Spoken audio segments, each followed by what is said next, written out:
Everything begins on a hot summer day.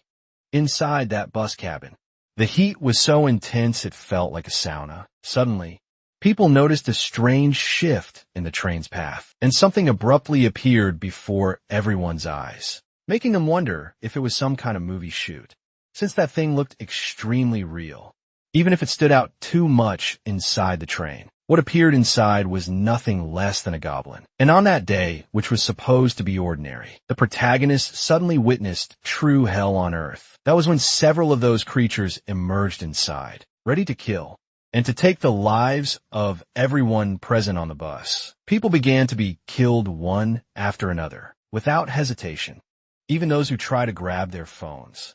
To call the police, those who tried to call for help ended up being killed instantly, all due to a fast and merciless strike that didn't even let them see what was happening. The screams of the people made those who were still waiting for their end even more anxious. The protagonist himself didn't feel like he could calm down from the fear of death anytime soon. Everyone on that bus was going to die in just a few minutes, and that place had turned into nothing but a slaughterhouse, regardless of being men or women, adults or children. They were all targets. And so more than 80% of Seoul's population was destined to die, obviously. The protagonist himself wondered if he could survive such a situation. But unfortunately, he was just a player without any talent in that world. He was doomed to struggle harder than anyone else, just to meet his end in Jamano-gusel in the year 2028. People were still living their ordinary, everyday lives. Two of them were chatting about the exams they had recently taken, laughing because they did so poorly. They worried that if they failed this time, they would have to repeat the year, and so they would lose their chance to move on to the next class. Among those ordinary people was our protagonist, named Kim Ketchum. He was a 30-year-old man, studying for the next exam to become a civil commander, and had already wasted 7 years of his life, retaking that same exam over and over. He was an ordinary person, without any talent to become a true player. 10 years ago, after the portal opened in Seoul, unbelievable disasters began spreading throughout the city. But at the same time, a number of survivors awakened. They became something that ended up being called players. Even though he once dreamed of becoming a player too, the boy gave up on that dream long ago, after realizing he had no talent for that kind of life. Now he simply spent his time focusing his mind on passing the civil service exam. During his lunch break, he overheard a conversation between two people. They mentioned a video about someone named Wak Tae-hyun. He was a player they were impressed by for being able to fight so well. People found him incredible, and that was one of the reasons they called him God. Tae-hyun some even envied his abilities, commenting that even they could do just as much for the world if they had just 1% of his skill. Meanwhile, normal people like them could only work hard and push themselves as civil servants, trying to make a living with their own hands. Then, out of nowhere, they began talking about how Hilton was once an impressive player, that in the past he took the aptitude test for players and only managed to score the worst grade, finishing in last place. He became known as the dead genius. It was a pity because he discovered his talents too late to be properly acknowledged, which was truly a shame. They said that apparently additional tests had been done, and that's how they found out. He had several sealed talents. They had to go through a lot of effort to unlock, all of them across multiple tests, practically giving him the chance to recover lost time. But it was all for nothing, which was quite ironic because normally the opportunity to become a great player and discover your talent comes around your early 20s. But the protagonist was different. Hyu-chun was never able to unlock it the right way. He just dragged his awakening all the way into his 30s. It was loud and clear that Hyu-chun was just another person, with no future in life. The protagonist thinks he already knew that. He always knew. He should never have hoped to become a true player. One day, he remembers how things were 7 years ago. Thinking of his last chance to become a player, he took the aptitude test and ended up getting the results, only to discover that he had just one aptitude among the many that existed, and he had no real talent to be a player. The talent aptitude test was a government exam, looking for great talent, one that might be hidden within people and would make them true players. Taking the test would show how many active talents one had. In the end, the number of active talents he had was just one. That was a bad enough result to be considered unwanted. He would have preferred to have no talent at all from the start, but back then, he didn't know anything he never would have imagined, that the head of the Players Association would personally show up just to deliver his results. That's because Hutchin had only graduated from an ordinary school, and there was nothing particularly impressive about his resume. At the very least, he had hoped to become a civil hunter's assistant, but he just kept on failing over and over again. The life of a talented player and that of an ordinary person were as different as heaven and hell. The difference in treatment between those two types of people was always clear. Renowned players were interviewed and received more attention than they could have ever imagined, all because they managed to find interesting items inside the dungeons they explored.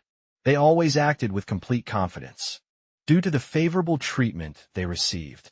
Meanwhile, those who were ordinary people or had little to no talent, like Kekshin, weren't even seen as people worthy of any real attention. That was the main reason why. The disappointment of not becoming a player was nothing but a grand luxury, one that Hugh Chun could never even dare to imagine. So he simply decided to go back home and study more, hoping to eventually pass one of the regular civil service exams.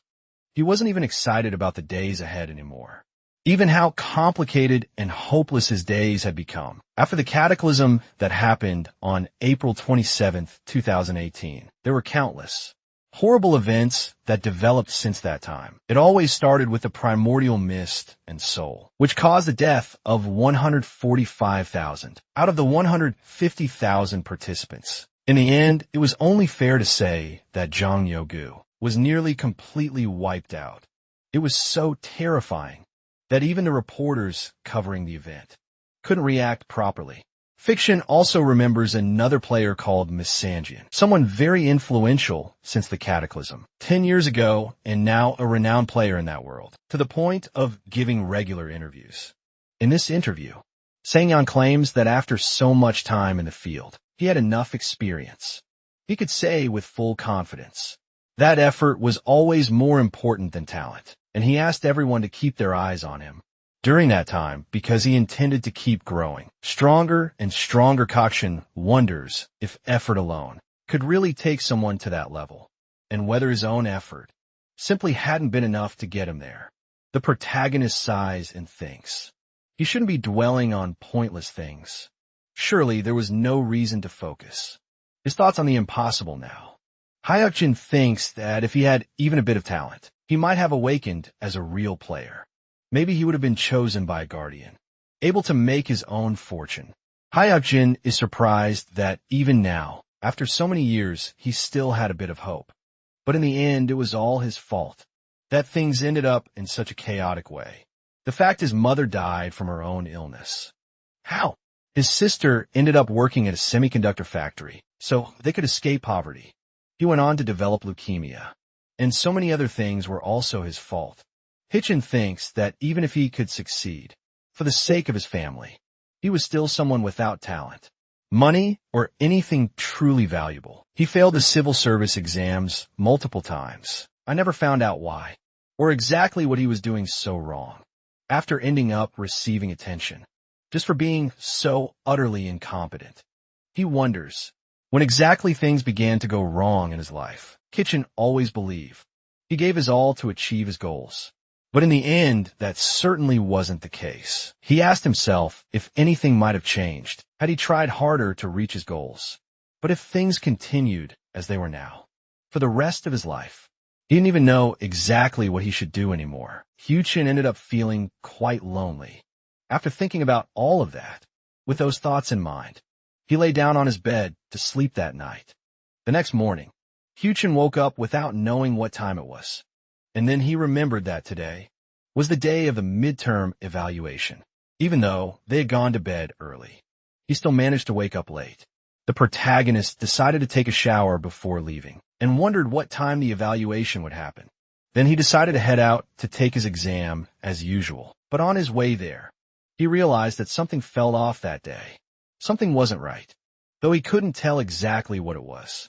At the station, the bus finally arrived, and Hutchin continued to feel that discomfort.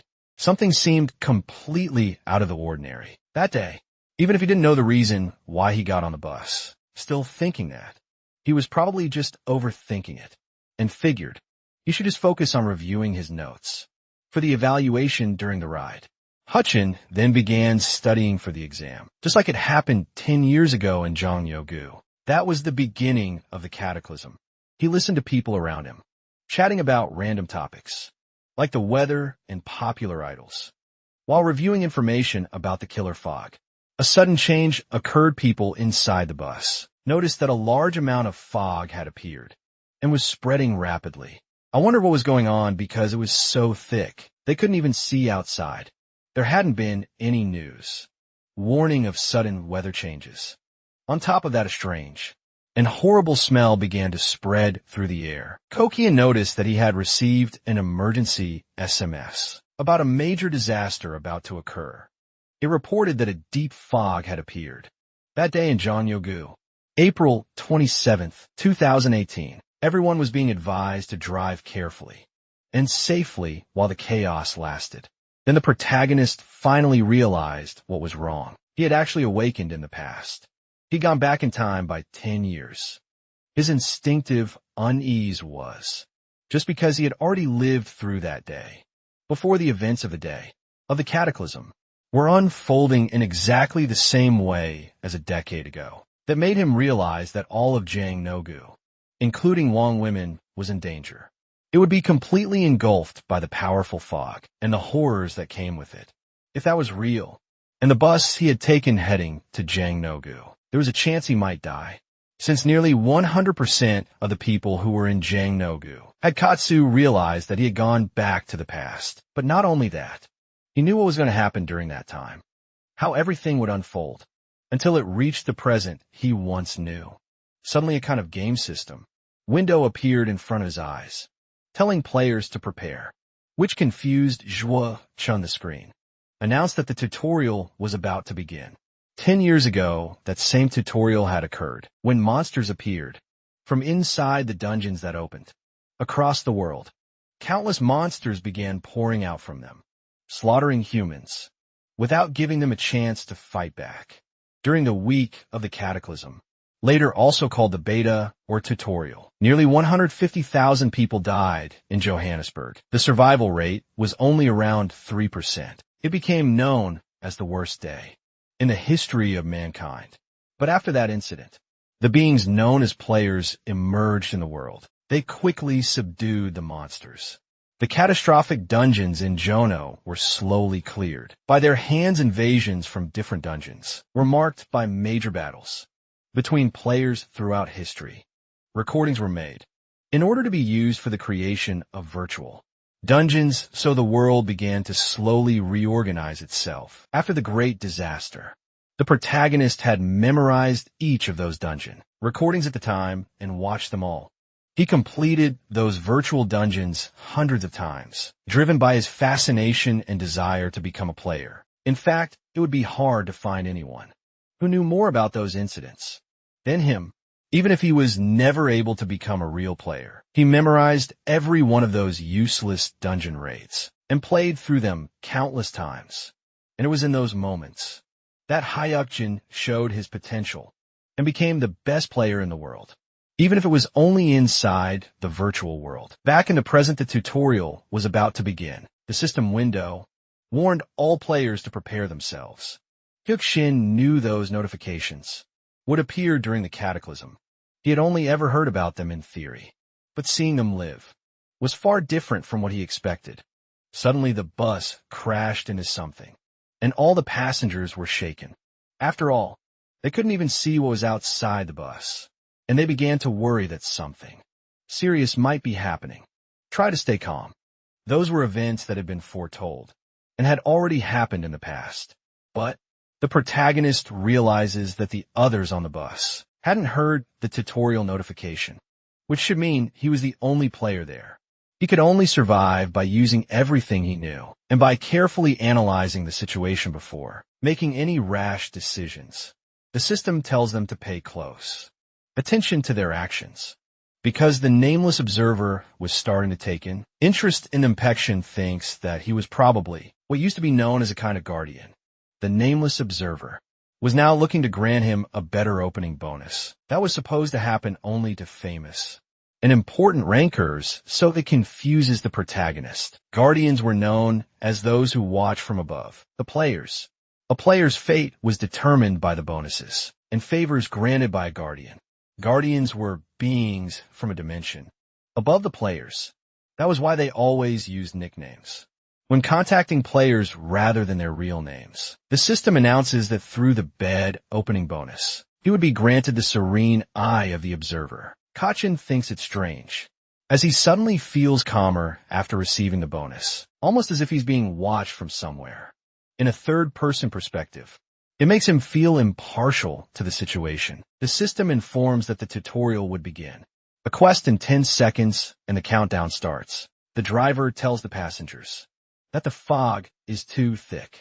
He won't be able to keep driving, and they'll need to reach their destination. Another way the protagonist is surprised, because the chaos seems to be starting much faster than expected. The passengers complain that it's a horrible morning, and that they're all going to be late for their morning tasks, realizing they should just get off the bus and run to wherever they needed to go. But Hyuk Jin shouts for them not to leave, because that was the only way they could survive.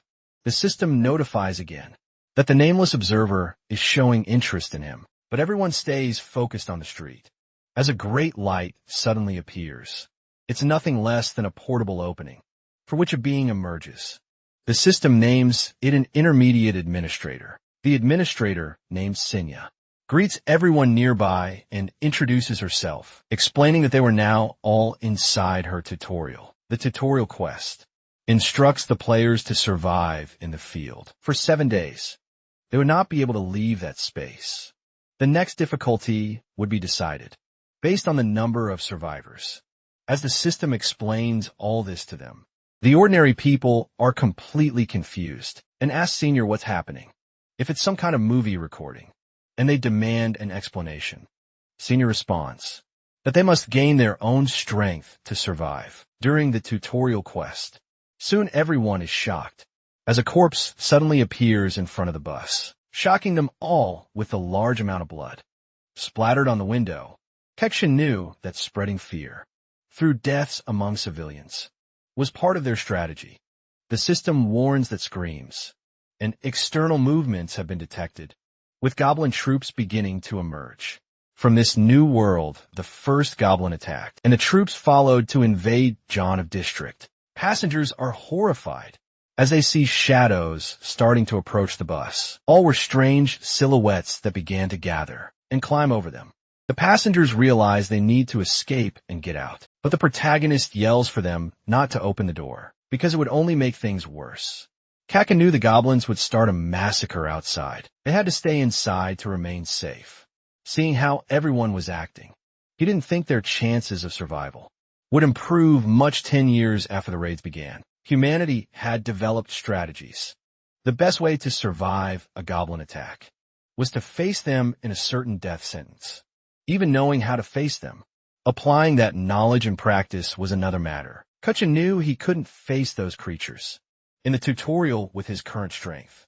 Goblins were physically far stronger than humans, which meant they would soon break into the bus and cross it to attack them. The passengers scream in shock when the door breaks, and they panic trying to run.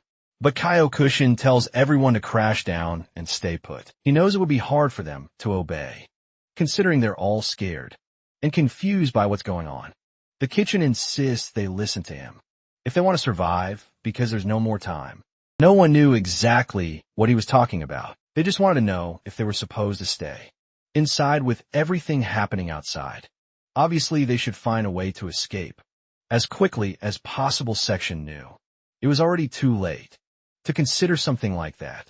Now the system emphasized that the nameless observer was watching his actions with great interest, allowing the status window to activate, as well as the inventory The protagonist was surprised to see the status window and realized that all of his points were ridiculously high, considering that even the best players at the beginning only had 9 points. Well, he now had 11 points right in the tutorial. The passengers screamed again as the goblins began smashing the windows to get inside soon.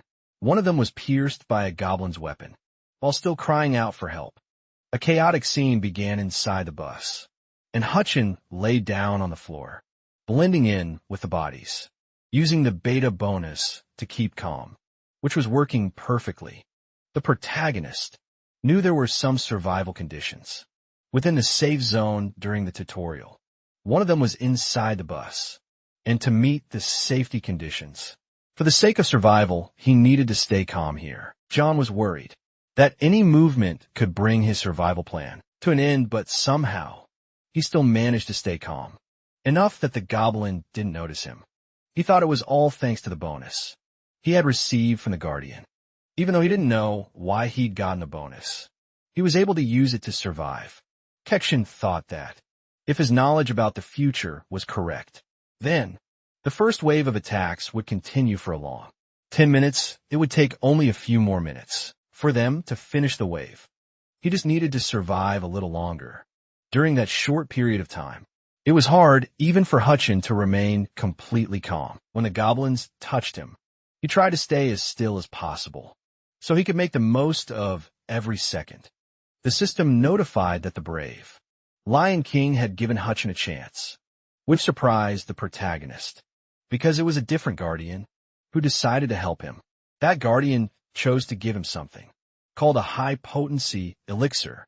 The Guardian gave it eagerly, wanted to see how far Hutchin's courage could still go. That elixir was a gift that could be used for 10 minutes, temporarily increasing his strength by 6 points. Hutchin realized that he had received multiple things. Even during the tutorial, when a player increased their skills and leveled up, they would get a status boost. Taking that elixir would be the equivalent of boosting his physical strength by 3 levels. Knowing this, Kekshin thought he could fight the goblins now, having enough power to beat them using that elixir. Kekshin knew that the Guardian who gave him the elixir probably wanted to see him fight, putting his courage on the line. He mentally complained because those Guardians were being arrogant for expecting him to simply agree to their request. Kagaya knew there were only a few seconds left before the raid ended.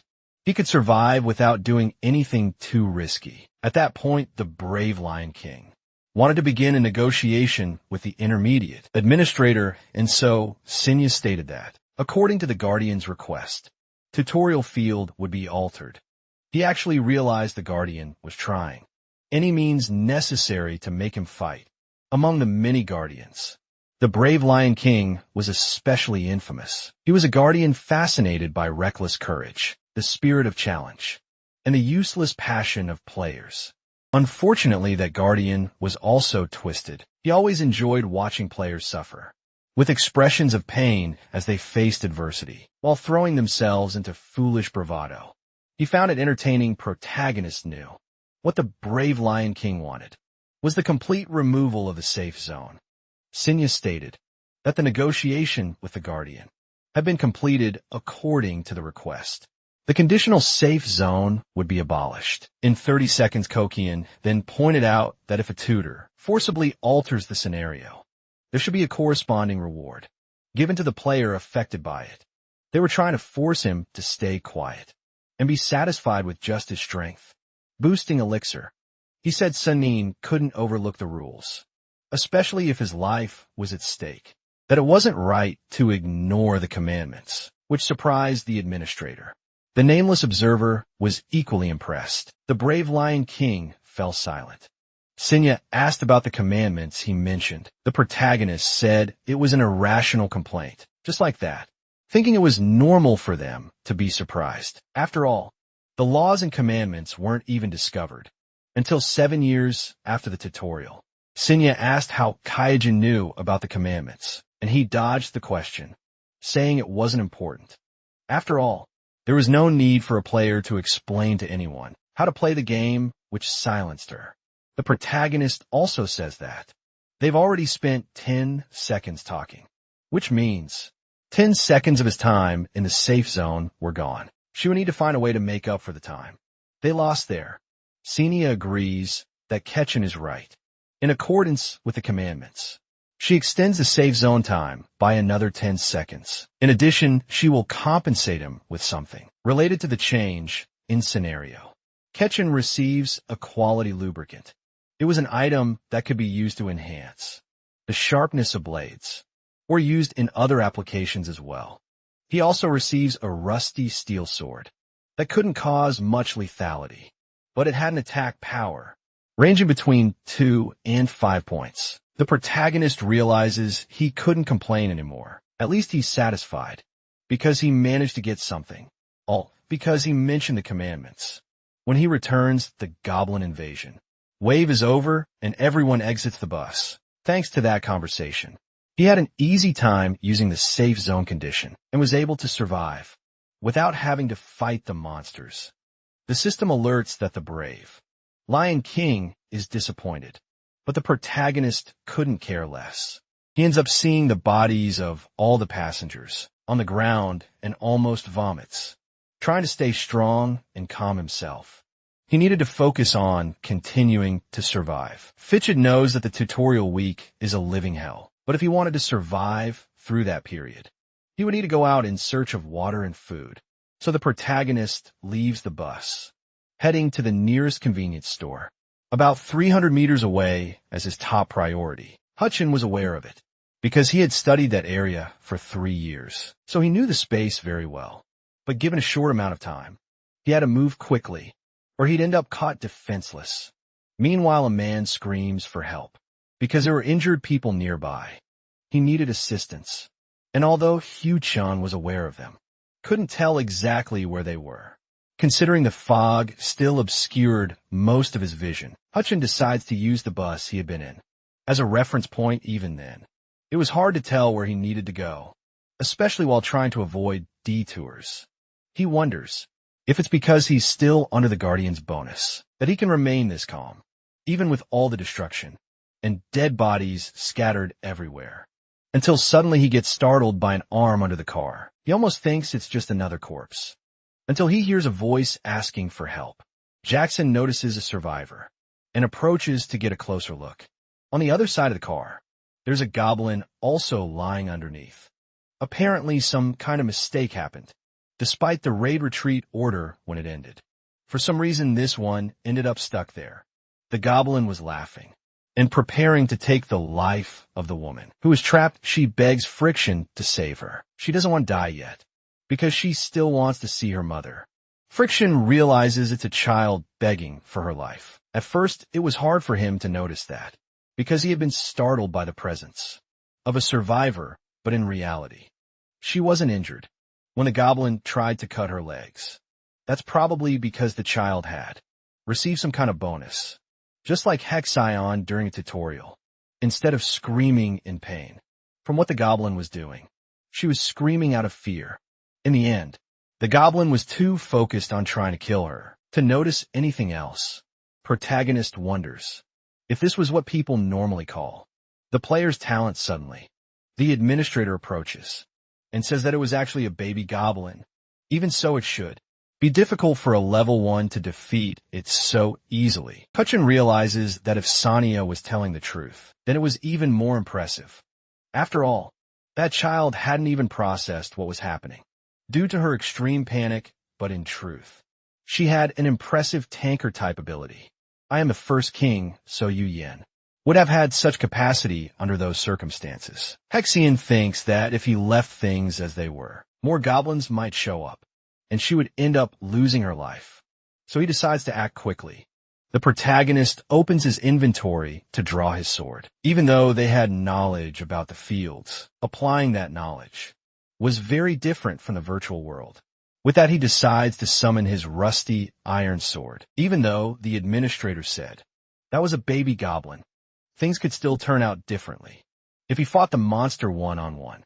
If Hutchin could use that to his advantage, he'd strike the goblin's weak spot while it was still distracted.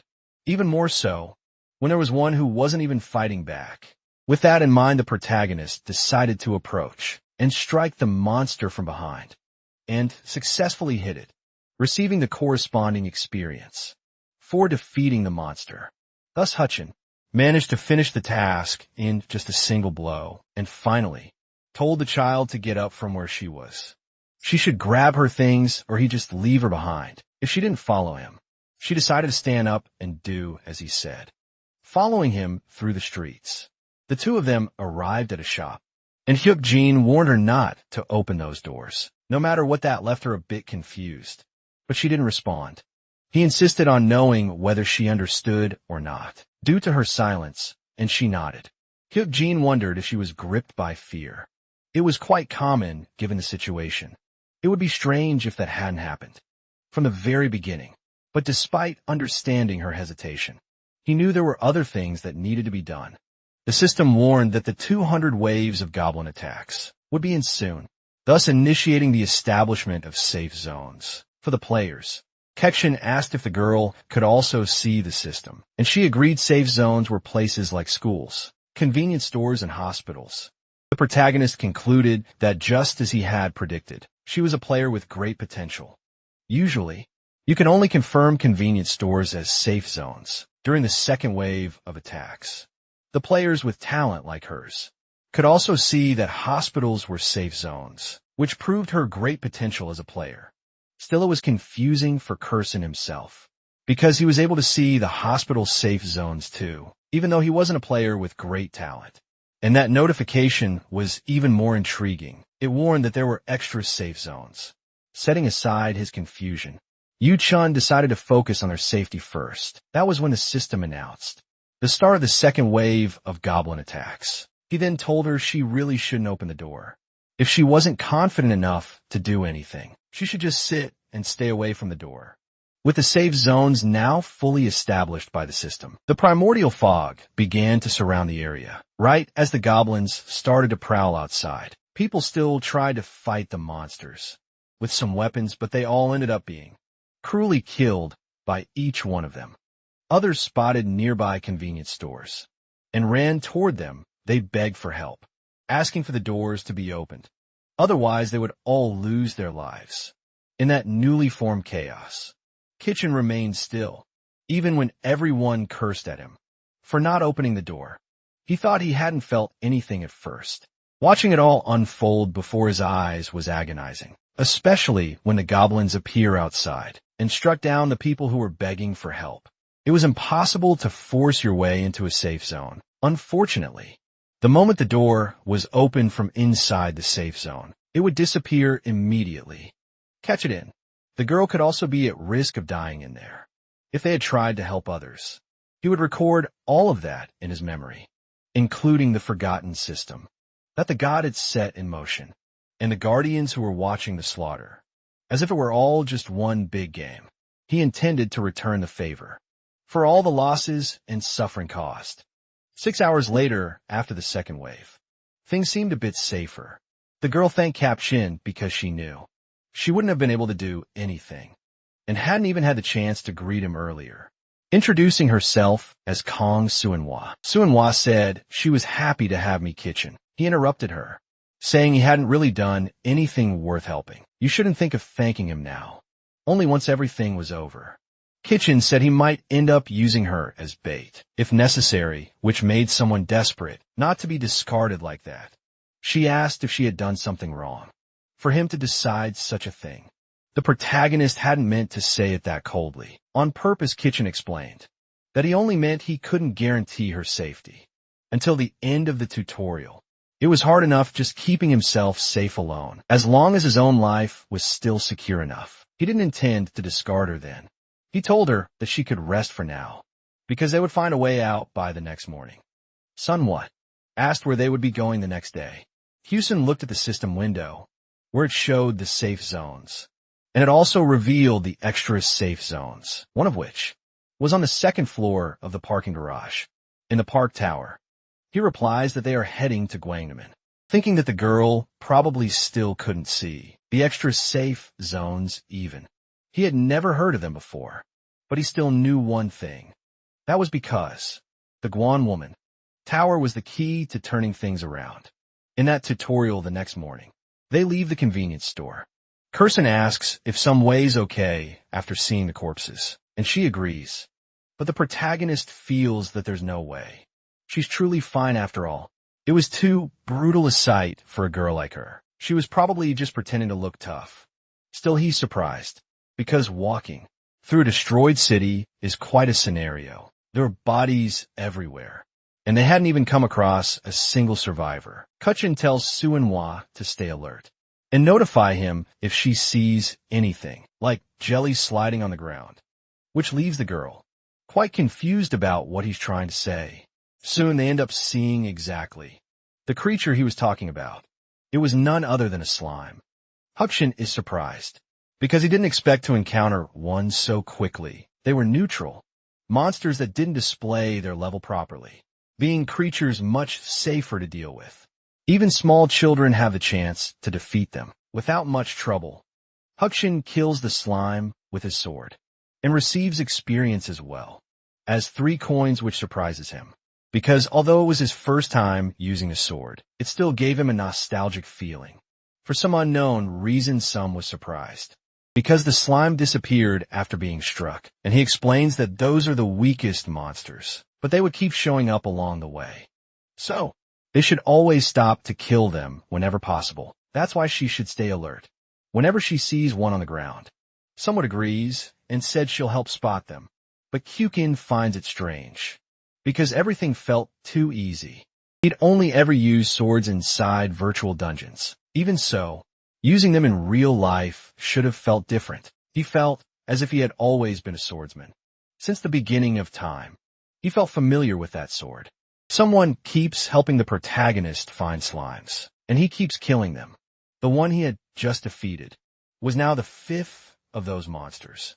Urchin is surprised because for some reason, someone was really good at spotting the monsters, as he keeps killing the slimes. Eventually, Huixian reaches level 2 and receives 2 bonus stat points. And 1 random point. Someone is shocked and asks what happened for his body to shine like that. Huixian replies that he leveled up, explaining that every time they kill monsters, they get stronger. Sunhwa says she'll do her best to level up too. But in truth, this was Huixian's first time leveling up as well. Even so, for some reason, he always felt a sense of familiarity when using his sword in the end. He keeps killing monsters and reaches level 3, earning 2 more bonus points and another random one. The protagonist feels like he's leveling up quickly, and the random bonus stat points are intriguing. It was the second time he had received them. That's because the first king, Suyu Hyen, was known as the tutorial finisher, according to the writings left behind. Random step bonuses had always existed, but even he took a long time to find them.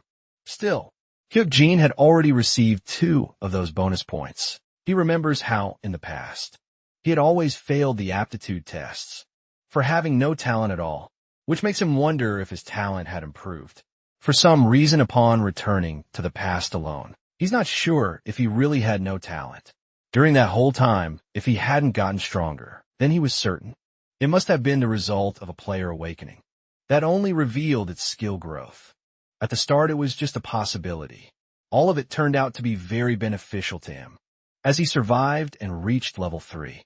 Thanks to that, he also gained some interest points from the Guardians, who were watching if Hutchin really was a player who had an early awakening. Then there was a chance he could reach his great goal. After surviving the tutorial, in 3 years, a disease-curing potion would be released on the market. It would cost around 1 billion. And if he could get that money by then, he could use the potion to heal his mother. So if he had to survive for now, and save up all that money over a long period of time. During your journey to the Gwang Woman Tower, Suinhwa and Hyuk-jin kept killing slimes. He managed to reach level 5, always receiving 2 bonus points and 1 random one, which kept surprising him. Whenever he looked at the bonus stat screen again, that was when he ended up unlocking something even more important in the system. That caught his attention. It was called Party, and upon reaching level 5, he used it to invite someone into his group. She officially became a member of his team, and from then on they could share even more things. By being on the same team, they could share the experience they earned. Someone was surprised to see the new features presented by the system, The nameless guardian was observing Huichin with interest, but the protagonist ignored him as someone thanked him, saying she would try hard to work and be useful to him, asking him not to abandon her. Huichin felt she must be very afraid of being abandoned. Again, even though he still felt sorry for her, he was also struggling to survive in that world, and responded that he understood her determination, so long as she proved it with actions. And not just words, despite leveling up quickly and getting all the random bonus stats. There was still that guy waiting for them. On the first floor of the Guang Woman Tower, Kirkland thought maybe he wouldn't be able to protect someone. When they fought him, it was pretty ridiculous. To think someone at level 5 could protect anyone nearby. Suddenly someone mentioned something and pointed to a creature head, asking if it was a new type of monster.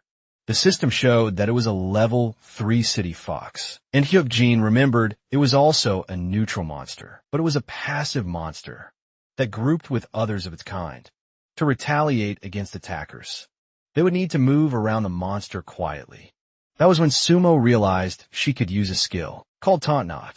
Knowing that, it would attract the attention of several foxes. Onto her, Gucken tried to help her, and noticed that despite everything, Sumo wasn't taking much damage. Foxes were still gathering quickly, trying to kill them, so he had to aim for their necks and take them down. Huichin defeated several of those city foxes, and when he finished he asked if she was hurt anywhere. Meanwhile, System alerted that he had leveled up several more times, reaching level 8. Just then the administrator approached and asked what level he was. Kekshin thought it was curious that Sinya was interested in that, and answered that he was level 8. Sinya doubted his words, to which the protagonist suggested she just scan him to find out. The administrator realized he wasn't lying. At that moment, the nameless guardian was surprised by how fast he was getting stronger. Several other anonymous guardians were now impressed by Kekshin. The protagonist knew that his leveling speed should draw attention. Even he found it strange, and decided to open the status window. Normally, the distributed points of a level 8 player shouldn't be that high. It was clear that his growth was unusual, but also a good opportunity he used to his advantage. So Caption said they would be heading inside the tower, where a dungeon was available. That's why he would give Sunway instructions. Once they were inside on what to do, if she didn't follow the plan, she would certainly die. Sunway was surprised by his words, but the protagonist explained that she didn't need to worry or be scared as long as she did what he said. Sushin killed a few more of those city foxes, alongside Suinhua, also receiving an item called Worn Iron Gauntlets. He immediately handed the item to Suinhua. The preparations for them to climb the dungeon tower were complete. All that was left was to follow the plan. So Kaio Kushin explained they should enter the tower right now. As they approached the tower, the system announced that entry into that dungeon required being at least level 5. When they reached the entrance, she asked if they really wanted to go into the dungeon. Kurson replied yes. Before the two of them entered together, they quickly spotted several monsters inside that immediately noticed their presence. Kurson asked if Sumo remembered well what she was supposed to do, and she nodded. The protagonist disbanded the party with Sumo and told her to start with the goblins. The two split up so they could kill the monsters inside the dungeon. He thought that unlike a high-level dungeon, where all monsters were hostile toward invaders, all the time that D-rank tower had hostile goblins and neutral city wolves. So if they hunted only the goblins first, the city wolves wouldn't attack in the process.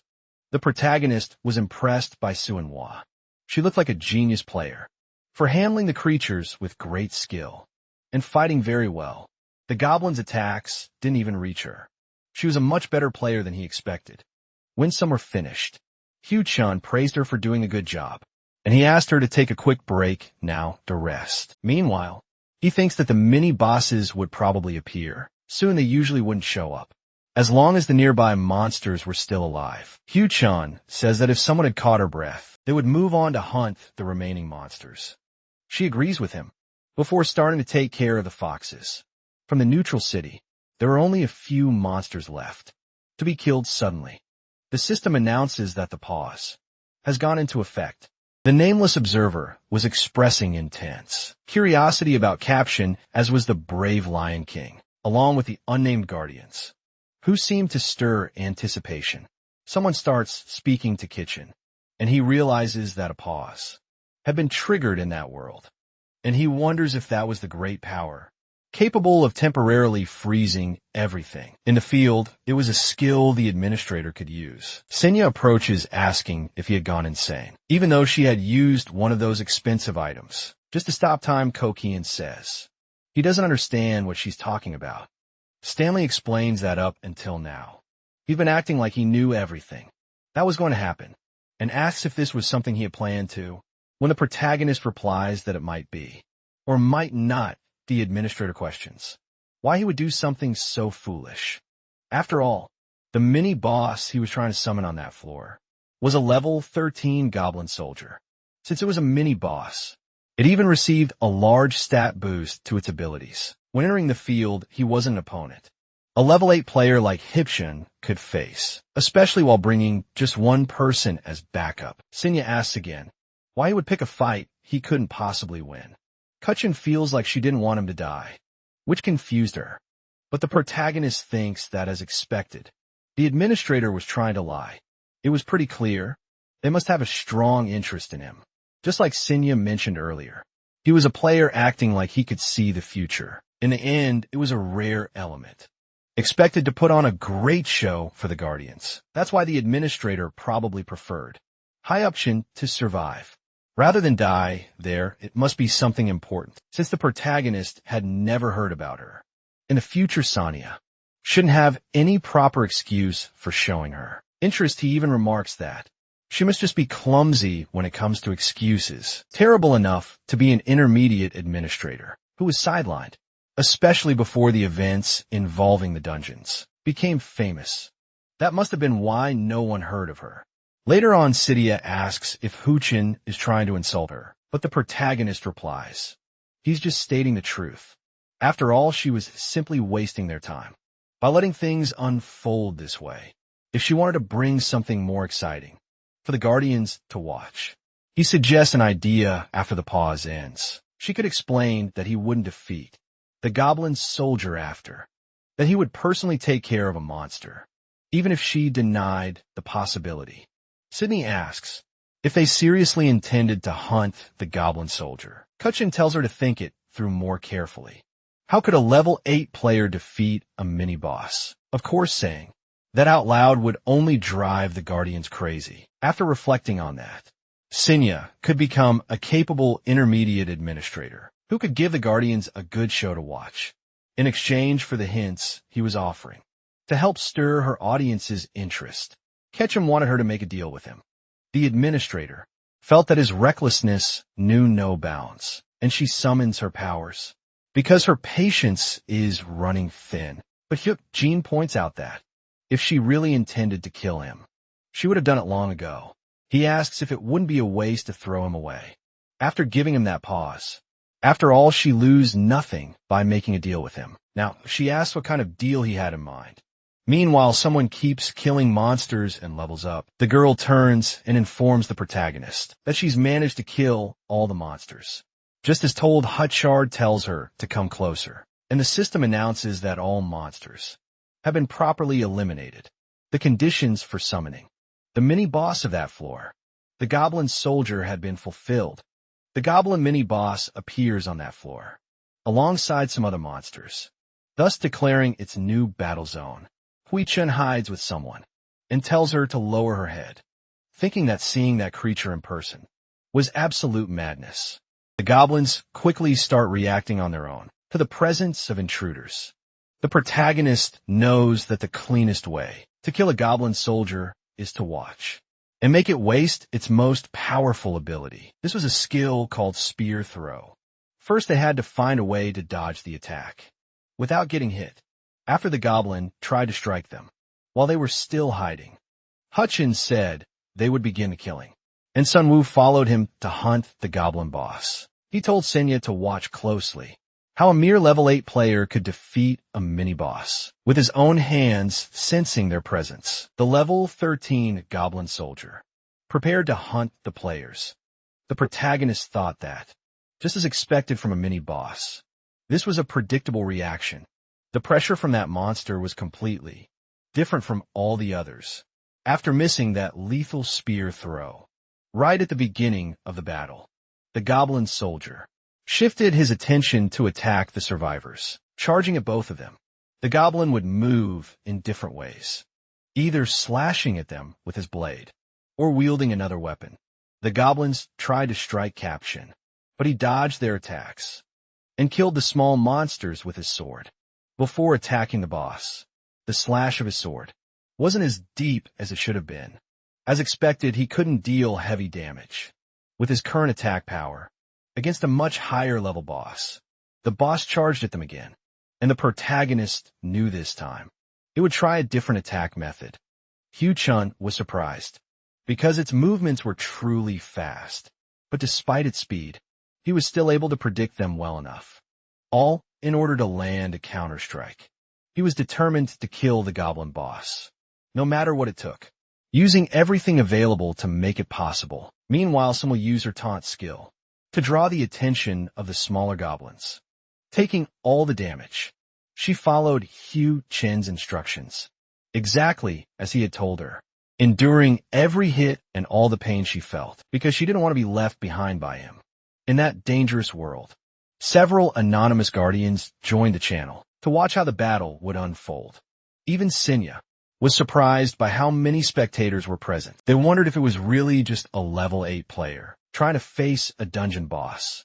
During the tutorial, Senya confirmed that it was level 8 player Kim Hyuk-jin. It was an unbelievable sight, just to witness everything that was happening. The Guardian said those weren't the movements of a mere level 8 player, and wondered if something was wrong. Maybe he was hiding his real level. Senior thought that Hyu-chun wasn't moving like a normal level 8 player would. Even so, the player shouldn't be able to defeat the goblin soldier no matter how hard he tried. It wouldn't be the mini-boss who gave in from the weak attacks, but rather function himself through exhaustion. The two continued exchanging blows and dodges until Hyu-chun shouted for someone to kill them, surprising the smaller monsters, as she suddenly began fighting back, killing each one of them by herself, and earning multiple experience points in a row. The administrator was caught off guard by her reaction to the danger. At the same time, Hyu-chun reached level 9 and recovered from all the damage he had taken, also increasing the durability of his sword, which was still relatively weak. That's because leveling up not only improved their stats, it also fully restored their health and removed all status effects and ailments from the players. This was exactly what Hyu-chun had planned to use, to let them recover mid-battle. Hyu-chun told Sun Woo to keep her distance from them, so she could prepare if Sun Woo shared the experience. While still fighting the goblin mini-boss, she would become even stronger, able to recover her health, wounds, and fatigue through leveling up. Once that happened, the opportunity for Hyuk-jin to defeat the goblin boss would surely come. He would exploit the goblin's most basic weakness, striking them from behind in their exposed necks. With his current experience, by observing his status condition, he achieved his goal. Everything depended on how many small monsters Sumo could kill the more she leveled up, the greater their chances of defeating that dungeon and its boss. Suddenly the dungeon boss landed a strike on Hyu-chun. He realized that was a blood we need to absorb with his own body for now, but eventually he managed to level up to 10, allowing him to recover from the heavy damage he had just taken from the goblin boss. Kitchen struck the goblin boss again, as his rusted sword's durability improved even further, dealing more damage to the boss. And finally gaining the perfect opportunity, he finally lands a strike on the back of the goblin boss's neck. But his rusty sword ends up breaking. The system congratulates them, because they were able to defeat the goblin boss. Kekshin killed the mini-boss known as the Goblin Soldier. Thus he officially became the first player to defeat and hunt a monster mini-boss. He gains the experience as the system announces that the level cap within the tutorial field is 10. At least 5 players were recommended inside the dungeon for that tutorial raid. The system recognized the raid as a solo raid. Tutorial fields level restrictions were removed, and leveling up was now allowed. It also unlocked a special qualification condition that had been fulfilled. Kirkland ends up letting someone hug him, out of excitement, because both of them were able to defeat the monsters. In the end, someone had really done a great job, from start to finish. The protagonist realizes that this special condition was probably where the hidden boss was located, and he thinks he doesn't know what the qualification item was. It seems like it's some kind of issue they'll have to deal with eventually too.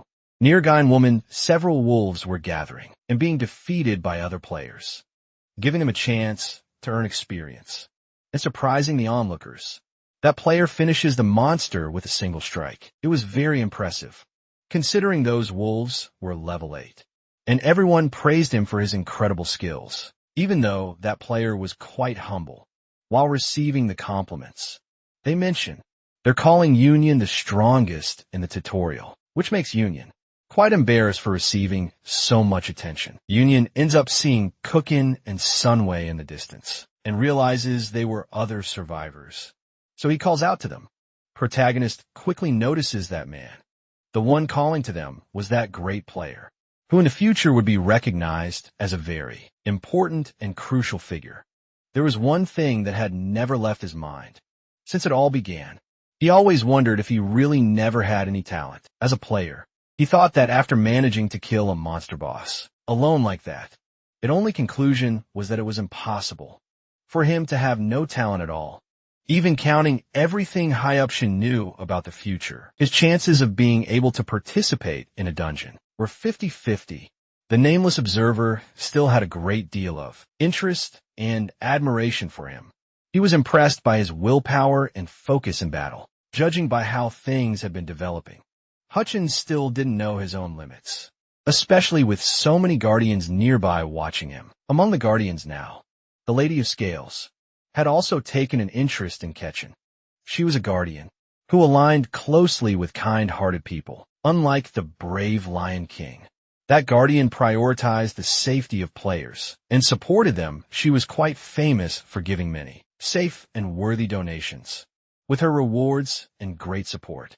She was a guardian many players truly liked, and somehow, that famous guardian had begun to show interest in him. He wonders if it was because he was traveling with someone. Now, for some reason, the guardian thought he had done a good deed by helping a child who had been abandoned by others. Senya tells Cho Chin that she will grant him a reward for having defeated that mini-boss in the dungeon. It was a standard quality steel sword, with average durability and attack power. Hyukin realizes that this sword was twice as good as his old rusty one, which was quite decent. And Sunway asks what they should do now. They'd be heading to Changchien now, to hunt neutral city wolves. Someone gets curious, because he referred to wolves instead of foxes. And Kirchen explains that in general, the city wolves were all level 7 and above. Their leaders were around level 9 too, being much larger than the foxes. Those two types of monsters were good enough to hunt, if they could chase down a bunch of them. The two of them would be enough to hunt those creatures. Someone asks when Hugh Chun learned that information. He explains that before meeting her, he had heard it from other people, which makes her agree, even while pausing to think about what she heard. Truth Hilton's original plan was to wait in a nearby safe zone until the first King Yu Yun launched an attack on the second floor of Tower D. The dungeon in Tower D would end up affecting the entire territory they were in, and the dungeon that the two of them had just cleared was only the first floor of it. After clearing it, the local attacks would stop happening around that area. Since Hutchin had gained the ability to clear it, anyone could continue surviving until the end of the tutorial, as long as they stayed within the safe zone. Protagonist was thinking about going beyond mere survival. After discovering that he had some talent as a player, earning $1 million to help his family became a very realistic goal. After leaving the dungeon, the protagonist kept reflecting on everything that had happened even after gaining a talent, following the completion of that tutorial, and the return in time. Or maybe it was something he had always had, but now he would try to use it to his advantage. Then they encountered Yudian, who approached and asked if there were more survivors. At Mini Kitchen think that after all this time, they finally had the chance to meet.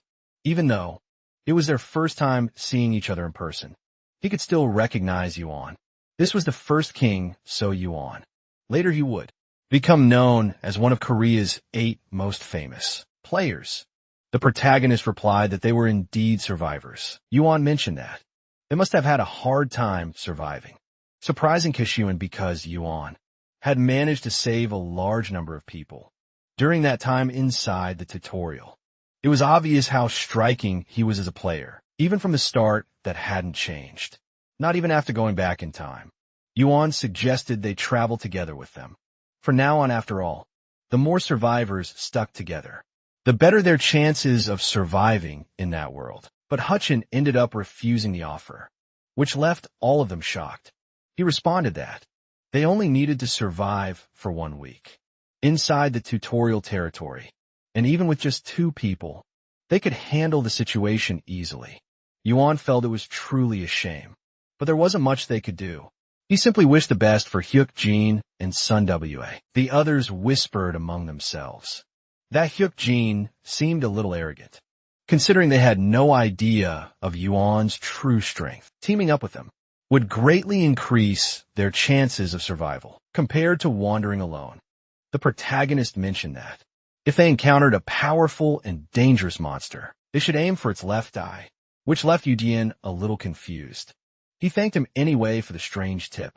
Kitchen walked away and headed toward Cheong Yichun. Someone asked if those people would really survive and be okay. He replied that most of them would, but Yuan was especially strong. The girl was relieved even though they should only be worrying about themselves.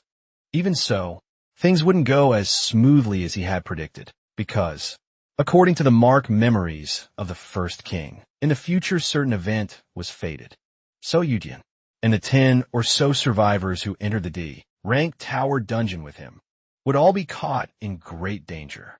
The players who conquered the first room would try their luck in the second as well, but due to the number of enemies that began appearing, most of those people would end up dead as the time limit of the raid ended.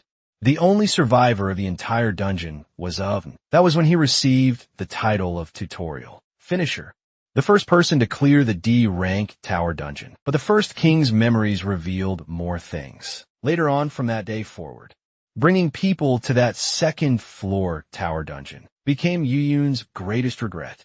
Now, there was no guarantee that things would unfold the same way as before, but the protagonist hoped that with his little tip, the casualties could be fewer. Still, Yuyun didn't want to join them, knowing the risk they might end up losing their lives. During that time, someone pointed out that something was ahead of them. It was some of those wolves they had been looking for. Kutchin thanked her for her hard work in spotting the creatures from so far away and suggested they go hunt them immediately. The 2 charged at the wolves, and Sunwood used her taunt skill so she could swing her baseball bat, doing exactly what she knew she had to do in order to face the creatures. As effective bait, Ketchum would keep doing what was necessary as well, not just clearing dungeons in the tutorial, but taking advantage of the condition that there were no more level restrictions inside the tutorial as long as those conditions held. You would take the opportunity to go beyond level 10. Kursin and Suinhua killed several of the neutral city wolves. The girl realized that the baseball bat was much more comfortable to use than her bare fists. It had really been a good idea to follow Hutchin's suggestions and pick up that weapon for battles.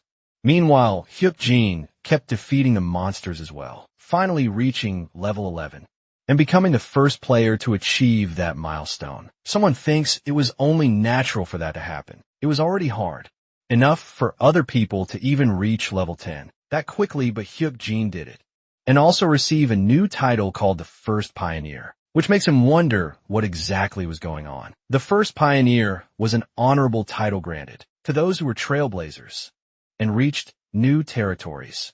It granted an extra 20% experience and could also be applied to other titles. Reaction is surprised because the conditions for that title were truly amazing.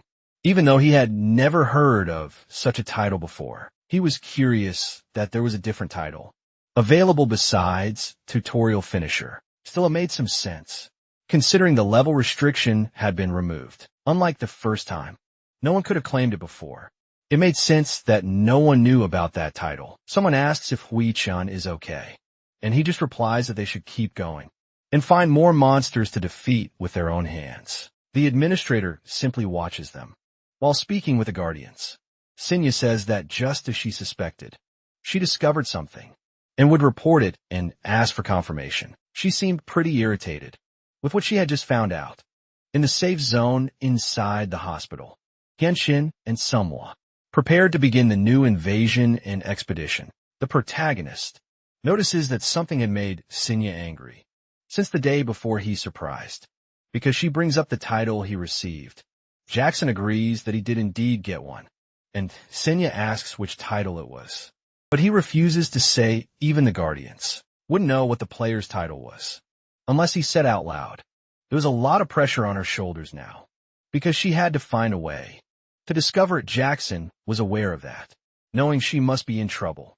There was no need for him to say anything specific. This time, maybe it was better to keep the spectators curious. Someone asks if they're going to Changyecheon again, like last time, and Hui-chan agrees, because they'd be heading there again the next day. Meanwhile, near Jiaming, wine woman Yang decides to announce something to everyone who was following him. He says that maybe they had already heard about it before, but they had information about a dungeon nearby. I didn't know how dangerous it might be.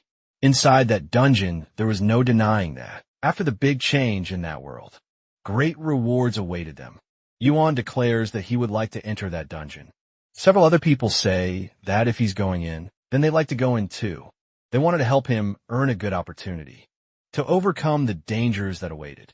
Human shouts for everyone to get excited about advancing into the dungeon and to prepare themselves to beat it, making everyone determined to achieve victory. Meanwhile, in Changyecheon, Hyokian and Manhwa continue killing wolves from a neutral zone and gaining experience. Girl mentions that they've been able to hunt those monsters really quickly since then. The protagonist explains that it was because they had killed them over and over. Again, that was the second day in a row. They've been in the city just hunting those wolves and managed to reach level 12 in the blink of an eye. That way they could hunt them faster than the monsters could even respond. They've been getting several drops and coins as rewards for killing the monsters, including the fang of a mutant wolf, worth over 6,000 coins in the process. Someone notices the presence of another wolf walking in the distance, and Hugh knows that one must be the last one in the area, killing it quickly with a single blow. But suddenly a different notification appears. They had fulfilled all hidden qualification conditions to unlock something special, which makes Hugh nervous. The system announces that the 3 conditions were obtaining a secret item, reaching level 12, and hunting 500 city wolves. It was concerning. He had been trying to stay as far away from danger as possible, but even so, they had managed to unlock the Wolf King. Lycanthrope Kitchen yells for someone to run, and the two of them quickly flee. The girl asks what's going on, but the protagonist doesn't have time to explain and just focuses on escaping. Lycanthrope emerges from a portal, activating his skill called Howl, which affects the players' bodies. Suinhua ends up falling during the escape and apologizes because her body was affected by the monster's ability. So Kirchen tells her to hide behind the car that was nearby, but she gets worried and asks what exactly he's planning to do now. Kekshin shouts for her to do it quickly. After all he knew, there was a secret item that could be unlocked after certain requirements were met. Although he never expected to encounter Lycanthrope during the tutorial, that was a boss monster whose abilities would be on par with the second floor of Tower D's dungeon. They look similar to those monsters, or perhaps even more powerful than that. Gachan could barely see its level, given that his own level was far too low. He usually knew those were monsters with levels between 20 and 25 certainly. It was an opponent that should never have appeared in the tutorial. He wondered what exactly he was supposed to do now, in such a troublesome situation, when the level gap was too great.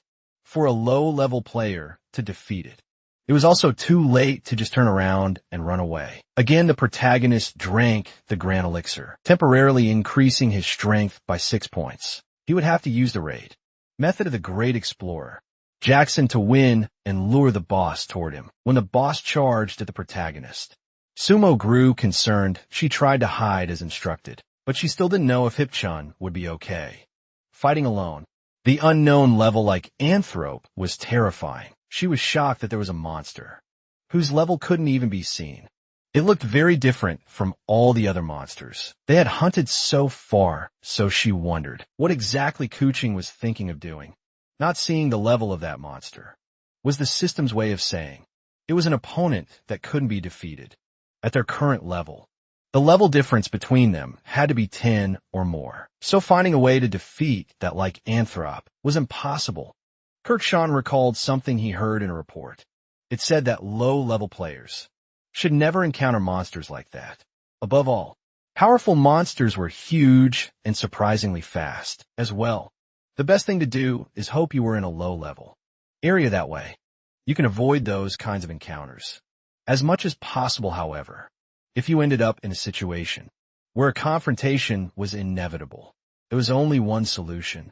It was a method that could ensure your survival. And remembering that Kuchin took out a high-grade lubricant from his inventory, which could be used on the blade of his sword, or on other surfaces. He knew that the first attack of a lycanthrope would be a great leap. So Kuchin dodged by slipping underneath it, relying on what he knew the next strike would be, a smooth, sliding motion toward him. He understood exactly when and where to move, based on how well its muscles flexed and contracted, focusing on the shape of the shadows under its feet. Hugh-chun threw the lubricant on the ground. This made the lycanthrope slip, allowing the protagonist to charge in and bring it down in one go, all because his strength was higher than usual. Thanks to the elixir in that report, it was said that you should use lycanthropes against themselves, doing everything you could to weaken them. One method being to push them into water. That was exactly what Hutchin did. Forcing it into the water, the monster began to thrash inside it, desperately shrinking in size considerably. Someone was very surprised by how things had turned out. The protagonist explained that when a lycanthrope falls into water, it shrinks after swelling up. Now it was no different from the city wolves. They were used to fighting. Which led someone to ask if Huchin had learned some kind of martial art in the past. He replied that he never had the time for that, as he was always studying for exams. She was curious because he always fought so well, like something out of a movie. He had managed to take down that boss quickly, with just one move. Kushuin thought that if he were actually good at fighting, he wouldn't need to use such cheap tricks. The lycanthrope kept howling in the water until Hugh-chun struck it with his sword, taking its life and raising his level to 13. The protagonist felt relieved, because it ended much easier than expected, and was surprised when his level increased again. After defeating that hidden boss, not only that he leveled up again to 14 and then to 15, he had successfully hunted the hidden special monster, and thus was granted a hidden special reward, including the title Excellent Hunter, which shocked Hutchin with how many rewards he received. The Guardian Nameless Observer was surprised by his strategies and added 1,200 coins as a reward. The same went for the Lady of Scales, who was impressed by how much he cared for his companion, awarding an additional 700 coins. The Brave Lion King only snorted in frustration at the cowardly methods used to win, and Hushin thought the Guardians had ended up donating far more than he expected for that achievement. Even so, he earned many things from a system that would also be extremely useful. He wonders if those things would be useful. Now that he had reached level 15 in the tutorial, new features would be available. So he calls for Sinya appears immediately. That was curious, since it seemed like she had been waiting for the call for quite some time. Sinya confirms that Huchin had reached level 15. Therefore, she begins her explanation about the unlocking of the item shop. That would now be available, although they had been expecting it. Upon reaching level 15, it had been unlocked too early. He was still inside the tutorial which normally wouldn't allow access to it.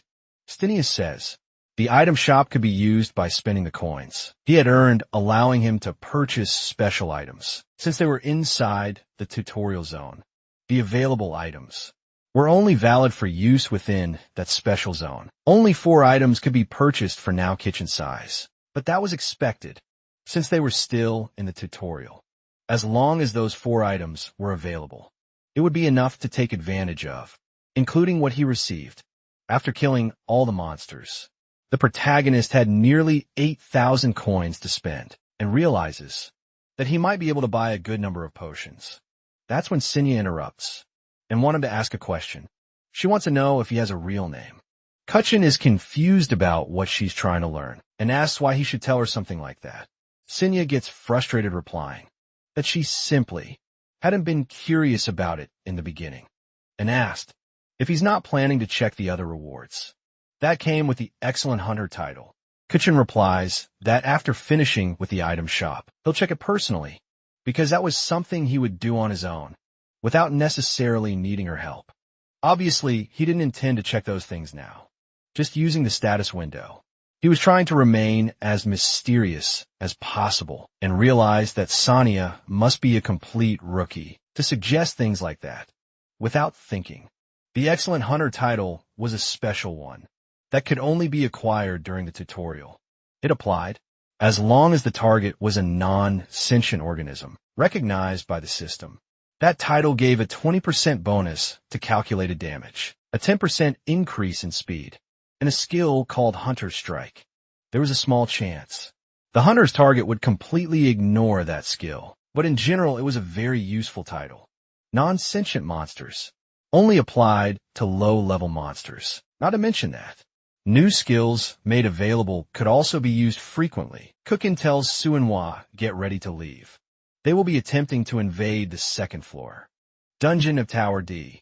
Suinhua asks if he's referring to the tutorial dungeon, where they had hunted the goblin soldier some time ago, when the protagonist agrees. She's surprised because Cookin had said earlier that the 2nd floor was especially dangerous. The protagonist agrees with her observation.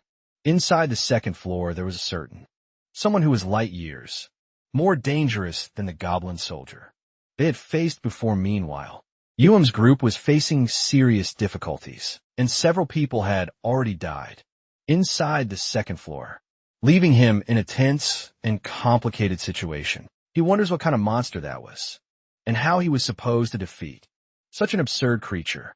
Even though Yuvian was deeply wounded, he didn't want to give up now, because he knew it would be the end of everything if he backed off at that moment. And he realizes that even if just once, he had to find a way to attack and win. Uem continues striking. The monster ends up doing nothing. It only takes another hit in return, powerful enough to break his bones. He couldn't believe how that monster remained untouched after taking so many attacks. Felt like he had been fighting a wall all by himself. He may end up dying if he kept going, and wonders if there truly was no way to defeat it. Suddenly, Union remembers what Ken had told him some time ago. Something about hitting it in the eye, or something like that at first. Yin remembered it, because it sounded like a meaningless warning. But before he could think properly, Union dodges the monster's strike once, takes another hit from his left fist, sending him flying and spitting blood. He was in a tough situation, and really couldn't win that battle. It was probably the end. The system announces that new players are entering the dungeon, and everyone is confused. But Kyush and someone step into the boss zone, and the system notifies that there was no maximum player limit allowed. The protagonist simply comments that things really turned out that way again. The boss of that floor was still a magic troll of unknown level. The people around were either injured or already dead, but Yuan was shocked, because more people had entered that dungeon, only to faint soon after. There were several injured individuals who hadn't died, yet looked like Yuan had fallen unconscious. Using his inventory, he pulled out some low-grade potions to heal some of those people. A man told them to run, because they wouldn't be able to leave the boss zone. On that floor, after 10 seconds passed, they would only end up dead if they stayed in the monster's space. Just like the others, Yu Chen told Sun Wu to grab those potions, and distribute them to the survivors, including the man who had told them to run. Protagonist said that while he was fighting, she should tell those who recovered to stay low and not move. The man was shocked and asked if he hadn't heard his warning to get out of there immediately. They would only lose more people and everyone would die. But the protagonist ignored him, thinking that the second floor boss of the D Tower was one of the monsters. He knew better than anyone else. Just like the lycanthrope, that boss also had a red name and its level was hidden, which meant it was difficult to defeat. Trolls were famous for their high vitality and resilience. A troll's magic gave it a boost as a powerful monster, including exceptional physical endurance, considering it was a monster that didn't take damage, unless attacked with armed weapons. Only players as tough as Yuan could normally be relied on. But at that moment, Hugh Chen couldn't count on his help when a troll charged at him.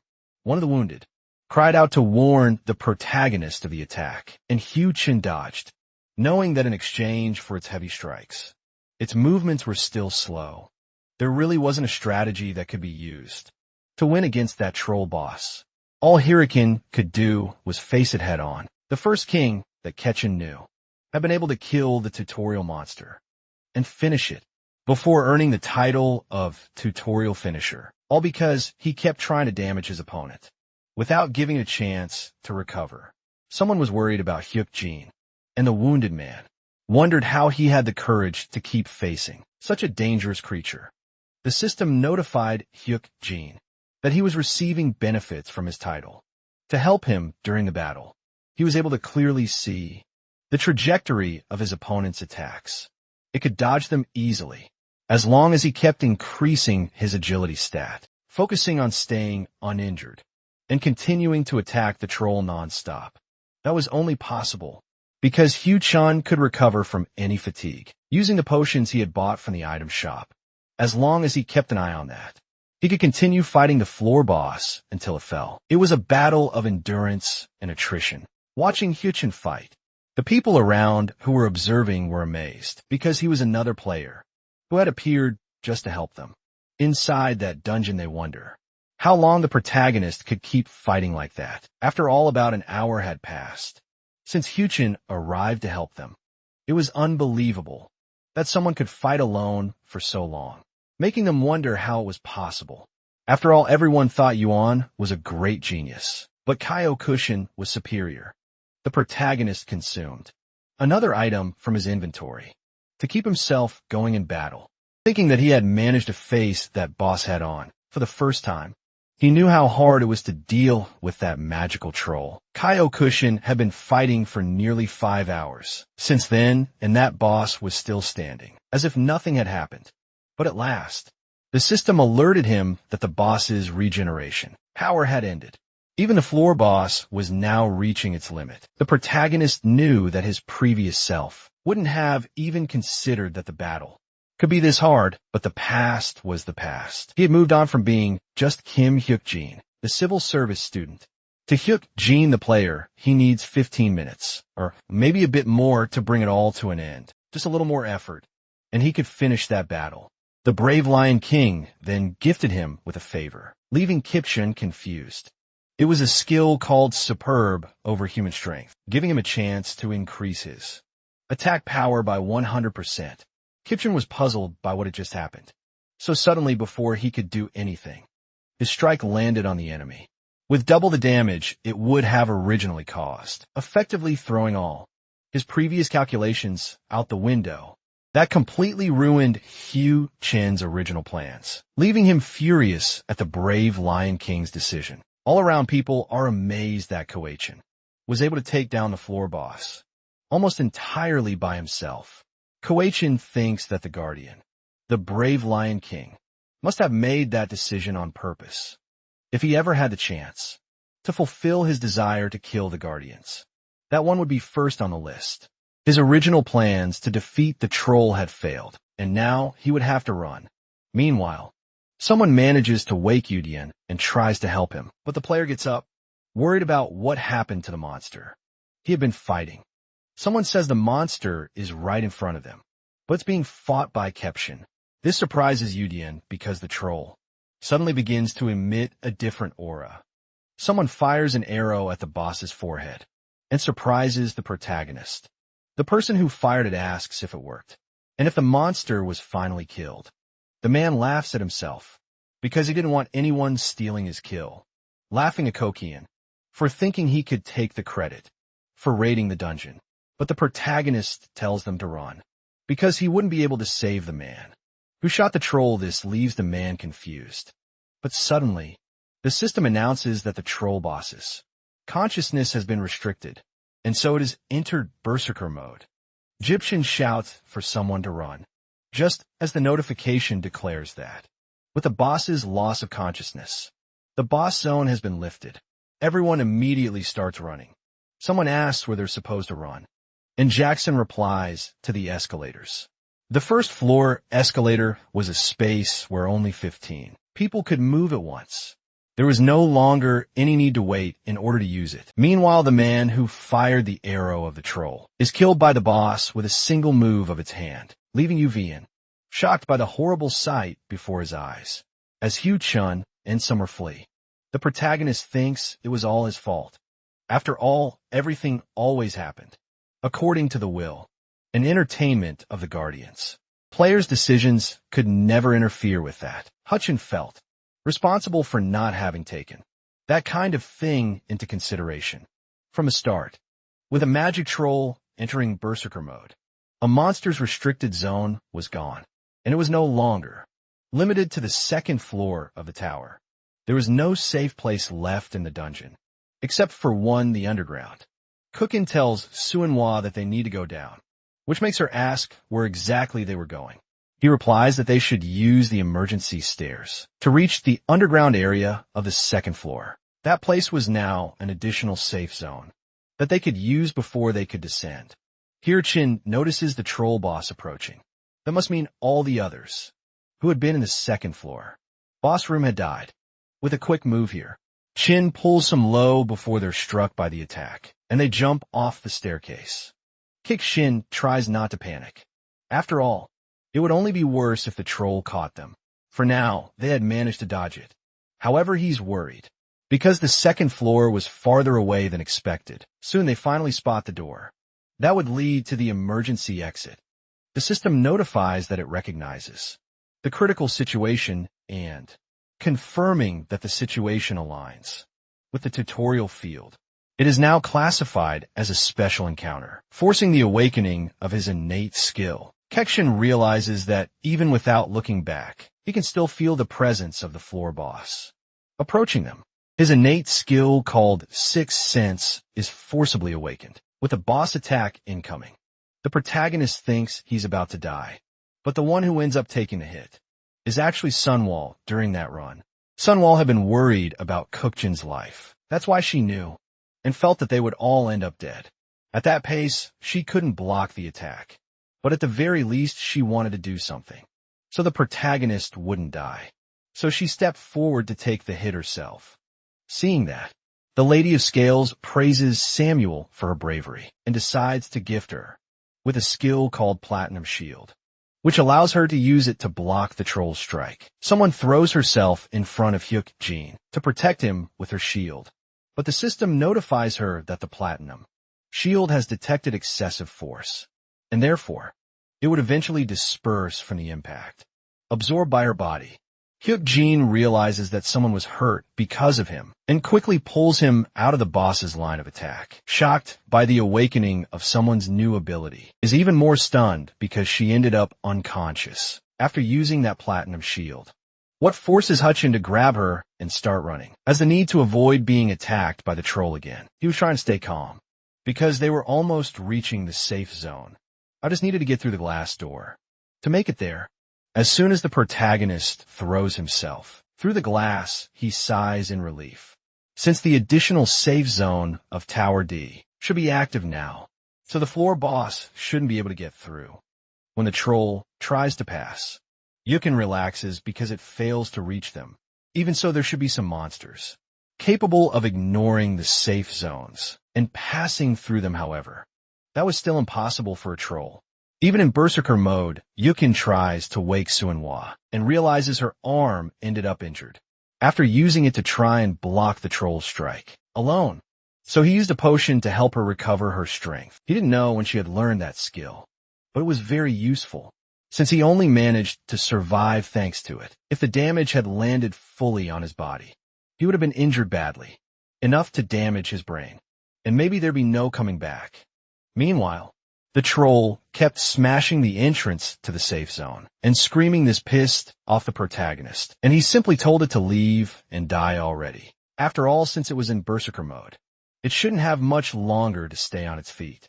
And right at that moment, the troll's body suddenly explodes into several pieces. Blood splatters everywhere, finally confirming its death. The system announces that the magic troll was recognized as hunted by the almost level 20 player inside the area, and so Sinya approaches them once again. She tells Shuqin that the dungeon's conquest reward will go to him. With the death of the tutorial territory boss, the tutorial zone would be dismantled. Her quest was successfully completed. The system notifies that the next difficulty will be determined based on the number of survivors. It was confirmed. There were a total of 5,087 survivors in the zone, setting the difficulty to low. Kitchen realizes there was still the same number of survivors he remembered from the last time. Even considering that both he and Sumwa had survived, he still wondered how the number remained unchanged. Then the system announces that the rewards for the tutorial completion will begin. Thus, the general system rewards will be distributed. Additionally, there would be player qualification, a 1,000 coin reward, and a beginner's defense kit handed out. The individual rewards would be properly delivered by the administrator. And since the tutorial zone had been completely cleared, the level cap would be removed, as well as the title of tutorial finisher, granted to whoever completed it. Thus, the title would go to the surviving player, located on the second floor of Tower D, granted to Sir Yudian, and also recorded in the Hall of Fame. Kuchin realizes that Yudian was the only one who survived the second floor, just as he remembered last time. But that wasn't important right now. So he brings up with Sinya the trade she mentioned at the beginning, and decides to offer her a negotiation in return. The protagonist was determined to do anything to save someone's life, so he says he wanted her to upgrade his item shop rank right now. But Sinya asks if that's really what he wants, since the item shop would increase its rank naturally over time after the tutorial. He could just wait, but instead, he seemed eager to make a deal for something like that. We could just buy potions. A contract between a player and an intermediate administrator was possible. As long as it followed the rules of contract creation, the Guardian could watch the target player through their intermediate administrator. The more entertainment the player brought through that contract, the better the rewards. For the intermediate administrator, the protagonist was already well aware of the problems between Guardians and intermediate administrators, and considering that, as well as the potions he had acquired, he as a player should be worth a lot either way. He was just focused on giving Sun Wu more time to live. After all, he didn't need a great reason, when he himself would have died earlier to the troll if she hadn't blocked the attack to protect him. Kuchin owed his life to Sun Wu, and of course he should respond by doing everything he could to save hers. So Caprice. She wakes up after receiving all those potions. Suddenly, Suinhua finally wakes up surprised that she had survived, and Heck Jean replies that she really did survive. It felt like a miracle. She notices the number of potions used beside her, and mentions that Hui-chun once said he would leave her behind if she slowed him down in a dungeon. But the protagonist hesitates to respond. She could barely have dodged that previous attack, and it would have been a waste to abandon her. After everything, Samuel begins to cry in relief, realizing she wasn't abandoned by him. Hui-chun tells Sinya to begin calculating the player's individual rewards, and she agrees, but before that, the protagonist brings up increasing the rank of his item shop, and asks if they still hadn't created the contract. which frustrates her. The protagonist thinks that if she wanted the system to recognize the contract, she needed a document to prove the agreement. And that once again proved to Hugh-chun that she was a complete amateur at her job. Hugh-chun says he's only bringing it up because she was the one who failed to prepare. The contract, obviously. It wasn't his fault she was careless. He simply tells her to read the individual rewards. Already Sydney begins with Hugh-chun's reward, displaying on the system screens everything he received at the end of the tutorial, which leaves him quite satisfied. The 7 days of the tutorial had finally come to an end. The players who had survived would now receive individual rewards, all depending on their achievements and actions within it. As for the protagonist rewards, obviously, his accomplishments would have been impossible for someone who didn't know the proper strategies from the beginning. But thanks to his influence and knowledge of the future, many things had changed. From the original version of the tutorial, he once experienced Kishuan, figured the tutorial rewards will be different from what he remembered. Because of that, until he received 3 more points in his abilities. Additionally, he noticed that his title had changed as well. Sinya explains that the title, Excellent Hunter, had been upgraded to Excellent Player, and asked if he'd like to see the effects of that title. Kuchin agrees, but once again, decides to check it himself. Frustrating Sinya, the system explains that the Excellent Player title was a special one, granted during the tutorial, and that it could be improved after defeating the tutorial boss, also applying to the condition of having hunted every target. Its effects included increasing damage by 20%, boosting movement speed by 20%, and granting a special skill called Excellent Attack. There was a small chance that targets could ignore his attack and also increase his experience gain by 10%. The protagonist is surprised. He thought receiving the Excellent Hunter title was already good enough, but considering the enhancements of the new title, he ended up receiving far more rewards than before, and wonders if it was really okay to receive something that good. Just from the tutorial. As for the level up conditions, it all made sense, considering a new player who hunted the lycanthrope had already surpassed level 10, despite being much weaker than the boss. The title change made some sense. Even if it wasn't normally something you could obtain, it was impressive that a hidden title like that even existed, but it was nothing compared to his final reward. And that was the transcendence of his sixth sense and death sentence abilities, fulfilling the condition for fusion. The fusion of the tutorial bonus and his innate ability had given him the Excellent Player title. The fusion of the beta opening bonus and his innate ability gave him the calm. Observers, I skill. The protagonist remembers that there were never many records about these fusions, and even those who had seen it didn't know much about it. In general, it was a reinforcement method that could sometimes be achieved by players who reached high hidden ranks. It seemed there were always all sorts of things he hadn't known about the tutorial. Setting that aside, it looked like he had to make a crucial choice. The innate ability he gained from facing the troll 6 could be fused with either the bet opening bonus, which was the calm observer's eye, or with the tutorial bonus called Excellent Player. He chooses to fuse the 2 received abilities and wonders if it would really work. Then, he's surprised when he feels a sharp pain in his body. It felt like his heart was about to explode. Samoa immediately becomes worried about Capshin, and the system warns that intense pain was a side effect of the fusion process. If he couldn't endure it, he would die. The pain was strong enough to make him cough up blood, and Hutchin gets angry because the system didn't bother telling him about that condition. Beforehand now, it was too late, and the protagonist kept suffering from a decision to fuse the abilities. Someone nearly dies of worry seeing that scene and asks, what is going on, begging not to die? Now finally, the system announces that the fusion was completed successfully, and the new innate skill called Eye of Perception was generated, but Hyuk-shin ends up fainting. After losing so much blood and feeling so much pain, he suddenly wakes up in a different place, confused about what happened and whether he's actually still alive. He thinks he heard some kind of alarm or something similar, and when he looks to the side, he sees a woman. It was Kim Ion. His sister Hyuk-jin is surprised, especially because there was a system window. Analyzing her, it was revealed that she was happy and relieved, but also worried still. Hyuk-jin is shocked, because nothing about Ion had changed.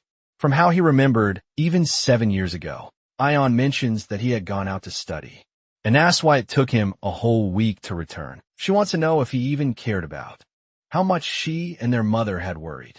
During all that time, but without waiting for an answer, Ion leaves the room and says that as long as he's not dead, everything is fine, which makes him think that she's always been the same tough person even after a decade.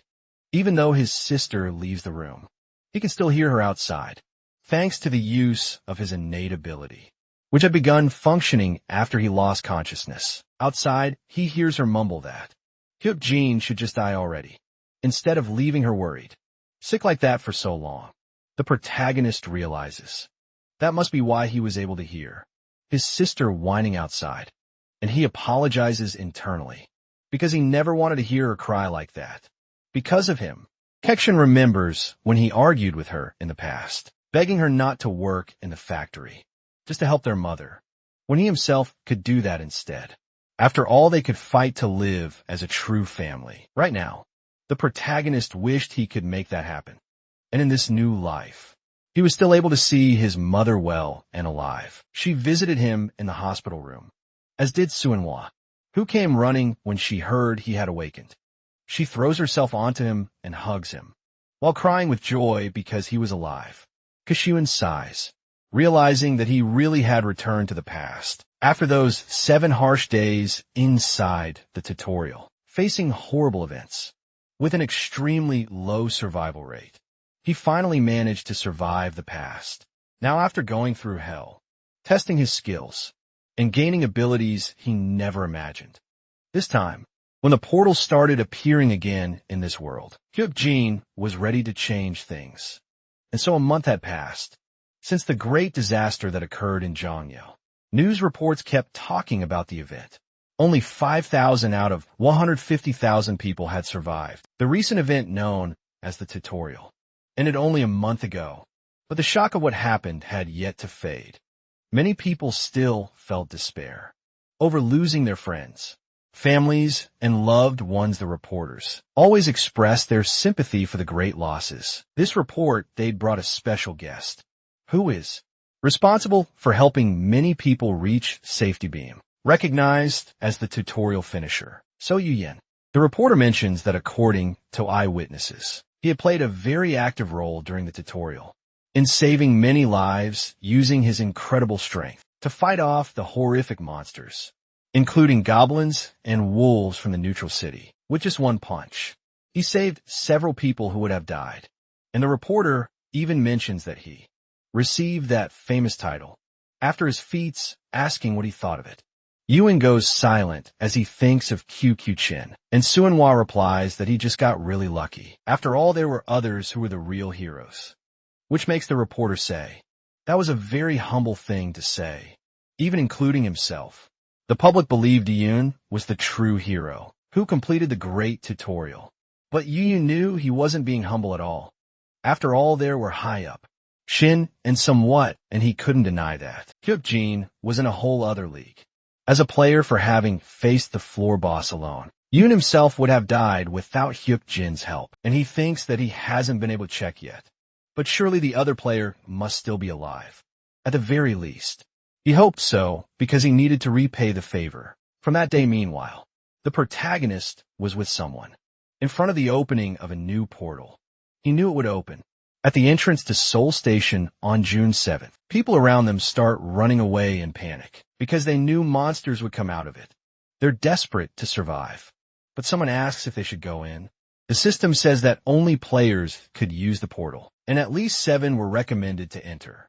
Kitchen agrees that they were obviously going to enter that dungeon, so both of them go in, prompting the system to announce that they had entered the Seoul Station dungeon, opening channel 19,207, so the Guardians could watch as well. The protagonist remembers that in the future, once people knew how to clear dungeons, everything became much easier, especially when they faced the D-rank dungeon from the tower. And they could even start calling those small portals. Real tutorials. Kutchin asks if Sun was still remembered what he told her before they entered.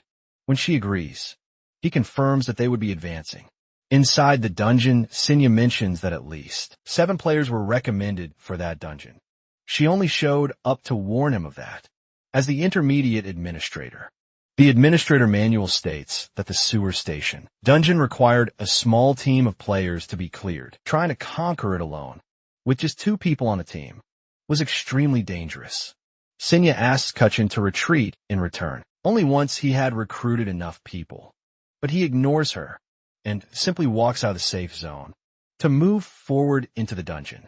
Just like he told her in the past, he would show Sinya how to really play in that world.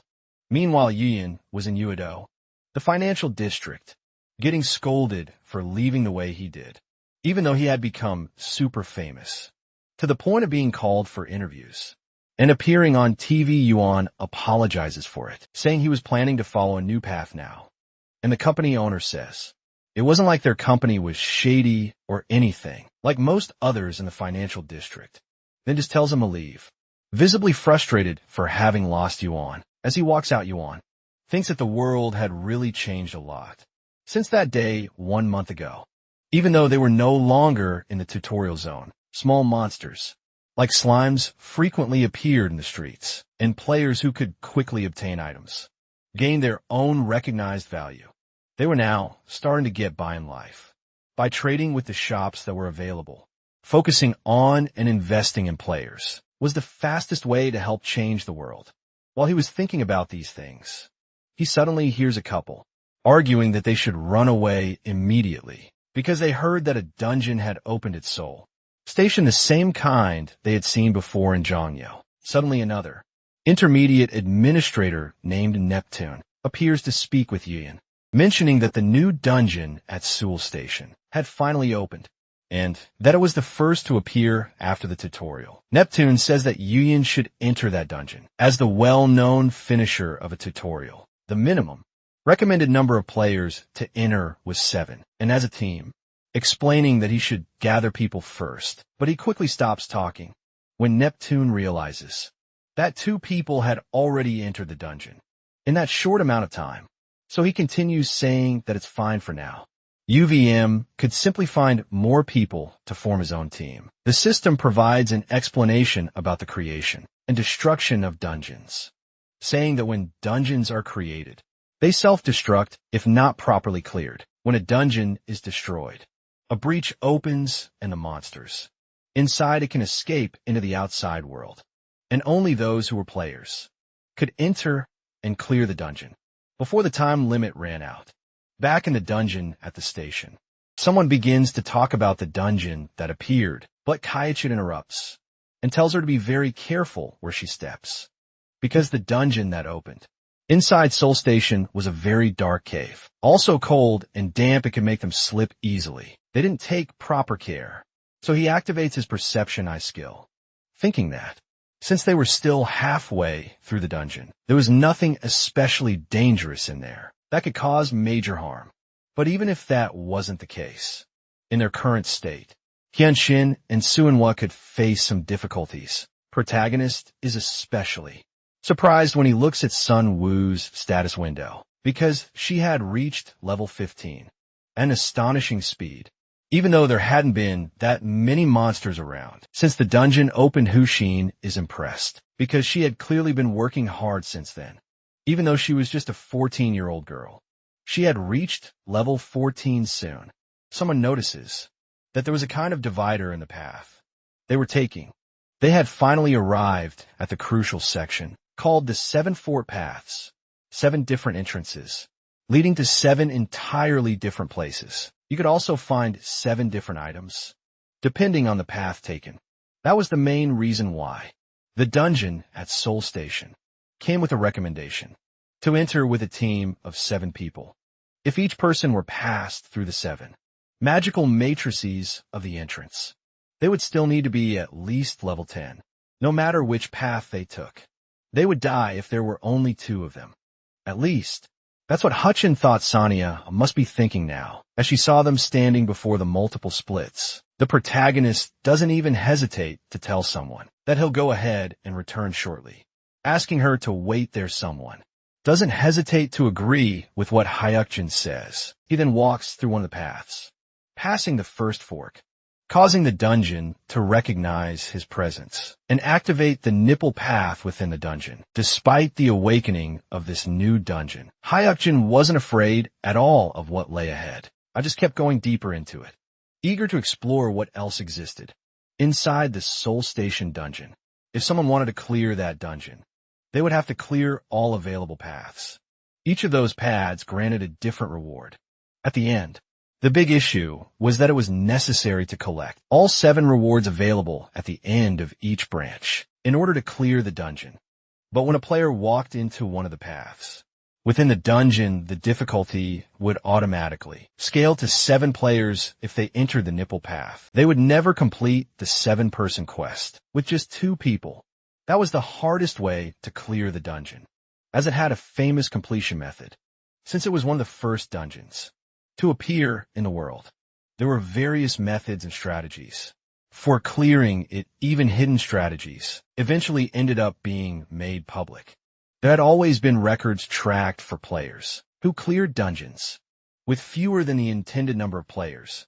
The system tells Traction that the Soul Station dungeon has activated the second charm, known as the Diego Path. It was only necessary to take full advantage of the difficulty setting inside it. After opening each path, the total of 7 paths, originally locked and programmed for 7 players, would begin to shift. If the difficulty of the first one was set for 7 players, then the difficulty would drop considerably for each parallel opening. Another notification appears, mentioning that the Delinka path inside the Soul Station dungeon had begun to activate until all the paths were opened. Each one would have the difficulty of just 1 person. After opening all the passages, Hutchin returns to where Sun was waiting, conditioned to clear the dungeon. Never said they had to clear all the paths at the same time. It was just one big rabbit hole that they could use to their advantage. With that in mind, Hitchin says it's time to begin the job, so they decide to proceed through the first path of the Nepal passage. Meanwhile, several civilians outside the dungeon were confused by the massive chaos. Inside, the police blocked off the area, shouting for everyone to stay away. Because a disaster was unfolding inside Soul Station, they directed everyone to follow police orders and evacuate quickly. People were confused about what was going on, but decided to follow the recommendation. Yudian, who was there, knew that a dungeon portal had opened. Inside the station, suddenly, the voice of someone clearly abnormal echoed among the crowd, saying this was a very irritating situation. He asked what those police officers thought they were doing by interfering with his livelihood, and why they were blocking him. Everyone is shocked by the appearance of the man, who looked nothing like a normal human, especially because he was walking through the air. The police ask who the man is and demand that he identify himself. Yuan remembers seeing that person before, inside the tutorial zone, and recognizes him as the intermediate administrator. Chris, if the administrator was here, it must mean another player was nearby as well. The police state they will open fire if he doesn't comply, and again order everyone not to approach any further. But despite the warnings, Chris approaches the officer. Visibly annoyed, he lifts him by the neck and asks what exactly he's trying to do now, prompting the other officers to yell for Chris to let the man go, and once again threaten him with their weapons. Chris dares them to try, and even though they open fire, a barrier protects him from all the bullets. He returns the bullets at them in a quick motion, setting everyone who fired ablaze. The police scream for everyone to retreat and fall back immediately, which makes him complain that they were just noisy insects bothering him. But now that Chris had managed to clear the path leading into the Soul Dungeon, he mentions that it should be the perfect moment for players to enter. Chris comments that there were actually some pretty famous people there, specifically mentioning Yvion next to Chris. Another person approaches, saying It had been a long time since they last saw each other. In truth, he and Yuyan had only seen each other during the tutorial. 1 month ago, Yuyan immediately recognizes the player, SEO Juwon, who says he can't believe he's running into the great finisher of the tutorial right there as well. Juwon greets Yuyan, and he returns the greeting with hesitation, which makes Yuyan think that, just as expected, Juwon had also survived. He'd only seen him during the goblin attack, but couldn't possibly forget someone like him. Juwon had been covered in blood and kept stacking goblin corpses again and again, while other people were too busy running for their lives. He was enjoying the reckless slaughter. At first his behavior scared him, but even Yuyan had to admit he was a very skilled person. Juwon asks if he was also trying to clear the Soul Station dungeon, but it should have been an obvious question, since there was no way a player of Jun's level didn't understand how much that world had changed. Those things would keep appearing forever, constantly changing the world from what it once was. And Jun says that, as long as the opportunity continued, they could still chase after their wildest dreams. It was the perfect chance for players to get their hands on whatever they desired. But since Union doesn't respond, Jun comments that the administrator said they needed 7 people to clear that dungeon, since they only had 6 people there. He invites Union to join them, saying that it would be a great help if they joined forces. Back inside the first path of Nepal, the duo of protagonists found a group of monsters called Black Yaks. Both Hyuk-shin and Sun-woo took the chance to kill those new creatures, with the provocation of facing a large herd of them. Hyuk-shin comments that they now had a long job ahead of them, so they should keep hunting and push even deeper into the dungeon. Monsters charge at the protagonists, and Hutchin uses his sword to kill each one with relative ease, causing multiple consecutive kills and earning several experience points, along with coins as rewards. After taking care of a few of those creatures, he realizes he had taken down 30 of them. Suinhwa had successfully finished her battle too. She asked about the skill Hutchin had used a while ago, the one that sent all the yaks flying and defeated them quickly, without even trying hard to achieve his goal.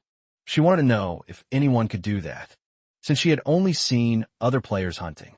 She asked if she herself could learn how to use it too, and Ketchin replies that maybe she could, giving a discreet glance toward the administrator Senia, since she was probably curious about how things were going. The protagonist whispers to the administrator that, with all the guardians watching, he couldn't say anything to Senia, and tells Samoa that if she keeps practicing, she might be able to do it someday. Meanwhile, the guardian nameless observer remained silent. The guardian Lady of Scales seemed pleased, and the guardian whispering demon didn't agree with his actions. Some were asked, such as working hard to get stronger, help her learn it, and the protagonist agrees, explaining that practicing to avoid any regret was important. If she could give her best at her best moment, then she would be able to make it possible. At least, that was how Hwachin had done it in his previous life. Someone didn't really understand what he meant, but since Hwachin was saying it with such conviction, it must be true. She decides to believe in his words. That's when she notices something floating near them, which surprises them both, because it looked like some kind of ring. Kashuan recognizes it immediately, thinking that was the ring, an item he had been waiting to appear for a while. Inside the dungeon with that, they had finally finished clearing the palace path. Now, they could proceed to the next fork. Sunway asks if they could really just leave, without killing all the monsters, and the protagonist agrees, because those weren't monsters that gave much experience, so it wouldn't be worth the effort to kill them all. She thought they had to kill everything to complete the dungeon, just like they had done in the tutorial, by killing the wolves in Shangyechin. Yechin remembered well what she was referring to, but they were going to leave now, because it was the best thing to do. That's because they weren't the only ones. Inside that dungeon, meanwhile, Jumin's group had entered the portal, leaving into that dungeon. Jumin himself mentions that this dungeon was very different from the Tower D dungeon. It looked more like a cave system he still had his memories from, inside the tutorial dungeon, from the time he had entered it for the first time. Especially since this was the second one they would be venturing into.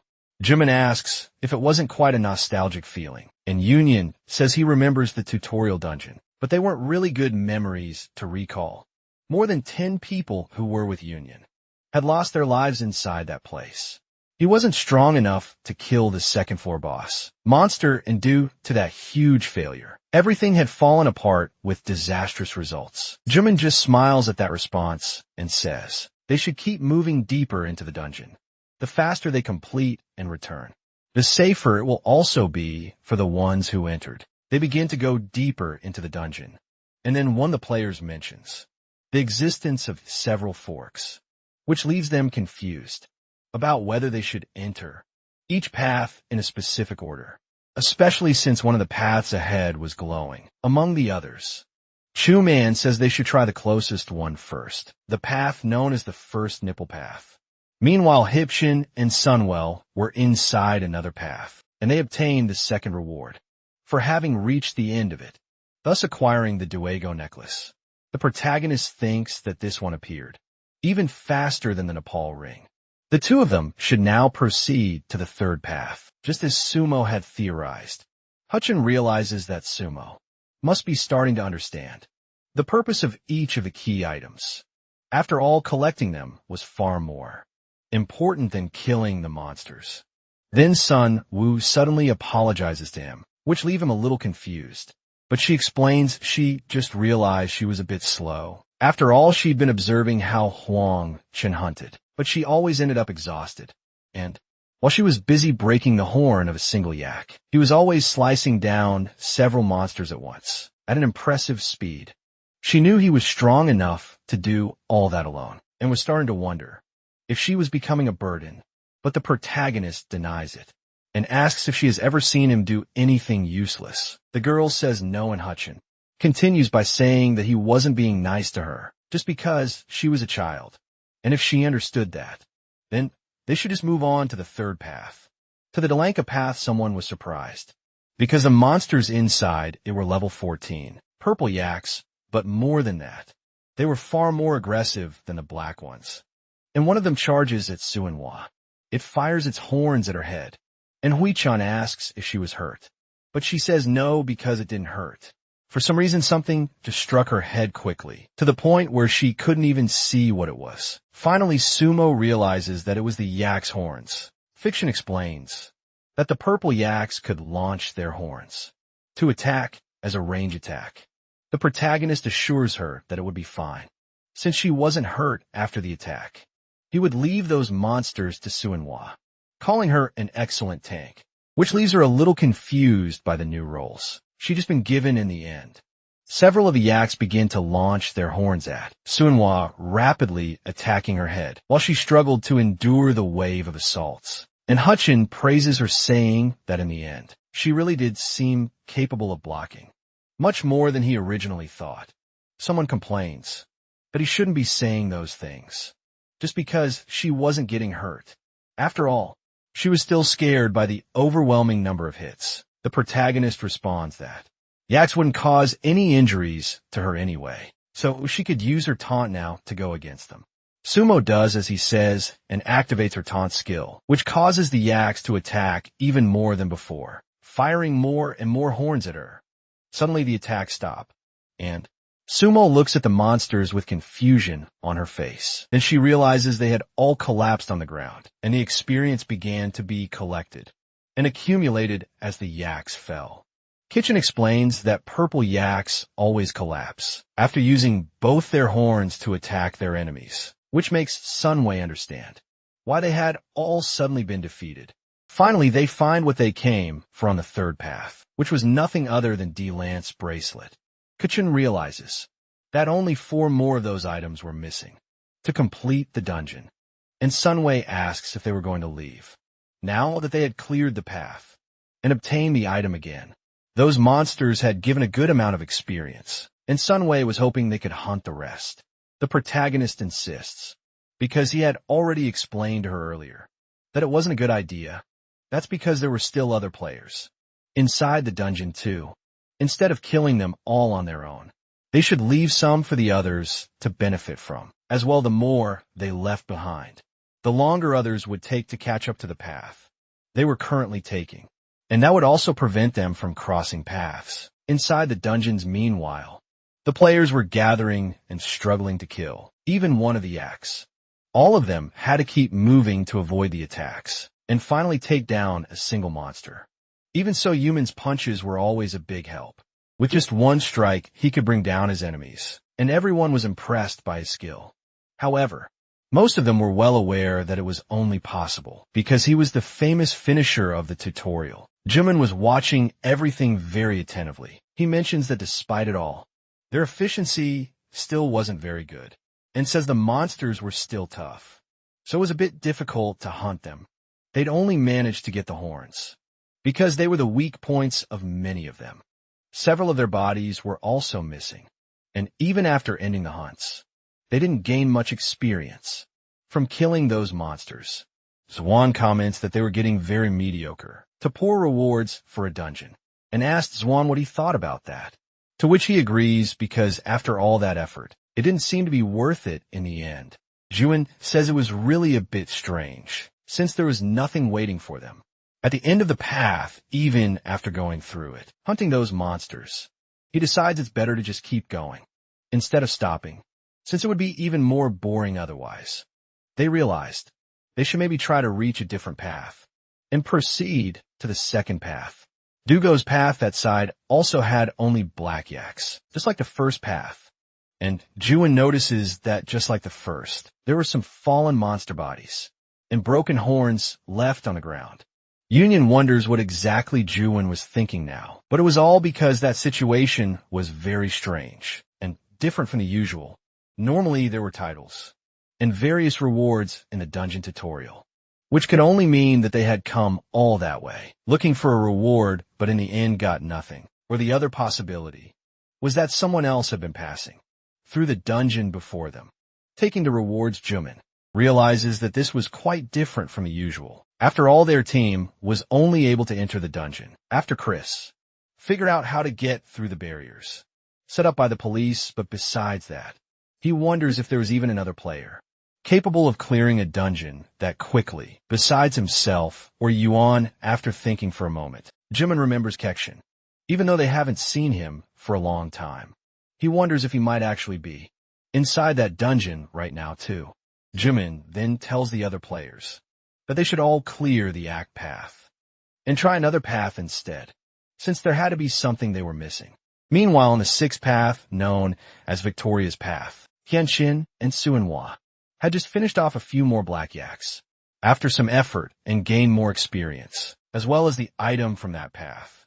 They obtained the second to last reward item, known as Victoria's Shield, which makes the protagonist think that a shield like that would be a good reward for a tanker, but now that he saw it firsthand, it had too little durability to really be used as a shield. They had also acquired Athena's necklace from the fourth path, Athena's Path, Xena's club from the fifth path, Xena's Path, and finally Victoria's Shield for Victoria's Path. Now, they only needed to obtain the heat item from the seventh path.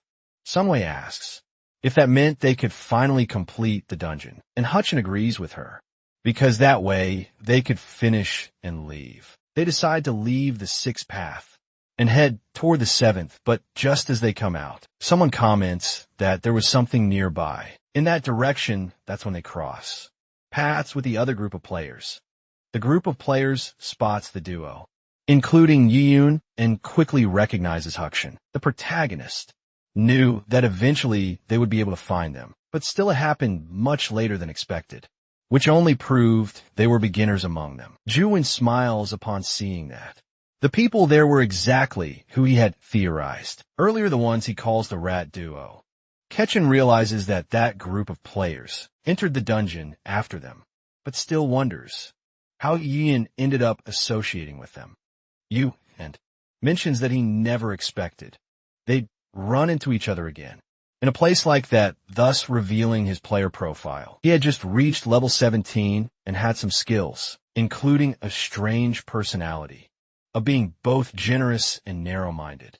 At the same time, Kurson focuses on Juin as he approaches to talk, commenting that it looked like they had some companions. Inside the dungeon, Juin says, they passed by some of the monsters that Kursin and Suinhua had hunted, and asked if it was really their work, clearing that part of the dungeon, to which the protagonist agrees. Being 10 years in the past, Juin looked much younger, but was still the same, as Hyupshin remembered from the future. That's because there was a player organization that sometimes acted under the name Nightmare, also known as the Demon King's Army. They had great combat power, capable of facing the 8 heroes, committing vicious atrocities that could not even be described with words. They were practically a group of lunatic players who enjoyed committing atrocities. Among them was Seo Ju-won, a self-proclaimed unusual homicidal maniac, particularly famous within the Demon King's lunatic army for his vicious acts. Kitchen was quite aware that he would eventually run into one of them someday, but he hadn't expected it to happen so soon, right in the second dungeon. Chu-man says they really managed to progress quickly and asks if it was just the two of them who had been clearing the dungeon. Kitchen agrees that the two of them alone were more than enough. One responds that the results speak for themselves, improving both of their abilities. After all they had seen, their hard work up to now, in the past they left behind, he continues saying, the dungeon was originally recommended for a team of 7 players and asks if that didn't mean they would need more people. From that point on, but Kirchen replies that they would eventually find out whether they could proceed or not, and ask directly what exactly Juin was trying to imply. The players begin to get angry at Hookton's tone, but Chu-won interrupts them, saying he had a proposal to make to the protagonist, explaining that including himself, everyone in that group was quite experienced in hunting compared to most of the other survivors. They could find a way to clear the dungeon together. Now that they had coincidentally met, it would surely be much safer and faster to take that route, both for them as a group and for Kutchin and Suinhua. Juin says they were also looking for a way to share the rewards so that everyone could be happy. No one could claim ownership of the dungeon. It would be the best way to act. And Juin ends by hoping he would make the right decision. Kishuin ends up agreeing with the proposal, but with a single condition, that the 7th key from the Liki to LA path will be sold by him. The group of players gathers as one and enters the Liki to LA path, beginning the hunt against the yaks that were being slain, thus accumulating experience. The other players shout that there were even more yaks ahead, and they should all group up to kill them, which makes someone think that it really was much faster to tackle dungeons, with everyone together still. Something felt off. She notices that Kyukjin's movements were slower and less efficient than usual. After all, earlier, he had been pushing himself hard to handle everything alone, and hadn't seemed to have any problems. Now he looked strangely exhausted, which made her wonder if he was really okay. Meanwhile, June 1st had been wondering what kind of trump card Hugh Chin was using, since he was able to clear the other dungeon paths so quickly, but it was surprising, because Hugh Chin seemed like a much more average player than he initially thought. Despite considering the fatigue he was showing, he still didn't seem as skilled as he originally believed. Then they finally obtained the Lakatula earrings, and Ju-won realizes that was the key item that had been mentioned earlier, and he thinks that they really just look like useless items. They didn't seem to have any special abilities or anything like that, and their durability was ridiculously low. Jimin wonders what exactly was so special about that item for Hwachin to be interested in it. The protagonist quickly approaches and asks if they managed to get the item in question. Jimin hands the earrings to Hwachin, saying that no matter how he looked at them, they still just looked like old earrings, and asks why he would be interested in something like that. Kekshin replies that he only needed those items to be able to clear the dungeon, but they had to be picked in the correct order, and only the first player to collect them could receive them. And he himself had all 7 key items, which should now allow them to complete the dungeon. He then gives Juin what he had promised, 500 coins as a reward. Jun is surprised that he had that many coins. It was impressive because he would have had to kill at least 40 of those yaks. To have that much, Jimin laughs and realizes it would be relatively easy to find a way to rob him. He then responds with a laugh. That it was. Honestly, a relief that Hyukin kept his word. He also mentions that he would do everything. He could have helped them until they left the dungeon. The protagonist replies that now that he had offered, there was still much more to be done before completing the main quest. And tells the other players that they could all follow Kyokushin to the end of the path, which makes someone a bit tense about the way things were unfolding. She asked if it was really okay to do this. After all, he seemed more tired than usual, and she just wanted to make sure he was okay. But Kutchin responds that she shouldn't worry, because it was nothing serious. Someone worries that maybe she had just seen something wrong. At the end, in truth, Shuju Wang was a problematic type of player, even though he was level 16 and had a personality visibly intimidating to anyone who got close enough to see. Thanks to Kyukchin's perception eye ability, he knew all about his dark and twisted thoughts, especially knowing about his blood-soaked future. Though the roots from 10 years ago already seemed equally bad, he wonders when Juwin's true personality would finally be exposed to everyone, letting that mask he always wore fall, and allowing his real self to emerge. Walking deeper into the dungeon, they finally reach its end, entering the menorah square. Upon entering, the statue of Menorah opens its eyes to them. Kekshin knew that once all 7 paths were cleared, a menorah square would always appear. That was another reason why the Soul Station dungeon was known as the end of the line for low-ranked players in his original timeline. Sunways, immediately frightened by the sight of the statue. Akashin thinks that for a name like Final Destination, it was actually quite simple. No one ever figured out how to move past Menorah's statue from that point on. Soon the statue begins speaking to the players, asking who dared to disturb its slumber. Yuan is surprised when the statue begins to speak. Menorah says that those without the qualifications to enter the space should leave immediately. If they choose to stay, punishment would not be withheld. Kishuin continues forward, thinking that he hadn't come all this way just to give up now. The protagonist answers that he came to prove he was qualified. And so the statue begins to emit a strong glow, telling him to prove himself to it.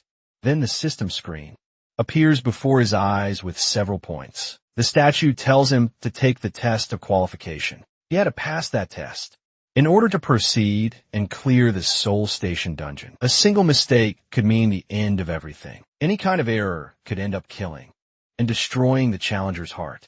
The first challenge was exactly the first path he had entered, and so he opens his inventory to retrieve all the items collected inside the dungeon, equipping the key items on the menorah statue in the correct order, followed the order of the paths they had taken. So he begins by offering the ring of Nepala, followed by Diego's necklace, Delant's bracelet, and all the others, until finally completing the challenge and filling all the required slots.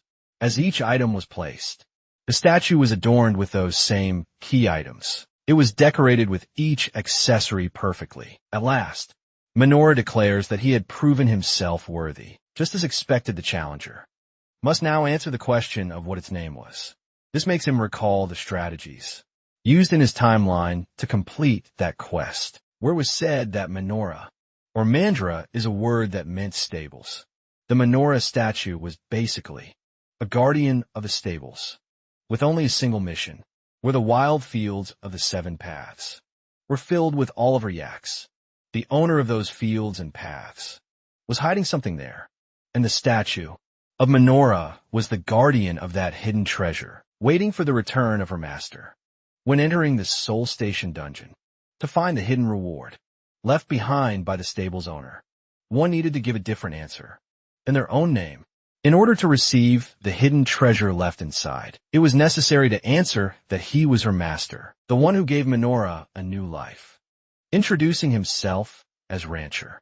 The players are all confused by Kyukian's answer, but finally Menorah greets her master and creator, triggering the system to notify him that he found the correct answer and also completed the secret quest inside the dungeon. Kishuin feels relieved because he finally managed to accomplish it. The observer, your name, shook his head. The Lady of Scales was surprised, and the Whispering Demon was quite entertained. All the players are impressed by Hugh Chen's answer, and the result it brought. Somewhat feels relieved, because apparently everything went well. The players ask what exactly happened, and what he meant by answering that he was her master. They don't understand what kind of notification that was, which they all suddenly received. Despite everything, they were relieved because things ended well after all. Yuan thinks. He had been worried something bad might happen, but in the end, Hutchin really wasn't an ordinary player at all. Minora responds that there were items her master had left for her, and asks him to choose one and leave the system. Tells Hutchin to choose a reward. Among them were Minora's gloves, Minora's fine sword, and Minora's breastplate. Those were all special rewards from the Soul Station dungeon, and they would certainly be of great help if obtained. Early on, Hutchin thinks that, considering the place they were heading next, the best choice right now would definitely be one in particular. But suddenly June approaches, commenting that it looked like he got some pretty interesting rewards this time, and congratulates him.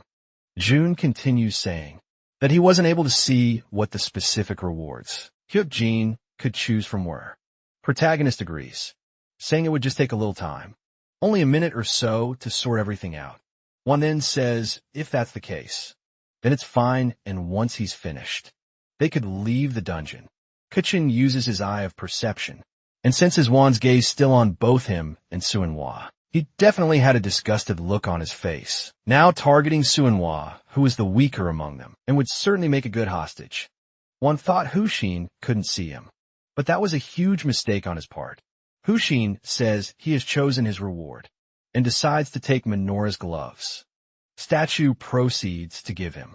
The item is selected Manor's gloves were a special item, with a unique tolerance to poisons, and they protected the wearer from various types of infections, giving him +2 defense and +3 poison resistance. Minora says she hopes is a useful gift to help him continue on his journey, allowing the system to finally announce that they had completed the quest. In Minora Square, the next quest stage was called the Fork Path, which makes Sumway especially curious, since it looked like there were 2 paths to follow. The quest said that the Soul Station dungeon still had one last path. They had to figure out how to complete that dungeon. If they failed, it would collapse immediately, and at least one player had to enter each of the passages. Action agrees that there were still final paths they had to go through, which also meant that the Soul Station dungeon was nearly at its end. Sunway asks if they'd be going home after that. He replies that it wasn't over yet, so she shouldn't lower her guard and should stay close to him. For now, Sunway promises she'll stay by his side, but Juin interrupts them to say that he's disappointed because they were supposed to be cooperating with each other. He felt like they were just following Kukjin's orders. Not everyone agreed with that kind of path to follow. In the end, it felt a bit excessive, and Juin says they should split into 2 groups to proceed through the paths. They suggest they should do that properly. Now Kachin responds that if that's how Juin sees it, then he and Sumwo could clear one side alone, as Juin should have already seen. The 2 of them were more than enough to handle one side. Juin scoffs that he had overwhelming confidence and asks how he could guarantee just the 2 of them were enough. It was good to be confident in your skills when entering new places, but even so, Juin didn't believe that would last until the end of the dungeon. Kakin agrees that he might have a point, noticing that Union was visibly bothered by the situation, and the words he heard clearly, sounding like a personal attack about what happened in the tutorial. Kakin asks if one thought they should split into groups to explore, and he agrees, explaining that they should plan the division according to the best kind of balance. A team of 3 on one side and a team of 4 on the other could be a good setup. The team could be determined by placing the tutorial finisher Yuan, who would provide good balance to the team of 3. And with that in mind, Juin suggests that he be the leader of the 3-person team. Yun is surprised by that, but Juin continues saying that Sumwa should be placed in the 4-person team, so she could tank for them. Juin asks what they think of the idea, visibly making Sunhwa uncomfortable. But Hee-chan openly says that he hated the idea, pulling Sunhwa closer to him.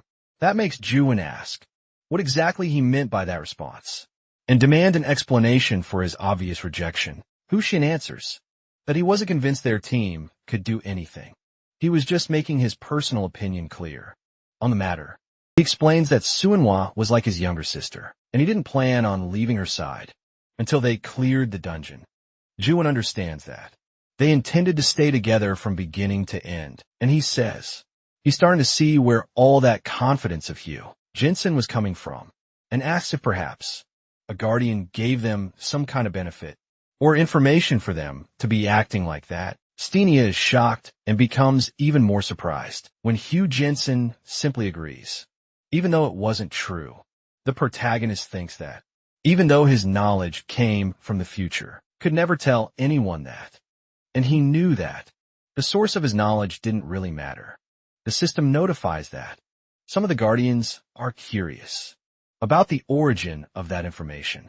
Kitchen thinks they were all shameless bastards. If they were really curious, they should just give some kind of useful information. Themselves, Joan says that if that was the case, then he understood why Hwachin was so confident they would give up on taking Sunhwa into their team. Even so, Ju-won says Yoon should join their group, because that way everything should go smoothly. As long as they split that way. The protagonist responds that he has no complaints about that. Yoon agrees to join that group too, so they could all meet again at the end of the split paths. And Ju-won walks away from them, wishing them good luck with a malicious smile. The system announces that they are entering the first path and tells them to reach the end of the path. Stated that the clues to clear the dungeon were all at the end of the path, since fewer than 5 people had entered. A temporary safe zone was created for them, and Sunway asks if they should just walk straight to the end of the path.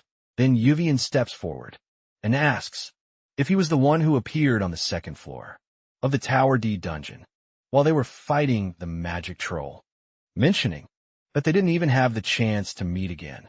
After Chang Yi-chun, he says it had been a bit hard for him to remember, since they had only met a few times, but he was always with that girl, and thought Hu-chun must have been someone else, when he didn't even come close to talk. Now he was sure he remembered exactly who he was. Hickston was surprised that Union recognized him, and agrees that he was right, but asks why he was bringing that up now. And Union bows, thanking him for saving his life, which surprises both of them in that whole scene. He explains that to him Hickston was like a hero. If he hadn't found a way to drive off the magic troll that day on the 2nd floor, he would have definitely died. The protagonist thinks he was just trying to run away, because he didn't want to die either. But it seemed like things had been misunderstood. Yu-yun says Hutchin might be surprised to see that from him, but the truth was he would never forget that favor. The system itself confirms it by showing that he was offering sincere respect. And thanks to Caption, you even asked for a chance to repay Caption with any kind of favor he might need, which makes the protagonist think it was almost funny how honest he was being, and he never expected to hear something like that from the great first king, especially when he was offering a favor. For some reason, it still didn't feel real to Kepton. Kepton replies that he'll keep that in mind, and Union thanks him, asking if he could call him Big Bro from now on. It shocks the protagonist, since they were supposed to be the same age, and it felt like an overly exaggerated way of showing respect. But Yumi unassures him that he doesn't care about age, because Hyuk-jin saved his life and is a great hero. The protagonist just agrees, if that's really how they wants to act. Yu-yen asked him to also speak casually with him, and start calling him Big Bro from now on. This makes someone happy, with a friendly interaction between them. As they move further into the dungeon, Hutchin realizes they finally reached the crystal needed to clear the Soul Station dungeon. As expected, it was still intact. Kitchen tells the 2 players to sit down and rest, because they would need to do something tiring soon. Yugen asks if it was really okay for them to just sit there and rest. The protagonist assures him it's fine, because the area was temporarily marked as a safe zone, so it was all good. They could take care of the crystal later. The best way to do it was to conserve stamina while inside dungeon raids. Yuan notices that Xiao Qian is still speaking formally, and even frowns, demanding that he speak informally. The protagonist agrees, wondering how Yuan always managed to get so intense, out of nowhere. Sunwei asks if she was like his younger sister. Then, what exactly should she call Yuan? He replies that she can call him however she wants, and she decides to just keep calling him the same. As always, Cook-chan thinks that the way Sumu addresses them, calling them Appa, is how people in Korea usually refer to an older brother. She decides to do the same for Cook-chan. Sumu replies that she'll be calling him Mr. Yun, which leaves him totally shaken, because it felt like she was speaking to someone way older. Kirkland sighs, thinking kids in that era really were funny. Yu even asks if the crystal would really wear them out that much, and if it was that difficult to deal with. And Kirkland explains that clearing the crystal is directly connected to clearing the dungeon, since taking that final step in the dungeon raid could trigger some sort of trap, prepared for them in fact. There was another problem they needed to solve first. The scene then shifts to Juwon's group. On the other side of the dungeon, they end up discovering an entrance and some kind of button. The system warns that now that there are more than 5 participants, the temporary safe zone would be removed, and the players are surprised by this. Hushin tells them to get up, because they're going to have to fight some guys now. At the same time, Ju-won's group also approaches. They ask if they hadn't finished clearing that path yet. He mocks them saying that, even though Hutchin had been acting confident, it seemed like they were pretty slow. It was a bit disappointing. The protagonist says there's no reason to be disappointed, because they were just waiting for Ju-won's arrival. Hutchin says he knew. They've been planning something like this. From the start, Ju-min scoffs that he's acting again, like the guy who always knows everything. He was trash from beginning to end, striking with his sword a kitchen. Ju-min says he should have at least tried to be a bit more humble, especially if he knew he'd end up dying his hands in the end. Hutchin asks in return if he'd even be able to kill him, throwing the insult back, and so Hutchin and Ji-won begin exchanging sword blows rapidly. Ji-won asks what's wrong, and where all that confidence he had before went. During the battle, after all, the protagonist was only dodging and trying to defend, instead of striking back. Ji-won mocks that it's a shame for Kitchen, and asks if those were really all the skills he had accumulated. To show this makes you. And some will worry, because he ended up hurting his hand in the process. Johan asks if he really had time to be paying attention to anything other than the fight. Soon the other players try to go after Johan and Suinhwa, but the one who attacks complains that he missed his hit, and starts mocking Johan. He asked if Johan really thought he deserved all that reputation, and the others comment among themselves that all of them had also been getting used to fighting since then, but dealing with someone pathetic and cowardly like UVN would take less than 5 minutes. When they had the numbers, they didn't even need to try hard. They were confident because they hadn't done anything like that for a whole month, and they wonder how much fun they could have facing UVN now. I laugh at UDN saying that if he lets his guard down, they'll definitely find a way to kill Suinhwa if he wanted to survive. He just needed to hand the girl over to them. After all, he might be good with his fists, but you shouldn't be able to handle 2 players at the same time. Meanwhile, Ju-won says it would be pretty boring if Hutchin just kept defending and asks if there wasn't anything else he could do to make things more interesting.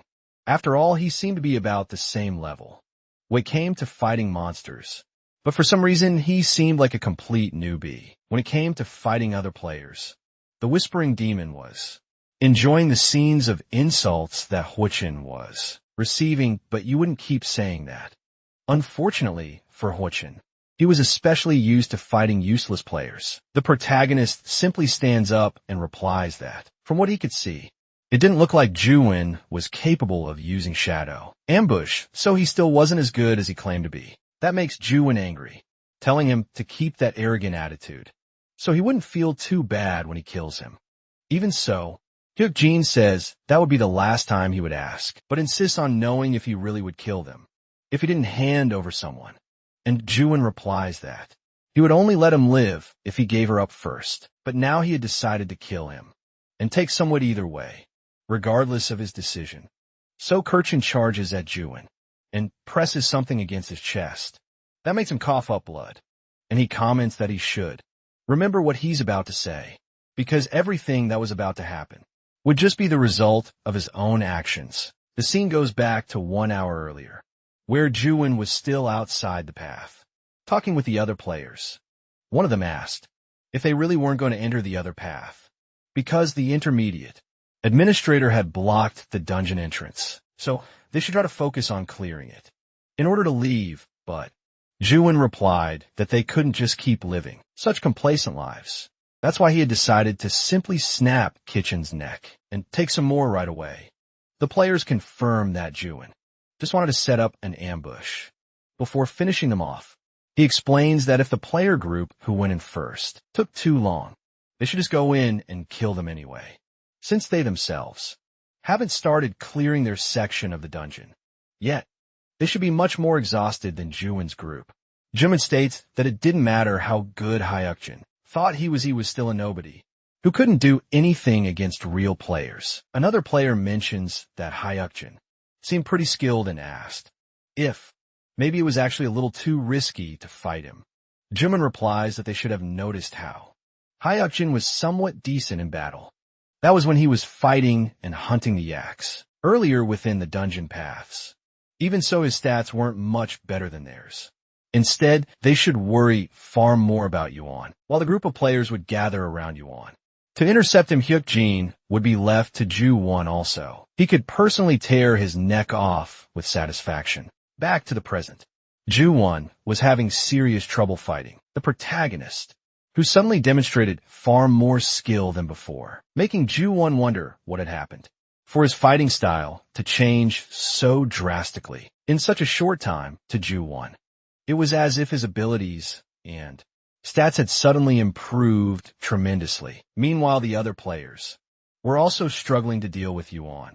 The players started asking Yuan for help and told him to hurry up and finish his fight, even though they were trying to attack Yuan. Sunway intervened, using her skill called Platinum Shield to defend him from the attack. That greatly surprised the other players. That girl had enough skill to block such a heavy blow that should have been devastating. While they were still stunned by that ability, Sumo created an opening for UD to strike them. He throws a punch to a player's chest, using his power punch skill to attack, sending the player flying and nearly smashing through the dungeon wall. With the hit, another player screams in shock after seeing his teammate get hit that hard, and they decide to try helping Yuan so he could help them fight Yuan, who was clearly the most dangerous among the enemies inside. One of the players shoots an arrow, trying to hit Kayakin, the protagonist, was able to sense the path of the attack coming his way and dodged it. The archer is shocked to see that, and everyone wonders how Kyukin was able to block and dodge a strike that came from his blind spot. All of this while he was still busy fighting Juin. The protagonist was well aware that the attacks from the players, who were part of his team, were fairly mediocre. His most dangerous one was the guy who always came with surprise attacks, and using that to try to surround the protagonist. The archer and Juin attack at the same time. Kexjin thinks that, judging by how the other players were supporting Juin with long-range attacks, they were probably even more annoying to deal with than Yuan himself. The truth was that Yuan would be the most troublesome. After all, they needed to worry about their own backs before worrying about him, especially since he was clearly stronger. In close quarters combat, Union charges at the archer from behind, asking if they really thought they could demand something from a little girl and try to corner them like that. The archer retreats, clearly afraid of taking a heavy hit. And so those players begin screaming for Ju-won to help, who was equally struggling to fight Kyuchin. Ju-won is shocked to see his entire plan fall apart. His men were being defeated at an incredible speed. He wonders how things ended up like this, when they were supposed to be the victors. After all, Hyukjin hadn't seen that skill before. He'd always looked like just a regular level 15 player you could find anywhere, not someone particularly difficult to face. From where he was looking, Hyukjin's stats were clearly much higher than Union's. Realizing he was getting nervous, he tries to calm down and think of something to counterattack. Juan thinks that Hu Qin may have anticipated his betrayal, but he didn't know anything about his abilities. He was excited to use that to his advantage somehow, before he could come up with anything.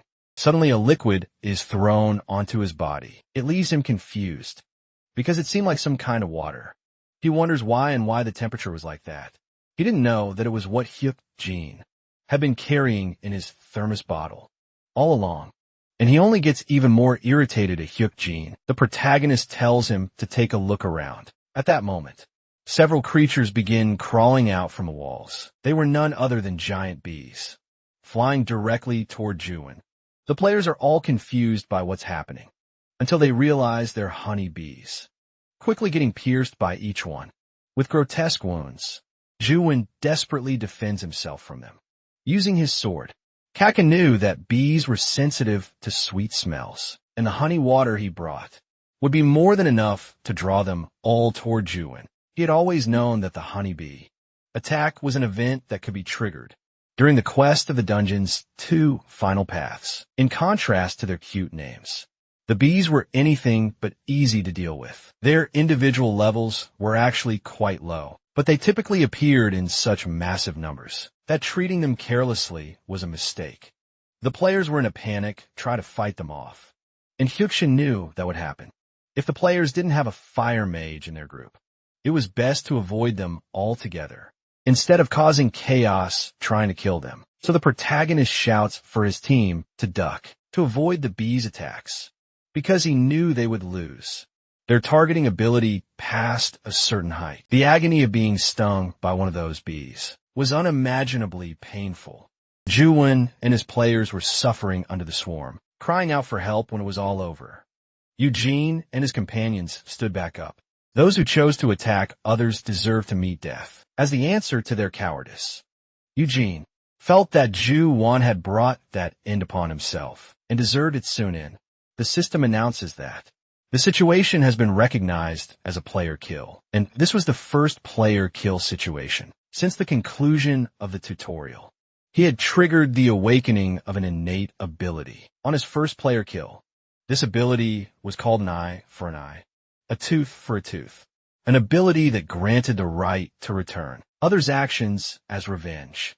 That skill granted him several status boosts, along with the potential to scale even further, depending on how long the ability remained active. Yukin is surprised by the awakening, finding it strange to have received another one so soon. He'd heard about that type of ability before, and it was one that required some form of counterattack to work, but it would only function against players who attacked first. It was common in his original timeline, but worked perfectly in one-on-one combat, to the point that it was practically impossible, even for civilians not to know about that technique. However, it was strange, because that was an ability considered dormant, which makes him wonder why that was happening. Remembering his future in another timeline, where none of this had awakened before, Yun approaches, saying it wasn't Hyukjin's fault for what happened, and he shouldn't blame himself, since he would have done the same if he had to choose between life and death. Someone agrees because it was really scary, but they were all bad players, and he hadn't done anything wrong. Kekshin realizes they must have been worried, that he was blaming himself, so they came closer to comfort him. But the protagonist replies that it was all right, and he didn't actually resent it. If they had let people who wanted to kill them stay alive, they would have ended up dying in their place. That's why he didn't regret the decision he made, to protect their lives. He'd rather become a murderer than let everyone die, and the system notifies that. The Lady of Scales understood his feelings, considering giving him a great gift for his actions, her respect and admiration growing. Kutchin notices his companions were looking at him with much stronger emotions than before, which was a bit awkward, since he wasn't even really concerned about the people who had died. To the bees, but thinking about that situation, Hipchin was the only one completely unfazed by it, and realizes he might have changed a lot since then. They return to the crystal, where the protagonist thinks clearing the dungeon was a matter of time. They just needed to destroy 2 more crystals along the upcoming paths. But suddenly the crystal begins to darken, The system says that the Soul Station crystal wasn't welcoming intruders. In Kyukin's perception, I detected danger. The players are surprised, but Kyukin tells them to back away. Sunway asks what he intends to do, and he replies that he'll deal with it now, and that everything will be fine, assuring them not to worry. Chuck Shannon opens his inventory to grab the honeybee stingers he had prepared, a countermeasure against the poisonous gas coming from a crystal, and that was the use of Minora's gloves, which he had taken beforehand on purpose, to resist the poison the gloves. Resistance wasn't strong enough to completely negate the poison, but the system recognized that the gloves were resisting the crystal's venom. Kirkjean had to destroy the crystal before the poison spread too much. He noticed that the poisonous smoke was getting even thicker than before, to the point he couldn't even see what lay ahead. Crystal becomes completely hidden, and the system says that the poison had started circulating through Hyukjin's body. Despite his attempts to resist it, the protagonist feels he's reaching the limit of how long he can hold his breath. In that space, the other players realize the smoke is getting even worse, and Yu Yen wonders why Hipchun got so close to the crystal. But soon the protagonist manages to touch the crystal, and the system alerts that the poison is being neutralized, and so the crystal finally dissolves, allowing them to breathe again, having successfully taken care of the trap. Gasping, the protagonist recovers after the impact he had just taken. It was harder than expected, to the point that his hand was marked from the effort, but at least he managed. Soul Station's crystal was acquired, and he had also completed half the conditions required to finish the dungeon. The nameless observer was intrigued, and the whispering demon appeared disappointed. Gutchin figured that cursed demon really wanted to see him die, and you've been asked how he managed to do all that. In the middle of the smoke, the protagonist reminds them about the honey bee stingers they collected earlier. He used them to neutralize the poison, which impresses Wei Yin. He wants to know how Cookin knew they could be used for that, and Cookin replies that the item's description mentioned something like it. UDM is impressed that Hyukjin thought of that just from reading the description.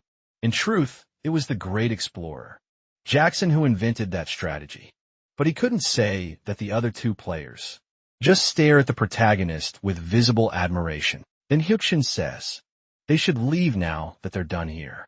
They took care of one part, so the next should be a little easier than before. Sinya just watched him walk away, heading toward another crystal. He hadn't used the bee honey from the attack event just to get rid of Juwin, but collected the items, knowing they had a neutralizing effect. Anonymous guardians entered the channel in large numbers to watch the match, but the administrator thought that the strategy was so clean that it didn't even need to be explained on stream. The real master of the Demon Mountain also joined the channel to watch. Justice Huichin acquired the other crystal from Soul Station, fulfilling the conditions to close the dungeon. It was completed the dungeon break, and the Soul Station dungeon were successfully sealed. At that moment, Sinya approaches to immediately offer the rewards that catches the protagonist by surprise. Must be special if she's doing it personally. She agrees, saying that a bonus status point would be distributed to all party members, all in accordance with those who completed the Soul Station dungeon, and player Hyopkian would receive the opportunity to choose items. For his incredible play being the first one to clear it, he's allowed to pick some of those rewards. It was quite useful. The nameless observer was especially curious to see what his choice would be. The most meaningful reward now would be something with long-term utility. There were three options: Gold Recovery Elixir Type A and Recovery Elixir Type B. Houston thinks that gold is definitely a good option, but that doesn't mean he can turn it into cash. But if it were 3.75 in gold, it would be around 200 million won. That number was doubly significant because it foreshadowed a future dungeon. There were many reasons why an average person would choose gold. Without hesitation, even for the protagonist, it was quite tempting, since he always dreamed of making more money. But the rights of players weren't protected by law during the early stages, so they still had to give up a portion of everything they received as if it were tax. You could remember the gold in particular, being confiscated under the argument that otherworldly goods were dangerous. It was very unfair. But these were the kinds of things they have to deal with. For now on, it would be lucky not to lose everything to the government when turning gold into money. In that case, Hyuk-jin decides to skip the opportunity to use it under these circumstances, and instead chooses the recovery elixir, type B, as it was the safer option. The nameless observer becomes curious about the choice, and the Lady of Scales is unsure. The Whispering Demon ends up being impressed by the decision he made. But at last, the dungeon break at Soul Station was sealed. The group exited after safely clearing the dungeon. Later, the protagonist tried to talk to his sister about something she was surprised by. The question about possibly moving away, not understanding if he had gotten rich or something, to be acting like that. Hugh Chun agrees, saying he had saved up a little around 100 million. She asked if he was drunk or something, but the protagonist doesn't blame her for doubting him. 100 million was a lot of money by their living standards, more than their family had ever had.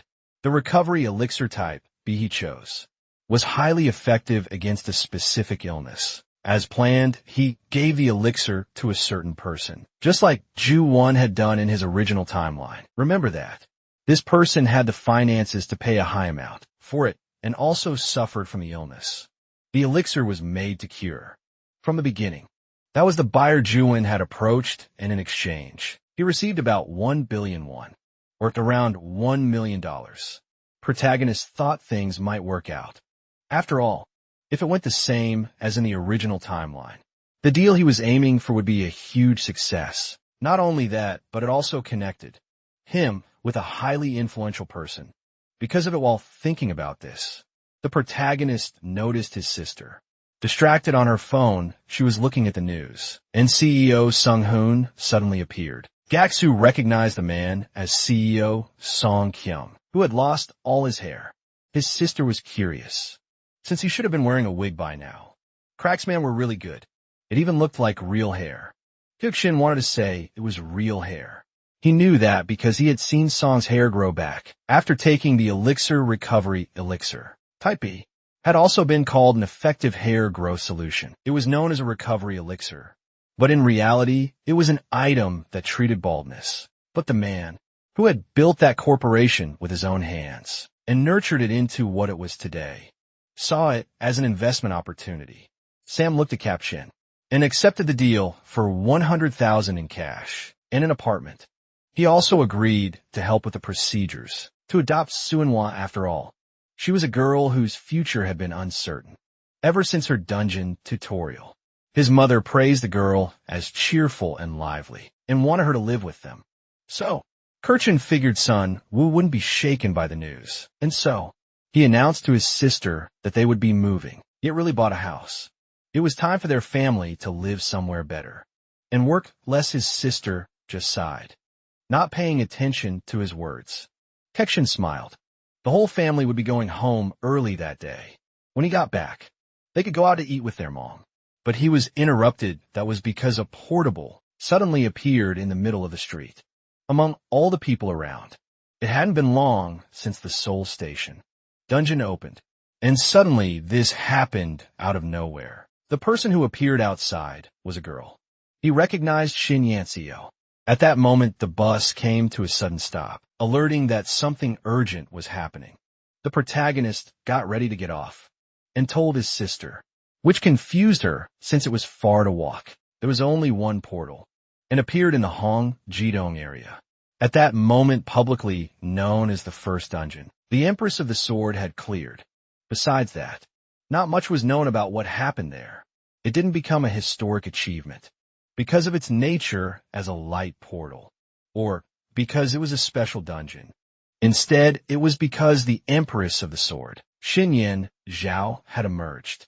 She became famous because she was the first player where the strongest PvP fighter ever appeared. Kekshin approaches and asks Shin if she intended to enter the dungeon. The girl was surprised and turned around, asking if he could actually see the portal.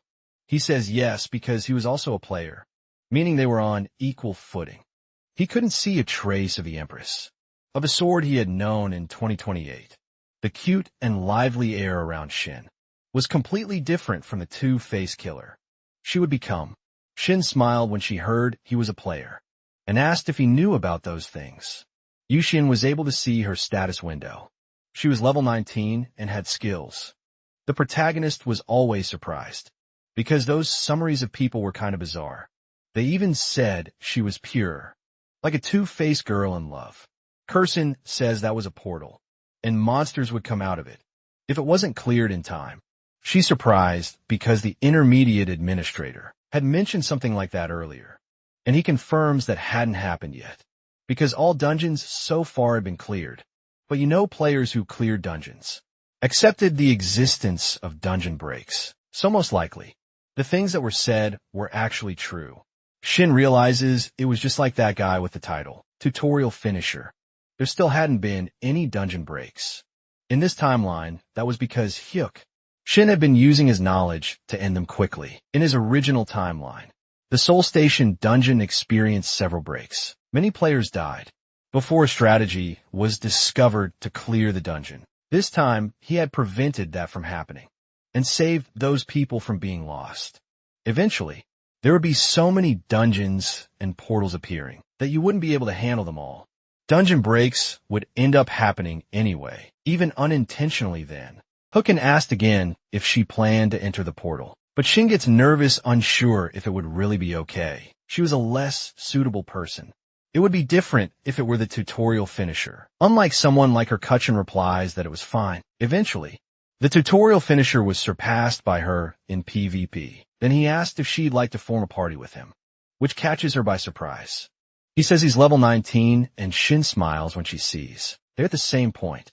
She thought she'd been leveling up quickly, but she's relieved that wasn't the case. Actually, she wanted to try something else before going in, and so she sent a party invite. Kitchen accepts, and then she asks how old he was, which confuses him when he replies he's 20 years old. Shin is surprised she thought he was older. In truth, he was 30 mentally, but his body was still 20. She felt they were different in age, because he spoke very formally. So she suggested they speak more casually, since they were the same age. Kokian says they keep it that way. If they make it out alive, they definitely survive too. Then enter the portal of light. He never thought he'd encounter this on his way back to Sunction. But this was the golden opportunity for the protagonist to make good use of it. He could see what it was like inside the portal, that the Empress of the Sword had cleared alone. After the tutorial, the protagonist was the first to enter, leaving Shin frozen as she watched him disappear. Kekshin was curious to see the underground tunnel and figured you should take a look. The return portal was still active. It didn't seem to be designed to prevent escape. If the Empress of the Sword was able to clear it alone, after the tutorial, it shouldn't be that difficult. Suddenly, the system alerted that monsters were appearing, catching him off guard. Rabbit tag monsters between levels 20 and 18 emerged, making him curious. Shin, who arrived shortly after, was impressed because they were large monsters. She asked if they were some sort of boss types, even though they didn't look that strong. The protagonist had to agree. They weren't strong monsters, despite their height, unlike players. He could tell how strong a monster was. Just from its appearance, they were rabbits. So they didn't seem threatening or powerful, like other monsters. Their main trait was that they fled quickly when they judged a target as a threat. That's exactly what happened. Yet she knew they ran because they feared them. If possible, they had to kill each one in a single blow, and he asked if she could do it. Shin smiled in agreement. She had the perfect skill to make that work. It was expected she had the title of one-hit finisher, always being the Sword Empress, even if it was still a bit early. She charged at the monsters with her sword and defeated them without any problem. That was the innate ability of the Sword Empress. The one-hit finisher, it was impressive on its own, but he didn't expect her to beat this skill this early. Her behavior also changed the moment she started fighting. She looked like an ordinary college student, just a short while ago now. She perfectly matched the battle-obsessed woman he remembered. Setting that aside, he never would have guessed. This portal was filled with rabbit monsters. They were practically invincible against people, with poor attack speed, but their attack and defense power was weak, even though they were particularly well known still. Among other players, there was another reason for their interest. With a bit of luck, he was able to get that thing there, though nothing dropped this time. Shin asked if he'd been here before, and he denied it. It was his first time she thought that, because he was killing the rabbits with such ease and speed, to which she replied that she also only needed one strike for each of them. Even so, Shin sighed and let it go. There was no need to argue, now that she knew they were the same age. Trying to talk normally was kind of driving her crazy. She just wanted to speak casually. And Hyuk-jin finally introduced himself to her. Shin was about to call them by name, and introduced herself too. But there was something she wanted to ask. She was wondering if he had a lot of knowledge about portals, but she was sure of it after watching him kill that rabbit.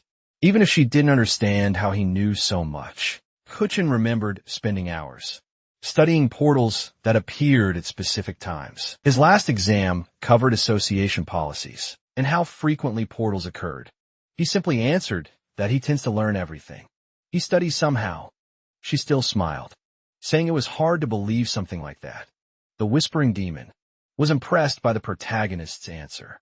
Even more monsters appeared, and Hyuk-jin said they should talk after dealing with them. Among the items dropped by the rabbit monsters, some stood out. There was something that could greatly help players between levels 30 and 40. Hyuk-jin hadn't expected it to drop after just killing 1 or 2 rabbits. But since it was there, he made a point to get one before leaving. He would hunt until it appeared. Senya was just watching when she heard a voice praising the player, saying he really was interesting.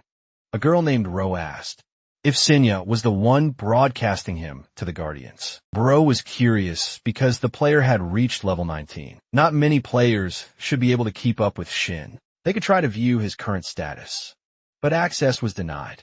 Senya explained that wouldn't be possible. Yusin had modified access to his professional information. He even removed his player name from the ranking board. Ro was surprised, wondering how he suddenly knew about access permissions. Normally players weren't told about that kind of thing, and she asked if Senya had told him. She replied that obviously she hadn't. She hadn't done anything against the commandments. There was nothing to worry about. But Rose still thought the whole thing was strange. She could see a player using the system, but doing something this blatant. He seemed like the kind of man who took advantage of easy targets. Any case, broadcasting kitchen should be a good source of income. Ro wanted to know if she could take on the job when Sonya wasn't available. Once again, Sonya replied that none of that would be possible. She had signed an exclusive contract with the protagonist, which really surprised Ro. That kind of thing could only be done 3 times, but still she had stepped forward and acted. There was nothing Ro could do if he turned out to be the early rising type, but none of that had anything to do with Ro to begin with, and it never would. While the players kept fighting, Hugh-chan suddenly saw an item drop. It was an iron sword of high quality, forged by a high-level blacksmith. It had excellent attack power and durability. Caught his attention, he threw the sword to Shin, telling her to use it, since it was better than her current one. She caught the sword in surprise, unsure if it was really okay for her to take it. Katsu knew she'd make better use of swords than he ever could, so she accepted the sword, thanking him for the offer, because she knew it was truly good. In exchange, she said she'd offer him the next item that dropped, no matter what it was. The truth was, the protagonist wasn't really looking for a weapon. He had a lot of knowledge about the monsters that would appear over the next 10 years. The weapons he had now were already quite good. He didn't need the iron sword. He wondered how many more monsters he had to take care of before it showed up. It needed to appear before the monster spawn limit was reached. Another item dropped, and Hugh-chan quickly grabbed it because he had finally found it. This was probably the best result he could get. Within that portal, the ring of Legolas, a ring crafted by refining topaz that held a mysterious power. There was an HP absorption ring, and just then, he glanced to the side and saw a large crystal. The completion crystal was already appearing. Even though they barely entered the dungeon, it seemed it was designed to show up after a certain number of monsters had been killed. Few dungeons were this easy. It made sense. She had completed it alone in her timeline. Shin asked if there was something there, and he replied it wasn't anything important. They should focus on defeating all the rabbit monsters. First, he had obtained a ring, but that wasn't enough. Rings were the only equipment that could stack. He still had 9 other fingers, so he couldn't stop there. It might take a few hours, but it didn't matter. He needed to collect them all. She noticed that the protagonist was dealing with the monsters at the same speed she was. With all the knowledge he had, it felt like he'd entered the portal before she had. It made her wonder just who exactly that strange player was. After some time, Shin realized that the monsters stopped appearing. After a while, she thought they earned some points by killing rabbits, so they had been there for hours. But now she wondered how they were supposed to leave, and Shin pointed out where they needed to go. It was so dark she could barely see anything, not even the direction of the exit. The protagonist had seen the completion crystal when it was forcibly destroyed. The light portal with the underground tunnel had been successfully completed. That was more than enough. Unlike dungeons, portals couldn't be entered again once they were closed. But he had managed to collect 8 HP absorption rings. He'd made the right call, farming until the monster limit. Meanwhile, Xenia was trembling with frustration because the brats were causing trouble. The brave Lion King was bored. The nameless observer had stopped watching. The Lady of Scales found the players' actions quite strange. Cuxia knew. Watching them hunt for hours was really boring. But he couldn't believe they were acting like this, even knowing how important that item was. It really took longer than he expected, especially after saying he'd just walk home. But now he also needed to think about what he'd tell his sister. When he got out of the portal, the two of them exited the dungeon, and Shin noticed it was the same place as before. They entered. Something felt different. There were no more people around. Something was off. That's when Ro approached, thanking the Guardians for visiting her channel. The true master of the Celestial Demonic Mountain had just requested the creation of a PvP zone. As such, from that moment on, she announced it. Through the establishment of a PvP zone, Kushin knew Ro, the administrator in charge of broadcasting Shin. She was an intermediate administrator like Xenia, but a different kind of fairy. Ro said those two players had drawn a lot of attention from the Guardians. On one side was the sword genius, who had caught the eye of the true master of the Celestial Demonic Mountain. On the other was an unknown player with an enormous amount of knowledge. She wondered who would come out victorious in such a grand battle. Since it was a PvP zone, they wouldn't die, and all damage received would be ignored. Guardians were free to vote on which player they thought would win. Ro was skilled at handling the Guardians, who were watching. That was one of the reasons she became one of the most well-known intermediate administrators. She was the complete opposite of someone lacking communication skills. That person was Xenia, who simply stayed quiet and broadcasted Hutchin without trying to hype anyone up. Shin didn't understand why things ended up turning out that way, but she wanted to know if it was really true, that they couldn't die even in a worst-case scenario. It was impossible to die in a PvP zone, just as she heard. Any wound would be healed once the PvP ended. Honestly, Hyuk Jin was shocked. He didn't think he witnessed this so soon, especially when he didn't even have a guardian by his side to handle everything. Some guardians expressed surprise at his observation. The Lady of the Scales, the Whispering Demon, and the brave Lion King were all stunned. Even the nameless observer was silent upon hearing that. That comment made Ro wonder if she wasn't allowed to know about guardian selection, and she questioned whether Xenia had really said nothing to Hyukjin from the beginning. Not that it was any of her business to worry about. In the first place, without further delay, Ro decided to begin the PvP once and for all, and asked the Guardians to cheer for the victory of her player. But Hyukjin asked her to wait, because he got something to say before they started. The Guardian Ro mentioned, the one who requested the PvP, had something to say too. The true master of the Celestial Demonic Mountain, he asked if his noble Guardian wasn't someone who promoted betrayal, seeing as he was unjustly asking Huichin to betray someone who had trusted him in battle. just as his name implied. True master of the celestial demonic mountain. That was the result. He openly declared his identity as the lord of millions of followers, the one who stands atop the demonic mountain. In his original timeline, he was as famous as Shin's guardian. As for his nature, he caused wars on the same scale as the brave lion. His belligerence marked him clearly as a true warrior. So don't misunderstand, it wasn't about courage. He was a warrior who despised betrayal of trust and stood against injustice and cowardice. Moreover, he was extremely proud, so he was bound to respond. True master of the celestial demonic mountain, granted a temporary skill.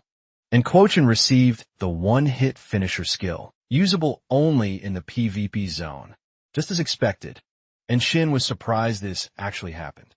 From the proud warrior's perspective, Shin, who had received the skill long before him, was the strongest in fact.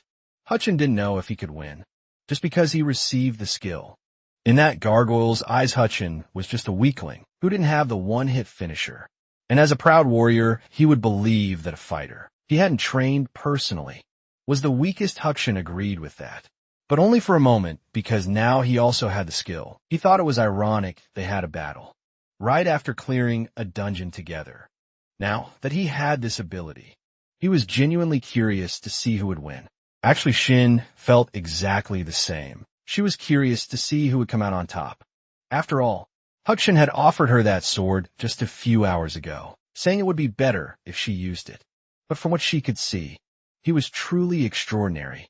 After all, the protagonist had been hunting those rabbit monsters at the same speed as she had. And that wasn't all. He knew a lot about what was inside the portal. And he also knew how to get out, as if he could see in the dark without concern. For some reason, Hutchin just knew everything. Or maybe he could simply see it somehow. Either way, she wondered how he would fight her if he used his full willpower. Both had the same skill, and she suggested they could just duel. Right away, he agreed, thinking Shin had truly found the right guardian. If she was that curious, she could see for herself, and he prepared for the fight. The brave Lion King urged them to start already, while the true master of the celestial demonic mountain silently watched the duel. The two rushed at each other and clashed swords at the exact same moment. That was when Huang Qin's eye of perception activated. Instantly, the two exchanged sword strikes, and the protagonist managed to defend himself. That was because his eye of perception let him know exactly what she would do next. Although sometimes it seemed like she'd make a move, she could also fake it to trick him. Even Ro was surprised by how well Hipchan adapted to her battle style. They were witnessing a high-level PvP match, thanks to the kind of skills now available. But even though he could anticipate her moves, it still wasn't enough. He couldn't find any way to counterattack. When it came to swordsmanship, he had few techniques in that case. There was only one thing to do, and they continued trading blows. After all, Heck Jean knew that. She still hadn't learned to handle a sword carefully. Shin asked that he simply had good perception, but said she'd take it seriously. Either way, that surprised him, since until now, she hadn't been doing that. Shin said she had been holding back a little, so even if they wouldn't die, getting hit would still hurt. And she knew that very well. Ketchin was impressed, as it seemed. Shin had understood the limits of her own skill. To her, it must have felt like their abilities were at similar levels. What mattered now wasn't that, but her timing with a one-hit finisher. So even if he suffered some cuts, the protagonist wasn't going to stop. When Shin least expected it, her sword attack struck a tree instead of her opponent. She wondered if Huchin was also holding back his speed, using the temporary one-hit finisher skill. Protagonist moved again. He attacked her from behind just in time, merely pressing his sword against her neck. With that, he would have been declared the winner, since he landed the pressure and she admitted defeat, granting Kitchen the win for the first PvP zone. That caught the protagonist by surprise. PvP zones usually appeared much later than this. Title of first opponent began to generate. Awarded to the winner of the first PvP battle, the opponent gains a considerable advantage in elevated terrain. Over other players, it granted him light step, a skill that lets you leap forward before your opponent can react. A formidable, light-based technique that didn't require any mana to use. There had been many speculations about how the Empress of the Sword obtained light step, but the truth was that she had won a PvP battle in Hu Chen's original timeline. Shin asked what exactly he had been thinking about so much. He had won, so he should be happy with his reward. Either way, she was so shocked. She called her mother for the first time since elementary school. If Han Ming saw her now, she'd probably be just as surprised. In a way, it felt like stealing the Empress of the Sword skill, but it wasn't intentional. And Huang Xin had won, so he didn't have anything to worry about. Besides, it seemed like they were shocked that he had actually won, and the Guardians talked about it. It was as if all 4 Guardians were watching with vivid interest. They were probably trying to make a good impression, because they knew about the selection. The brave Lion King kept mocking his dirty tricks. As expected, that guy still firmly hated Hyuk Jin despite everything. But for some reason, he kept watching his channel, even while hating him that much. PvP zone was deactivated, finally ending after a long moment. The wound he got during the battle was healed, just as they had been promised. At that, Shin reminded him they weren't going to go their separate ways. Just because of this, she wanted his member so she could give him hers too, which left him confused in truth. Shin thought they might team up again later, not to drink or anything like that, but to work together in the game.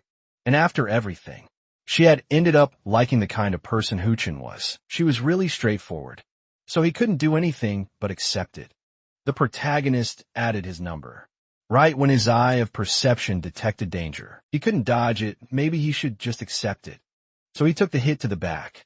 There was an attack from his sister, who suddenly appeared angry, because he had left without saying anything, just disappearing all of a sudden, when she had been looking for him for hours. She even thought he had died. Shin asked who she was, and Hyekjin said she was his sister. Back home, the protagonist sighed, thinking they would have been moving out soon. It would take 3 days to pack everything. His family could finally live a better life. They didn't seem to believe it, even after he showed them the house papers. It was just a matter of time. But one thing was certain. The future of his family would improve. The rest of the future, he remembered, was unfolding almost the same as before. In the old timeline, the cataclysm began worldwide on May 11th, 2018. More than 20 million people died around the world in the tutorial fields. The internet could only talk about the looming global crisis in society on one side. The global conglomerate Zungshan labeled all items and goods related to the game as new technology, and they announced they would put maximum effort into new businesses related to it. So far, everything matched Kitchen's notes. If things continue to follow a predetermined future. So that meant that on June 16th, just 3 days from now, dungeons and portals would appear.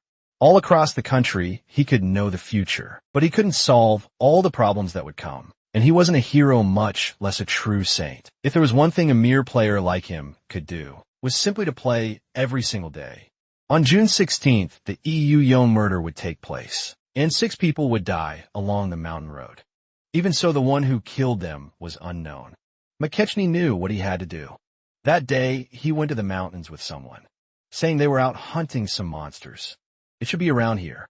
Slimes were too weak to be considered actual monsters. Someone asked if there was anything else interesting or different around, and he agreed, saying there was a lycanthrope, which made her tremble. Meanwhile, even more rumors were spreading about events, like the one in Jonah, happening all over the world. It was so terrifying that people didn't even want to think about it.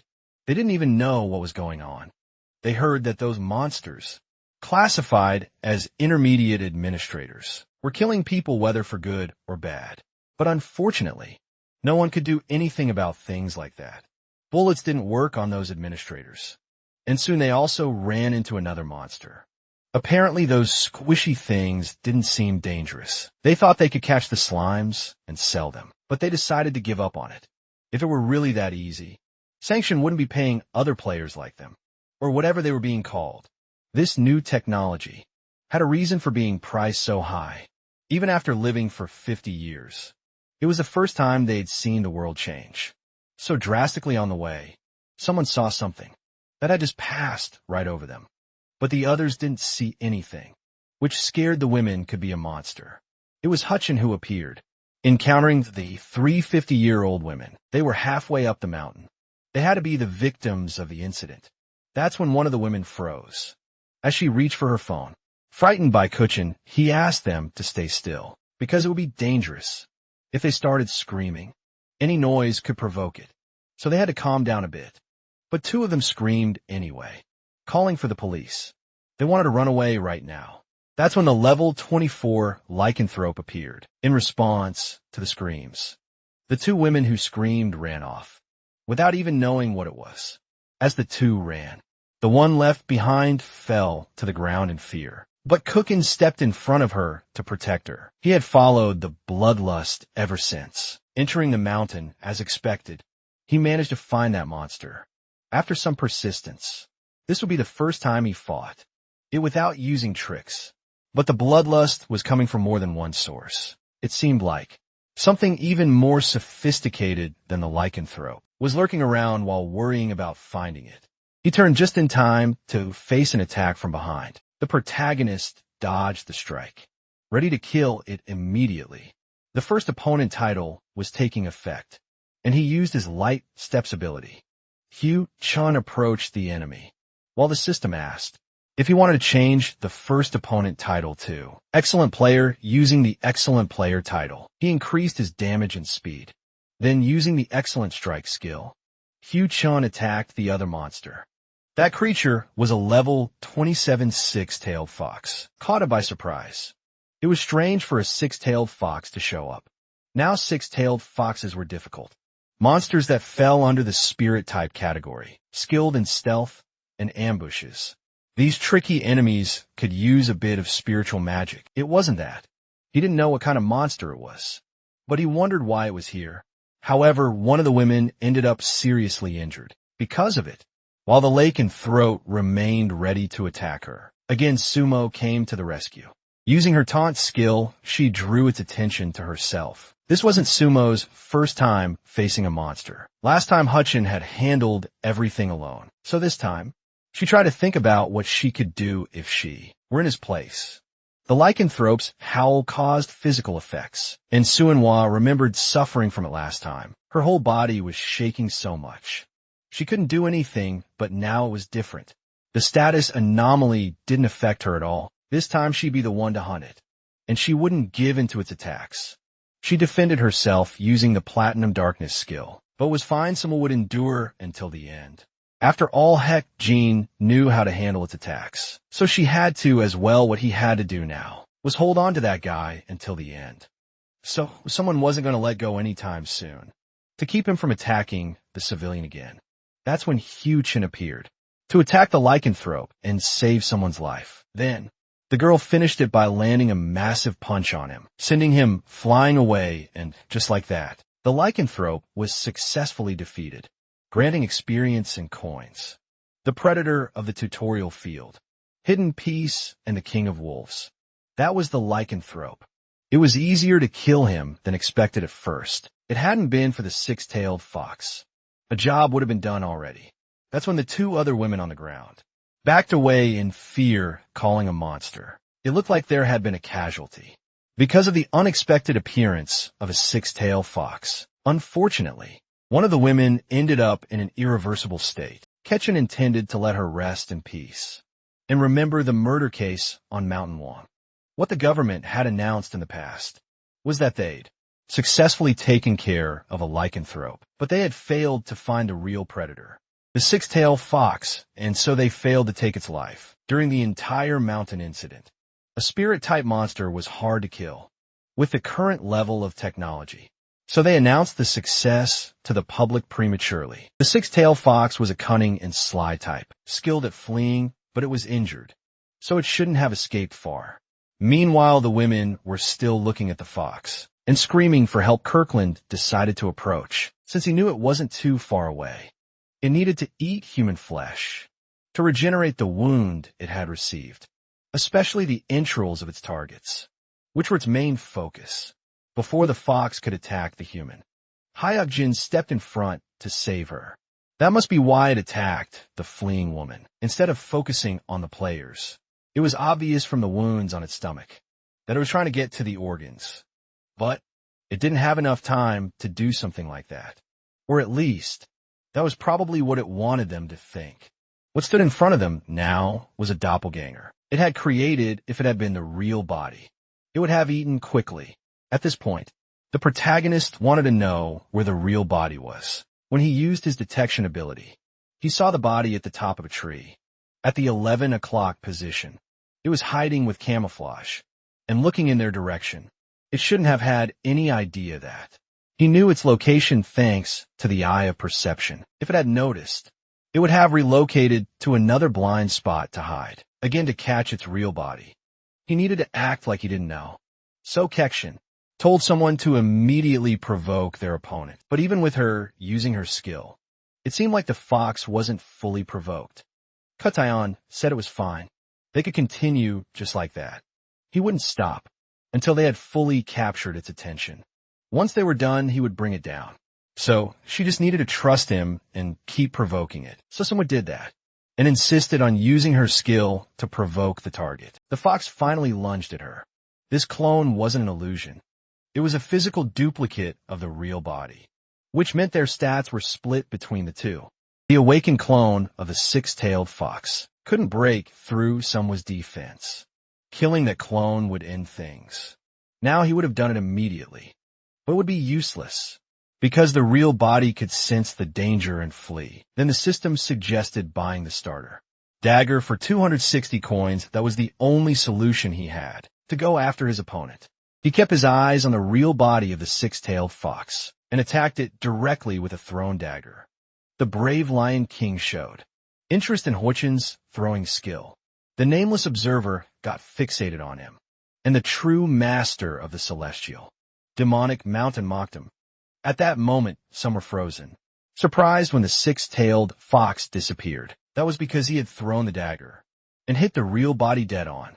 She turned around, unsure if he had done something to deal with the fox. In truth, she thought she heard the sound of an arrow being fired. Just before, Kitchen approached the real body of the fox and finished it off with his own sword, gaining even more experience and coins from a successful hunt.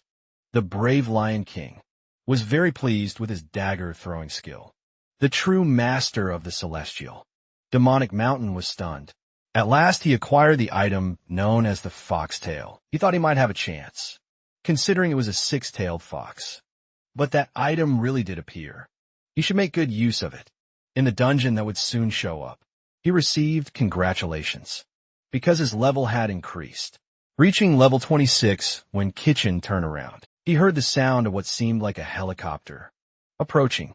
Someone had probably called the police. Getting involved without a good reason would bring too many variables. It was better to leave right away. But before that senior approached, she asked what his level was. Hyuk-jin felt she got amused to showing up like this, out of nowhere, so he simply told her to scan him, and she saw that he was level 26. Even so, he noticed Sinya's wings were trembling, meant she was agitated suddenly. A pause occurred thanks to Sinya's powers taking effect. The League of the Scales granted Kachina pause, and messages from other guardians began pouring in. She asked him to review their offers.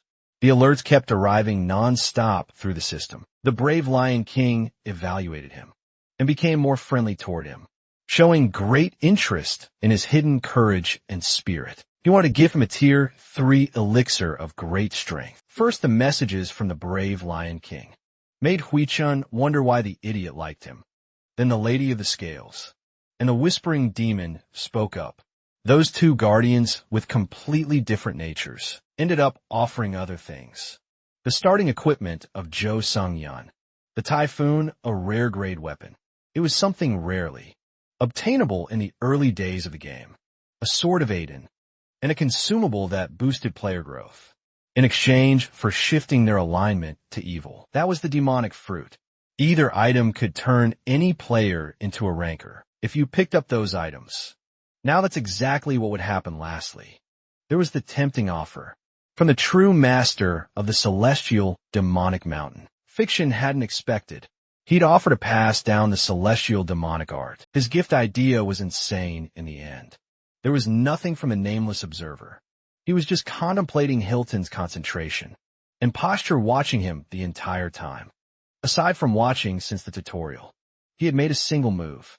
But for now, the other guardians had made significant offers, and of course, there was only one explanation for the situation. They were all pressuring him to choose them. When he reached level 30, they wanted to show they could give gifts like these and had the authority to pause time. That was why Senya had been trembling like that earlier. She had probably wanted to tell him that it was time for the first advancement. Upon reaching level 25 despite everything, she knew very well that the Guardians would make their moves. Once they realized the player they had their eyes on was about to hit level 30, this was the result. Stania was probably getting flooded with complaints. Right now, they wanted to know why she hadn't announced it earlier. And so many other things. It wouldn't even let her off the hook if she used the commandments, prohibiting interference with a player's game. As an excuse, even if Sania had something to say, the poor girl wouldn't be able to form a sentence. So Kashuan walked up. Since he had a general idea of what was going on, she was in a tight spot because of the announcement she made earlier. But Cindy responded that she had no idea what he was talking about. Kashuan shot back that she knew exactly what he meant. She hadn't have seen the offers he received. She hadn't done her job properly, especially if she managed to piss off all the Guardians. At once Senya was getting irritated, demanding to know who exactly he was and what he wanted. He replied that it would be 3,000 coins. Senya argued that could be 2,000. Hushin questioned whether she was really in any position to negotiate with him, like that he'd heard Guardians were temperamental. If she could handle it on her own, then go ahead. She then suggested 2,700 coins instead, and Kushin replied that she should know. They were in the same boat. So he asked for 3,000 if she was rejecting it because of a problem with the price. He chose that was fine. He'd be happy to name the price. That would make them complete strangers again, right here and now in the end. Senya gave in to the 3,000 coins after hearing him talk, but said she couldn't ask for more than that. With that, the pause ended, and Hupshin asked for the contract, because he was ready to sign it. Later, the protagonist and some were returned home. When he got a phone call, it was Shin calling suddenly, because she'd read the article where Hip Shin was mentioned. She wanted to know if it was really him who had killed the monster on Mount Wong, and she thanked him after all. Otherwise, her mother would have died that day. It was all thanks to him, and she'd never forget anything he did. She even offered to do anything he wanted. She would take care of him however he wished. Jackson couldn't understand where she got those ideas from. All of a sudden, but he had planned to call Shin anyway, because he wanted to ask her something. He had to go somewhere for a few days, and wanted to ask if she wanted to come with him. Shin grew curious about what kind of trip it was, and he simply said it was far away. Hutchin told Shin Suinhua and Unian that he wanted them to accompany him on a trip to Japan the very next day. Actually, not a trip or raid that was going to take place. He was asking them to join him to clear a portal in Osaka. Shin asked if he meant the same kind of portal as before, the one where they hunted for about 5 hours. Hitchin agreed, but there was no way to tell if it would be the same. They needed to enter the portal to find out what would happen inside. What they knew now was that all portals had a chance of breaking. Some countries had prepared for the tutorial, and the portals had learned of Korea's disaster. But no matter how well one prepared, the sudden appearance of dungeons or portals could cause the deaths of hundreds of thousands of people. The portal High-Up-Shin wanted to see would open soon, and he wasn't even sure he could finish it. Once it broke, monsters would come out of the portal and attack people. There would be hundreds of casualties, including the Awaken involved. If the right team was there at the right time and place, they could reduce the damage. Like in the Mount Wong incident the day before, it was just a proposal, and they could refuse if they didn't want to go. They weren't going on a relaxing trip, so he couldn't ask them to join casually. But if they went, he would cover all the costs, including plane tickets and every other travel expense. All they had to bring were clothes and their passports to the airport the next day. Shin sighed, unable to believe he called her because of work. She figured she should have expected it. when he suddenly invited her on a trip. As Hutchin said, it was for a raid. Not a trip. He never even said the word trip before. Then Shin asked him to just say how he knew those things were going to happen. The protagonist answered that he had a prophetic dream and could foresee important events in the game through his dreams. He never told them before because he thought it was the best thing to do. Under the circumstances, anything was possible, and he confirmed that after Shin reacted in disbelief, whether it was portals or monsters appearing. Senseless things would happen in this world. There is no rule that said premonitions couldn't exist, but it would all depend on whether they chose to believe him, whether they trusted him or not. Hutchins was sure of what he saw and was going to Japan, even if he had to go alone. Shin understood that. He was really determined to go that far. She was about to fail her classes. If she kept skipping, but it didn't matter. She decided to think of it as a date, and said she would go with him. As for UVM, he followed Hyuk-shin anywhere he was invited. He owed him for saving his life, and wouldn't abandon him when it mattered. Someone asked what would happen with her, and Kilkenny said he'd take care of her travel arrangements. But if she didn't want to go, she just had to say so. But she said she wanted to travel, since she had never flown on a plane before. Honestly, he thought at least one of the three would end up refusing. It was unexpected with that group. He didn't have to worry about lack of power, or anything like that. The future king of the fist, the empress of the sword, and an even more talented tank. Altogether, this was the best group Kochin could have as a beginner in the dungeons. And so it was settled. They would leave for Osaka the next day. It didn't take long for the group to board the plane. While preparing for the flight, Sumo was excited because it could really fly, and Shin smiled and agreed. If she didn't fasten her seatbelt quickly, she'd be thrown backward while the two chatted. The protagonist thought they might actually arrive safely. But there was another problem. He didn't know exactly when the portal would open. All Hutchin knew was that sometime before the portal broke, a tutorial with a 33% survival rate would take place. This was known as the Tokyo tutorial, an initial portal that normally only had weak monsters. Sometimes strangely strong ones appeared, but only in special cases. Considering that a portal break happened in Japan, right afterward was complicated. Maybe it was hard to complete the dungeon because it appeared too close to the tutorial, or maybe the special case really did occur. Kashuin wouldn't know which of the two it was until he saw the portal in person. All he could do was travel to Osaka as quickly as possible, and so he would stay in Japan for a week. Someone knew it was a bit late to ask, but she wondered if it was okay to be away for so long. He replied that she should have seen how happy everyone was about moving into the new house. Even Hugh, Chen's sister, wanted to know, what had he been doing to manage all of that? His sister's obvious suspicion made the protagonist sigh. He was used to it. She acted like she wasn't happy, but in truth they all were. It would be great if that were the whole truth. But for now, someone wanted to believe him. Then the plane finally prepared for takeoff, confirming the passengers were ready. The group arrived in Dotonbori, Japan, the main street of Osaka where the portal would appear. Originally, the portal wasn't supposed to be cleared successfully. It would break and many monsters would appear. If possible, Hyuk-jin wanted to locate the portal the moment it showed up.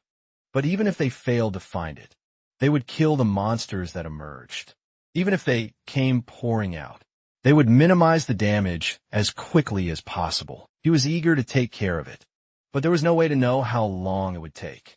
That's when a portal appeared in front of Kochin. He froze in shock, but it was just Sinya appearing, nearly giving him a heart attack. Sinya began by stating that they were the only ones who could see her. Right now, if they wanted to avoid any discomfort, they could stay silent and let Kipshin do the talking. She asked why he had come to Japan, and the protagonist answered it was for vacation. The makeup of his group made her doubt that it was really just that. She could only assume he had another goal in mind, and he asked if she meant something related to the game was going to happen. Sinya replied that according to the commandments, she was forbidden from interfering with the game, even more so from leaking information to players, so she wouldn't answer that question. But she understood that discussing a Guardian's mission proposal was different. There was only one moment like this. and many guardians were offering missions. And among them, one sponsor who wished to remain unnamed had done so, according to that guardian's will. Senya would deliver the mission on their behalf. Kekshin laughed, saying it was just a private trip really, but since they received a mission, they had no choice but to use it. Now the others didn't understand why the protagonist kept calling it a trip, when he himself said it wasn't. In any case, Hyu-chun understood that they should complete the portal before returning to Korea. It was almost dinner time, so he asked the others if they wanted something to eat. Sunway said she wanted to try jakkatsu, and he agreed they could eat at a restaurant at that. Senior silently observed Kachin as the group walked away at a glance. It looked like he was putting his safety first, but he always used everything at his disposal to make the biggest profit possible. It was hard to believe, but he was taking advantage of the Guardians. The protagonist thanked the Guardians, who had made such amazing offers. He understood that the level of interest they showed him was more than he ever deserved. Even knowing that of all the offers he received, he didn't plan to accept any of them. Kekshin dared to not accept even one of their missions, or any of theirs at all. The only thing he could do that day was to accept the intent to receive help. All he could promise was to do his best and deliver the kind of gameplay they wanted to see. In light of that, Senya reflected on what he had gained in exchange for those references. 3,000 coins from the deal with her, and good impression among the Guardians. The outcome even extended to a competition to sponsor that day's mission. If all of this had been his intention from the start, she wondered if he truly understood the kind of danger he was toying with. Meanwhile, the group found a restaurant and stepped inside to take a look. Suddenly, Hyuk-jin heard a noise and saw many people running in panic. That's when they finally found the portal they had come looking for. They had successfully discovered the turtle nest portal. When asked if they should go in, and Hyuk-jin said that someone would take the lead, she agreed. And the protagonist noticed the others were tense. They probably weren't used to letting a child take the lead in situations like this. Despite her appearance, she was the strongest among them all. They would have to get used to someone doing very dangerous things from now on soon. They all entered the turtle dungeon, and Hickston noticed it was very dark. The area was shaped like a vast swamp, and there was a lot of mud inside. As expected, from a portal where no one had any information at all, especially because the environment was unusual and hadn't been cleared by anyone yet. For now, I have to scout the terrain just to be absolutely sure. That's when they looked to the side and found another fairy standing next to them. She didn't know who they were, but started to feel something in her stomach as she looked more closely. In fact, those humans all seemed interesting. A sensation Kitchen felt was the same as when he looked at Senya. That strange feeling of being able to see them with his eyes, but not truly perceive them. The eye of perception couldn't sense creatures of a higher level than its user. In other words, she was a being that he couldn't use his powers to see. An intermediate administrator. The fairy Celine had appeared in front of them. Celine approached to speak with the protagonist because she was sensing something from him. It seemed there was something special about him, and she wanted to take a closer look. He looked a bit older than he appeared. She got the vibe of a veteran from him. As you could see, actually came from the Korean server, and had a hunch you picked the wrong one. In the past, Celine had ranked among the top 3 in the Japanese server. She had the nickname Rising Star Digger, which made the protagonist reflect on that. If Celine was there, it meant there were players. She was broadcasting from somewhere inside the portal. She wasn't certain what it was about Kitchen, but they might meet again in the future. The fairy left, and the protagonist wondered what exactly was going on. He couldn't say for sure whether there was a player there who had awakened after the tutorial, but there were other things he was certain of. And one of those was that the turtle nest really was the portal that had broken. If there were players inside, they had failed to clear, the portal would perish within. Kitchen told them to buy the portal map from the item shop, which made Shin curious. He explained that it was an item that showed the real-time locations of team members inside the portal. Still, 1,000 coins was a lot, and she was worried about that. But Captain assured her that paying 1,000 coins was better than paying with her lives. She sighed, because she had been saving those 1,000 coins. But Yuan trusted his words. The activation phrase was portal map, and the usage instruction should be included. If a group was in danger, needed help, or wanted to say something, they could use the map to send a signal. If they weren't in danger but needed to send an alert, they should use yellow. If it was something really dangerous, they would use red to communicate.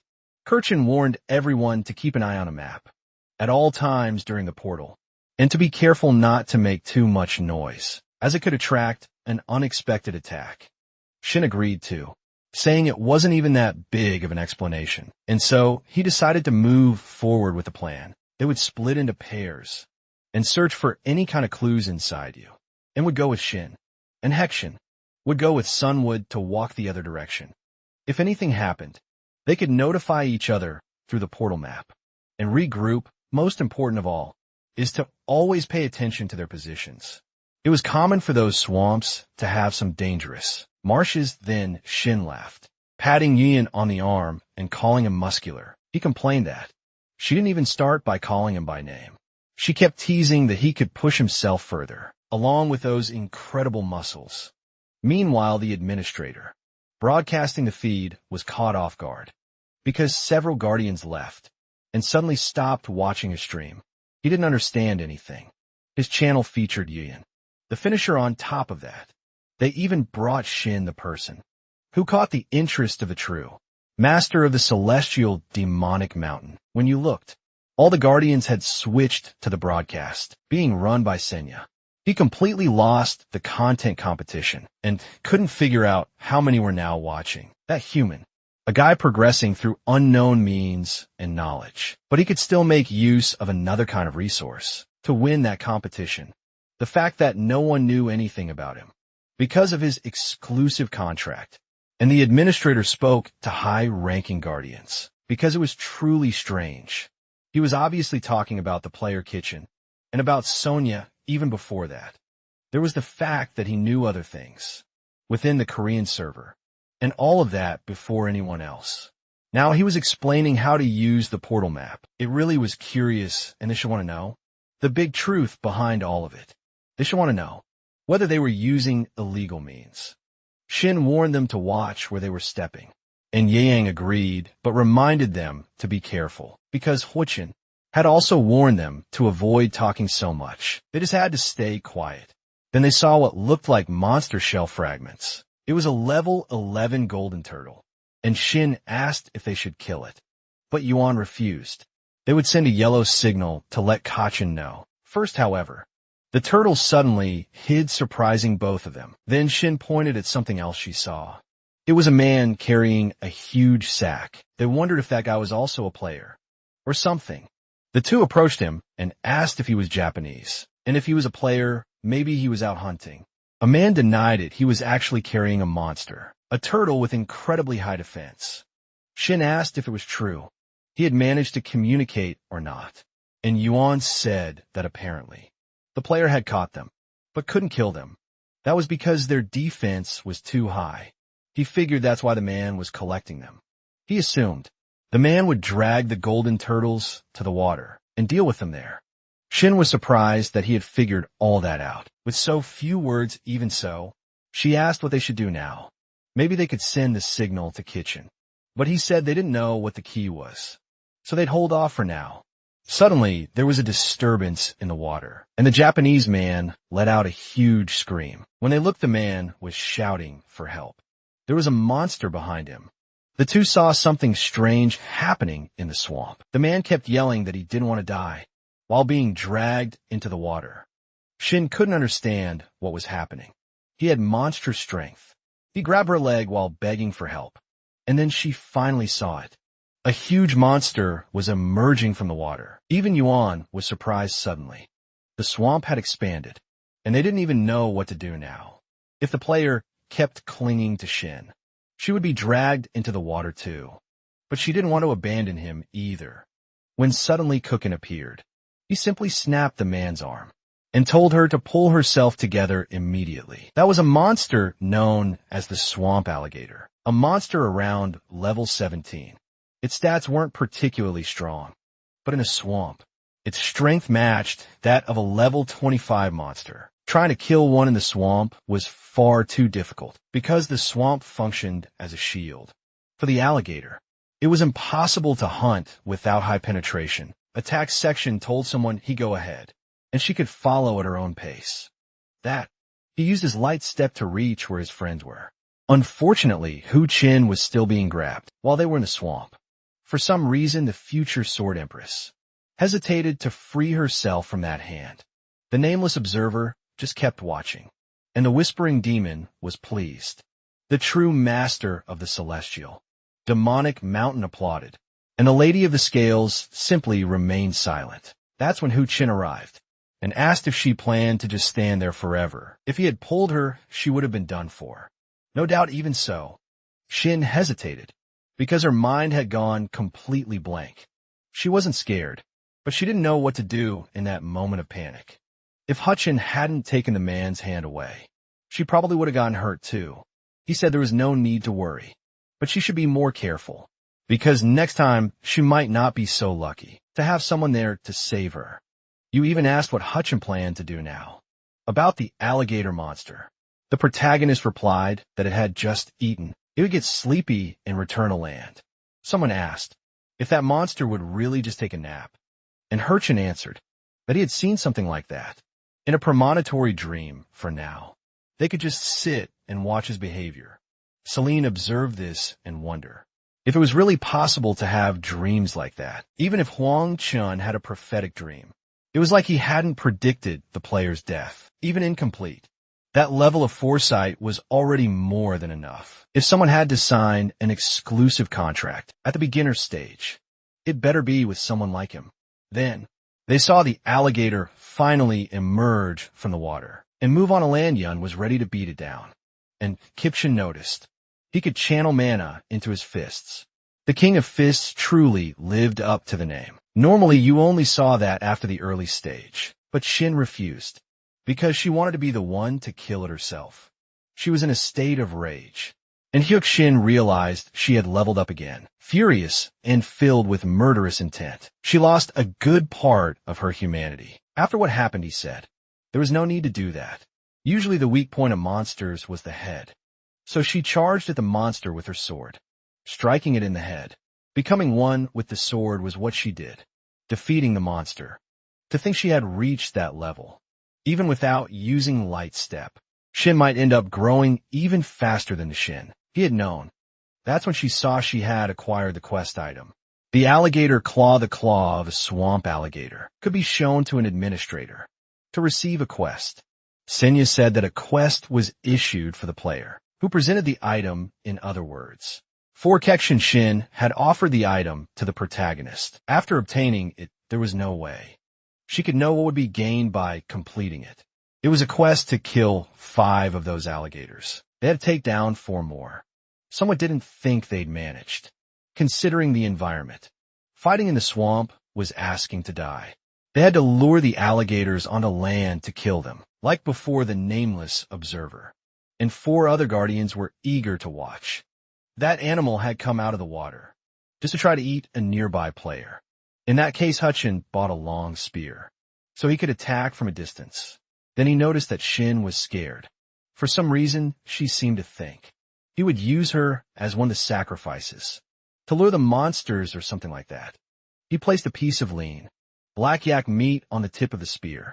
The meat was very juicy, an ingredient that could make whoever ate it feel satisfied. It was an item he had gotten from the Soul Dungeon, where he met Juin. He thought it would come in handy someday, but Hyuk Shin didn't expect it to be now. Now he just had to find another one in the swamp, and they understood. They used the bait to attract the alligators. It would be a kind of alligator fishing. Shin wasn't sure if it would work. Kachin replied that if the alligator went after the meat and ate it, then yes, but everyone had to stay alert. They never knew when one would emerge, especially if it grabbed their ankles. If bitten, they'd have to cut off the foot immediately. It didn't take more than a few seconds for the alligator to eat the meat. The special trait of the blackjack was that its meat was very good and juicy. Even eating a small amount would bring great satisfaction. Even just a few bites would leave it fuller than eating an entire person. A swamp. Alligator had the habit of heading to the shore to rest when full. And once it did that, the strength it had in the swamp would vanish instantly. It would go back to being just a regular level 18 monster for now. They could attack since it was distracted while eating. Taking down the alligator out of water was easy, and the group joined together to defeat it. Even for someone like Kekshin, who knew a bit of the future, he had knowledge of the turtle nest. What he knew was that it was a gate that broke, due to careless clearing. But for a portal without a well-defined strategy, they had managed to complete it with ease. So Kyokushin informed Senya that they had collected all the alligator claws. Her response made the protagonist wonder if something was wrong, but she denied it, simply completing the quest and offering the rewards. He received a map of the turtle mess with its key features. A map at this point meant the portal had been properly cleared. It showed practically everything important to know about the portal. Just as Hutchin thought, this was a reverse quest compared to the original. They were supposed to complete the mission, to hunt the crocodiles, before completing the turtle nest quest. They finally found the true turtle nest, and Hutchin pointed it out, now that they were walking inside it. Shin was confused after all. They didn't see any turtles, even though they were in their nest. The protagonist replied that it was probably because of the Japanese player who had found the place first. That's why he had been carrying several golden turtles in a bag. He was probably carrying them because he had failed to hunt them, especially since they hid inside their shells. They searched every corner. There was no transparent crystal there. There were 3 nests in total. They checked all of them as indicated by the map. The group moved toward the first entrance in the portal, and Huchin spoke with Shin and Yueyan. They had to make sure the turtles didn't escape. Back into the water, they wouldn't be able to catch them if they went back to the water, and they agreed with the orders. Each golden turtle could offer a good amount of coins, and if they were lucky, they might even drop random coin boxes. The most famous strategy associated with golden turtles was the secret mission, Collective Spirit of the Golden Turtle. It didn't take long for Shin to finish, clearing 2 nests and gather a ton of them. Even so, she didn't understand why they didn't just kill them all at once. And Kirchin replied that it was because mass hunting was much more efficient. Soon, they completed the hidden mission of the Collective Spirit of the Golden Turtles. For 30 minutes, the drop rate for random coin boxes increased by 10%, and coin earnings would also rise by the same percentage, even though it was a hidden mission. It was actually a strategy everyone knew in the future. The condition to activate it was to gather at least 40 golden turtles at once. There were even golden turtle farms and slaughterhouses built around this tactic. Ketchum was the first to discover the hidden mission in question. There was a title that could be linked to this.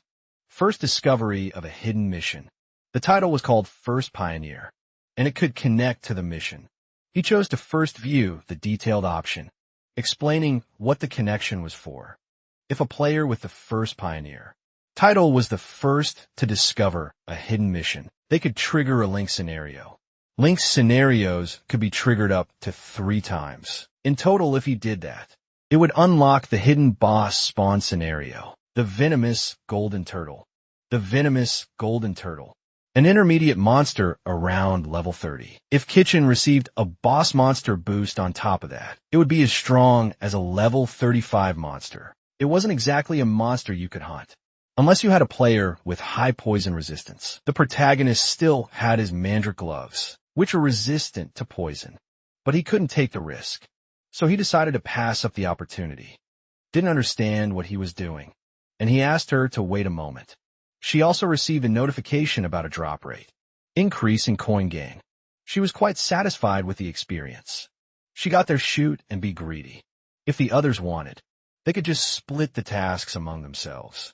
She had learned a lot that day and owed them another debt. Then she smiled and suggested they could count this as a date, although Huichin had no idea at what point it could be seen that way. Yue Yin said he was there to help and didn't want any rewards for it. Someway agreed that she'd just do whatever Huchin told her. She had no objections after a moment. He asked if anyone had a large, blunt weapon for smashing. Yuan said he had a big hammer and decided to lend it to the protagonist, who asked as expected. The hammer was really heavy. Hitting a moving target with it was impossible. But if a target was a stationary rock like now, it shouldn't be too hard, Chuckles said. They were about to start earning coins. He'd begin with 70,000, whatever was left over. He split evenly among all of them. Someone couldn't understand anything, but thanked him anyway. The protagonist never intended to monopolize the reward. On his own, they also needed to receive some rewards to stay motivated. He figured he'd be working with that team for a while, so this was the least he could do. Then he swung the hammer to see how much he could earn, striking the golden turtle and taking its life. Yuxian earned 200 coins. The more he kept doing it, the more and more coins he collected. The others didn't know what he was doing. He seemed like someone specialized in wielding heavy weapons from their perspective, but soon. The protagonist also obtained a random coin box. Getting 7 of them and opening them would trigger another hidden mission. He was interested and it was exhausting, but he really needed to get 7 of them. From those turtles, Kushin continued smashing the golden turtles, hoping he could get them all. Even so, Shin didn't understand how he could be faster than her. Urian noticed that his strength stat was even higher than his own. It seemed like Kushin was stronger and faster than both of them. It was a bit shocking to see. Even though there was a higher level than the two of them, it was still a bit much given the situation. He kept acquiring more and more random boxes as he brought down each turtle. Finally, Hutchin got the 7th one, earning around 20,000 coins. That left him with 50,000. Before reaching his goal of 70,000, the protagonist began opening the first random box and obtained another 6,000 coins. In the second one, he got another 1,400 coins. That brought the total to 7,800 coins at the end. He hadn't expected so many to come out of just a single box. But to his misfortune, the next box only had 70 coins, which made him sigh. Only 4 coin boxes remained, and he mentally begged to get more. Then he acquired another 9,000 coins, 700 more, and also 2,000 with that. He finished opening all 7 random boxes successfully and completed the hidden part of the jackpot challenge. Kashuin celebrated in his mind because he achieved the same result as in the past. He was also the first to meet the conditions. For the jackpot challenge, you could link the title of First Pioneer with the jackpot challenge and trigger a new link scenario. If a player was the first to earn the First Pioneer title and uncover the hidden quest, it would activate the link scenario. Scenario would turn the random coin box into a double coin box. Kuchin asked Senior to share the reward he received, catching the attention of the Guardians. The nameless observer grew curious. As of the Whispering Devil, the true master of the Celestial Demonic Mountain was impatient, and the brave Lion King beat his chest. Naturally, his action made everyone uncomfortable. Even so, Hu Chun would transform the 7th box into a double coin box. It was a box that doubled the number of coins when opened, so he could gain more money.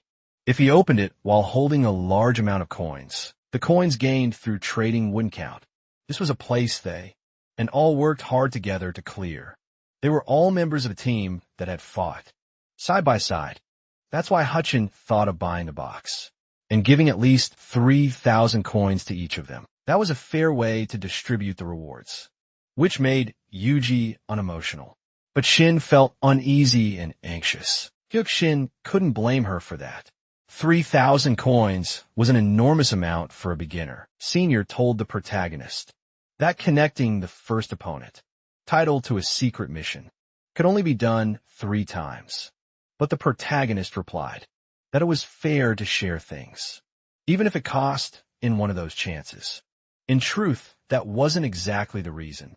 Yu Chun just wanted the 70,000 coins. Immediately the Lady of the Scales was impressed, but the Whispering Devil hated him. He was simply taking advantage of the opportunity to earn the Lady of the Scales' favor. just to get her to side with him as his guardian. At just the right moment with the coin doubling effect, Yu-chan decided to link the first opponent with a hidden jackpot challenge. And so he successfully changed the coin box into a double coin box. At the moment, he had 43,219 coins in total. He now held 86,438 coins. He would give 3,000 to each of them, thanking them for their support. In the portal, Yu-yen still believed that Huichin had done everything on his own, which made the protagonist think. That was a cute reaction, and it surpassed his long-term goal. The Lady of the Scales sent a sponsorship of 500 coins to the protagonist. Kexin thought she was stingy for someone so famous, but it was better than nothing. Even so, he asked Yu-yen to go ahead and destroy the transparent crystal. That way, they liberated the turtle nest and its portal, distributing the rewards. All of them received 500 coins in total, and a return scroll to the beginner's tower. Shin didn't know what that scroll was, but Huichin told everyone to use it, a thing appearing while they were in the Japanese portal had good timing. The police would probably stop them if they exited, a normal way at that moment. Senior approached to offer the compensation for the turtle nest. He realized it was a quest from a guardian who refused to give their name.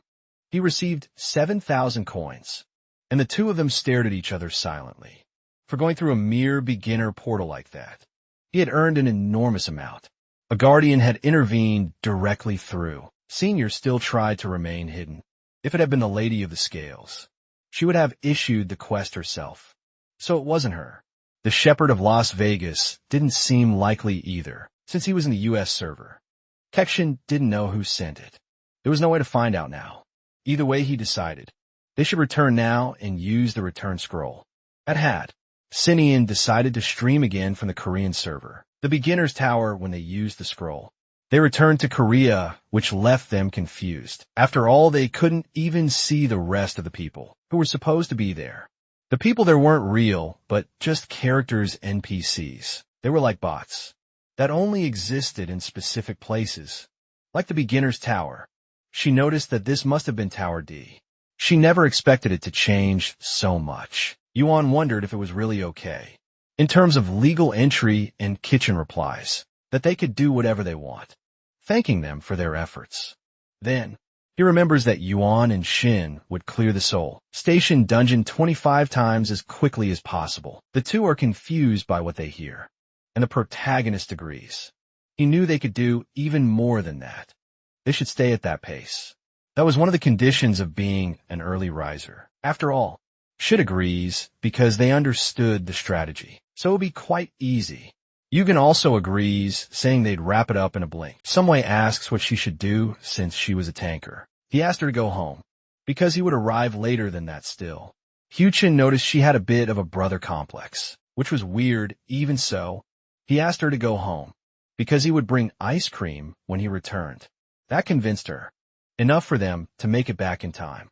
And Sophie let her go while Huichin wondered if she loved ice cream that much. At that moment, he saw the escalator that led to floor 200, beginner tower floor 15. People could teleport at the same time, but there was no one there. Now 100 coins were needed, and the protagonist decided he would go anyway.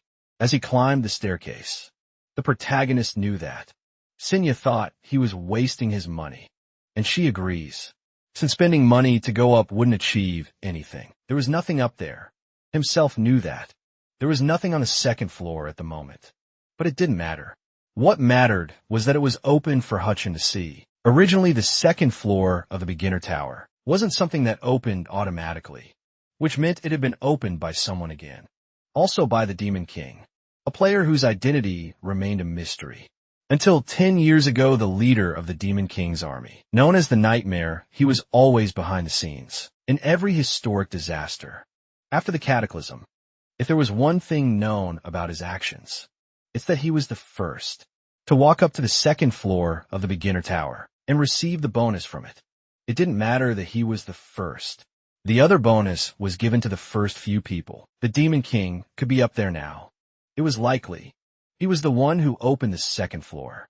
In this time as well, suddenly a powerful presence was detected on that floor. An eye of perception was temporarily deactivated, making Kekshin feel like his eyes had been crushed. But even so, he thought he saw someone, or rather he was sure. He was so paralyzed. He could barely open his eyes to see clearly. That made him wonder if it really was the Demon King, who had appeared still. The eye of perception was forcibly reactivated. When that happened, he realized that the figure from before had disappeared. That was for the best. He had no intention of fighting the Demon King. He could accomplish his goals just fine without doing that. So Akichin tells Senior to open the secret item shop, now catching her by surprise. And she agrees that the shop in question does exist, but using it requires 50,000 coins. But obviously, the protagonist had enough money and opened it anyway. This wasn't a method an ordinary beginner could use. The hidden item shop could only be accessed for 60 seconds. All the items in the hidden shop were limited to 1 per stock. It wasn't impossible for beginners to have 50,000 coins, but no one would spend that much just to browse the shop for 60 seconds. Then he received an open bonus, and the bargain seller perk kicked in. Several offers were unlocked, and Hui-chan had saved 70,000 coins, specifically for this. All about the high-level assistant scroll. It was enchanted and helped with progression. There was a high chance it could raise the class grade to help the player advance. Now Senior could understand why. He had gathered 70,000 coins, with the discount in mind. This seemed to be yet another one of his plays, based on his precognitive dream. But beyond that, just looking was enough to see how strange this all was. That player was very suspicious, even if he had precognitive dreams. It was unacceptable the administrator arrives, saying he believed there was a high chance this was a bug. A request was then received to investigate the issue. Through Neptune, Neptune tells Churchin to come closer, so they could begin instead. The protagonist tells Neptune to come over, since he was the one who wanted to scan right away. Hutchin provokes him by calling him a pygmy, irritating the administrator. He used the power of force, submission to make the protagonist obey his will. If he kept talking like that, he would definitely end up dead. A mere human dared to provoke. A mid-tier administrator should know his place. Maybe it was because he had Senya, who was naive that he acted with such courage. And he even provokes, saying to try again if he really could do it. Kekian realizes he should prepare himself, since there must be several ways to deal with it, and he stands up warning that he couldn't be killed.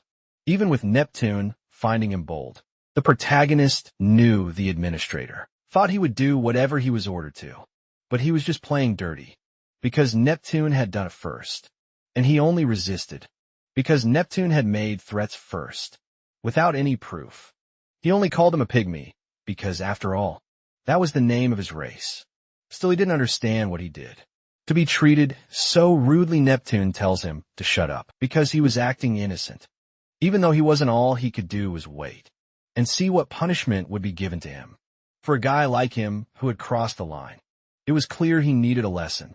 That's when the Lady of the Scales sympathized with Hyuk Jun's words, and came to his defense. She applied the special power of innocent, until proven guilty because of that. The power of forced submission on Hyuk Jin was removed. Neptune was caught off guard, but the protagonist smiled. Because the Guardian supported him, the pressure that had been crushing his body vanished, and Hyuk Jin managed to stand up. The true master of the celestial demon. Mountain hated cowards, so he would apply a special power called eye for an eye, tooth for a tooth. Neptune was shocked and begged them to wait, but they ignored him.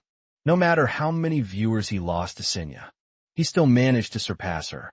He was weak when people called him a pygmy, and he'd stay that way for another 10 years. Do an eye for an eye, tooth for a tooth. All the player's abilities were drastically increased. Temporarily, he activated his eye of perception as he received a strength buff against his opponent. Now Hipchin could read Neptune's information, including how competitive he was. Unfortunately, he didn't have high enough proficiency, so some details were cut off. Even facing a mid-level administrator who thought he was amazing, now the protagonist was sure he wouldn't lose in a one-on-one fight. But doing that on a stream, just because he got stronger, wouldn't be a good move. It wasn't the kind of thing either Hutchin or the Guardians would want to see. To begin with, there was no need to do any of that, and he hoped the system check would end. A solid complaint would be enough to bring Neptune down. Instead, the result of Neptune's evaluation found no bugs. In Hooker, he couldn't understand what happened, because so little had shown up, and Hooker dares him to accuse him again. He probably wouldn't be able to do it. But since he accused him without evidence, it was just because he was weaker. Above all that kind of cowardly behavior was exactly what could be seen in Neptune. And he tells him to apologize immediately, which makes him angry. He quickly apologizes, embarrassed that he was forced into something like that. Hyuk-shin doesn't even know what he was talking about. After all, should be something like an apology. Meanwhile, the protagonist's sister was tense as she heard their mother speak. Even though Hugh-chan had eaten, she heard it clearly and was irritated. Even though she had taken the time to make dinner, he ate out, and that annoyed her. Then the mother got curious as to why. The sister suddenly made a stew, and the mother laughs when she gives a more defensive response, saying she cooked because she thought the kitchen looked nice. She would believe the excuse, but at least she could put less salt in the food. Next time, meanwhile, the sister wonders what exactly Hochin was doing. In his room, the protagonist sees that he received a non-aggression pact from Neptune. He couldn't attack after closing the channel. And there was also a ring from that so-called pygmy. The pygmy's ring was made by a dwarf blacksmith, which was quite rare. He had two things he could do now, and he needed to think more about it. The real player community was developing into a different kind of forum. That day it served as a gathering place and a space for player exchanges. It would be great if Hugh-chan could find what he had been looking for. So much when he entered the site. He saw that they were recruiting a tank to join a team. They were looking for a player to challenge. The short table dungeon.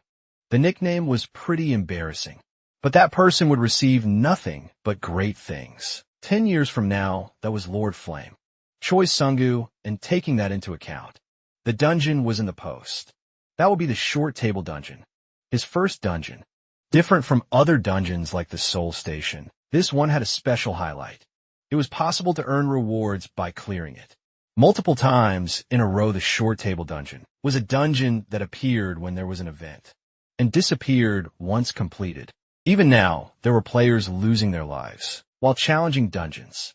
Every day, including the Soul Station dungeon, there were many posts setting up raids, or people responding. This was Shukshin's chance, and he decided to join a group as a level 25 tank to earn more money in less time.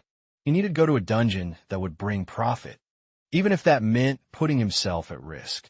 Because of a decision, dungeons weren't places that killed players by nature, but rather opportunities to find all sorts of treasures. At Konkuk University Station, he would bring only one person. Though at first it seemed like a problem, it actually looked like it made him happy. The more people there were, the fewer rewards each person would receive. Upon completion, he wanted to go in with as few people as possible, getting the smallest possible group. For a dungeon like that was madness. After all, it was a dungeon that hadn't even been cleared before. That's when someone met the guy with a nickname. Jay, and Dong Firemaster Hitchin was accompanying someone. Meeting the guy for the first time, he actually looked like a skeleton now and was just a normal guy. 10 years ago, 10 years from now, he looked like a soccer ball from how fat he become. The protagonist says he was the one who wanted to join the group, and the guy bows in greeting. That's when Hyuk-jin's eye of perception was activated on the guy. He could see this was the player named Choi Sung-gu. Choi didn't understand why there was hesitation, but the protagonist was occupied. The sunset giant invoked his inmate power. He couldn't examine Choi now. The protagonist was caught off guard because a guardian was interfering. Suinhwa asks if everything's okay, and Hutchin agrees, changing the subject. He thought that Choi hadn't chosen a guardian yet, since he hadn't reached level 30. Even if he had, a guardian normally wouldn't get involved, but it was far more than it seems. Choi was surprised when he looked at Suinhwa. That girl was part of his team, and she agreed because she was with Hutchin. Choi was worried about her, because it seemed way too dangerous. He asked her to wait a bit, since Sumway was still just a child still. She snapped back, saying she wasn't a child. But for Troy, it made no difference. But Hyuk-shin always knew he was weak. When it came to kids, it was different from Ju-won. Choi wouldn't accept this no matter what. He just shouted at her to listen and leave. Once and for all, someone refused, because she only listened to Kitchen and no one else. Even so, Choi thought it was insane, because this wasn't just any dungeon. Whatever they were going to face at the second portal wasn't a joke anyway. While he was trying to explain, Hutchin wondered if that monster had shown up. That being was the Fire Horse, a beast-level monster around level 32. It was a spirit-type monster, much like the six-tailed fox. However, it was a horse with a flaming mane and tail, and everywhere it stepped left a trail of fire. Choi sighed at the stubbornness. It was a relief, though, because he lost interest if he thought someone was weak. If not for something like this, he would have walked away a long time ago. So if someone could endure its attacks for him, he'd strike from behind. Goasian was glad at least he was modest with his words. It seemed like he truly believed he could win in this state. And Choi agreed, because he managed to reduce the monster's HP by half. On his own, that was why Heck Jean could see the reason. He made it out alive. If he had less than a 20% chance, he wouldn't have been able to escape. Fire horses naturally went easy on the weak and didn't chase them afterward. That's why the dungeon was designed, so players could enter and leave freely. The Fire Horse was too strong, so entry was allowed anytime. All of it was to lower the dungeon's difficulty, and support players. Curson understood that. Troy hadn't gotten too close to the portal, and he agreed, because the horse was too powerful to face alone. He thought there wouldn't be anyone strong enough near the portal, but Curson still thought someone might be, so they could go check anyway. I guided the two into the area, saying there were some guys in black, with cow masks around earlier, but he had taken care of them himself. And Hyuk Jin figured they were blackjacks, as he thought the monsters didn't respond, because the dungeon was a one-time instance. They head toward a dead-end path, and if they enter the portal, the horse would appear, and the place whose name Choi didn't know would change into some kind of field. He sighs in disbelief that they brought a kid into the middle of the mess. He was just speaking out of caution. But Choi tells Sunwoo she can run away if she needs to, as long as she gives him a heads up. He wouldn't mind, since he'd be right behind her somewhere. Agrees, but he could see the girl was actually getting really irritated. Finally, the group enters the field of the Fire Horse. Inside the dungeon, Koi points at the level 35 Fire Horse that appeared. The proficiency of the Eye of Perception was too low to provide a detailed explanation. For now, the protagonist walks ahead, since they would launch the first attack, and he guides someone to approach, while Choi should also get ready. Kashuin tells Choi to attack from the side, with the goal of reducing its HP to at least 40%. If he had a buff that increased critical hit chance, he should use it immediately. Got you off guard, because he never said he had anything like that. But Ketchin ignores him and says, the horse is being cautious now, so they could go and he guides someone to go after it, just being careful with its kicks. To rush at the monster, which prepares to confront them. They keep taking on the Fire Horse's attacks, and defending themselves. Troy observed this, and realized he didn't actually need to worry about them. The duo's combat coordination was perfect, and they had the right capability. So he uses his fatal flames to throw himself into the fight as well. The attack works and lands a 3% critical strike. The Fire Horse was a strong monster early on, but it was still a beast type. All beast type monsters have vulnerable spots on their bodies. That includes the spine, neck, heart, and forehead. Now there was a dagger stuck in one of those spots, giving a chance for a critical hit. Choi's Fatal Flames was a skill that increased critical rate with every strike. His attacks were boosting their percentage more, and more even though it was a Fire Horse. There was no escaping his skill. It was difficult. The horse kept getting hit non-stop by every one of his attacks. The Fire Horse started preparing a ritual right away. The areas where it had stepped were beginning to burn. Again, it was the perfect time. And Hugh Chun tells them to pull that thing out of their inventories. He was using a special skill called Instant Step. That's how the protagonist lunged at the opponent again and struck it. Troy was shocked by what appeared before his eyes. He had simply decided to use a fire extinguisher to defeat the fire monster. When the fire horse's HP dropped to 20%, the traits of a monster began to emerge.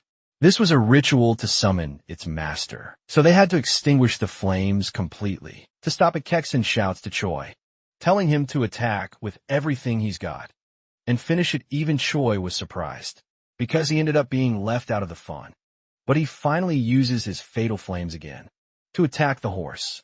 Critical strike lands at last after reaching 36%. After a few more hits, the two manage to defeat it and gain experience. Kachin compliments him for arriving just in time to save the day. But Trudy laughs and tells him to shut up, because they were both damn bastards for hiding that item the whole time. But hey, he was good enough himself to use a fire extinguisher. Anyway, that was the only prize he ever got as a kid. Kexin feels that even with Choi saying that, he was still pretty happy to have killed the horse. Some more approaches, saying the horse left an item behind. When they looked, it was a flame essence that had been dropped. It was an awakening material that enhances the magical power of the fire attribute when consumed by a player with affinity. All fire-based skills are drastically boosted. Kashuin wonders why the horse left that behind. And even Troy was surprised, especially because they just handed in the item, like it was nothing. The protagonist told him to check the item's details, and he'd understand, especially since the condition to consume. It was having the blessing of the sunset giant. As expected, the description for Choi was different from the one Kukshin had read. He had never heard of that giant. It meant the Guardian had chosen Choi and given him that. Even so, Choi thought it was strange, because he wouldn't have been able to kill the monster of that Kukshin.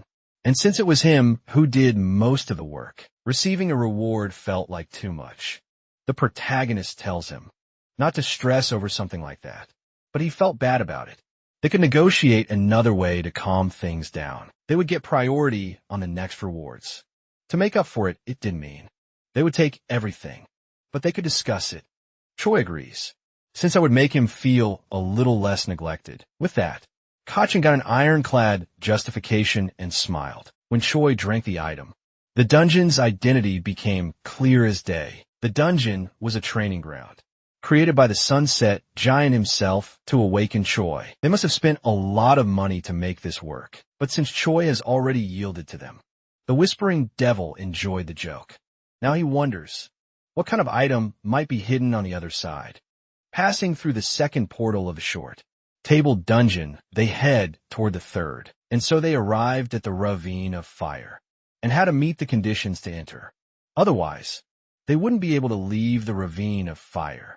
They had to cross the Ravine of Fire. On the other side was a land of fortunes and riches. It was likely that the one called Kunlun was on the other side, and they had to go through. Choi felt like he was going to melt to death and asked how they could possibly cross. The protagonist realized that the Sunset Giant only wanted Choi to survive. The fire flowed like a river and was about 7 meters wide. To the other side, it was way too hot. If they crossed, they'd end up getting fried along the way. It was obvious that anyone other than Choi, who had used the flame essence, couldn't pass. And Hutchin asked Choi if he could make it through. He replies that he thought he could. That's because the other two probably wouldn't be able to. It was better for Choi to go first. Even so, Choi questions what this was. All of a sudden, saying everyone should go together. He didn't want to leave the two behind. After the argument they just had, even so, Hugh chin size, because that would be the same as asking them to die. So the video ends here. If you don't want to miss the next part, activate the notification bell, and see you next time on Tab's channel.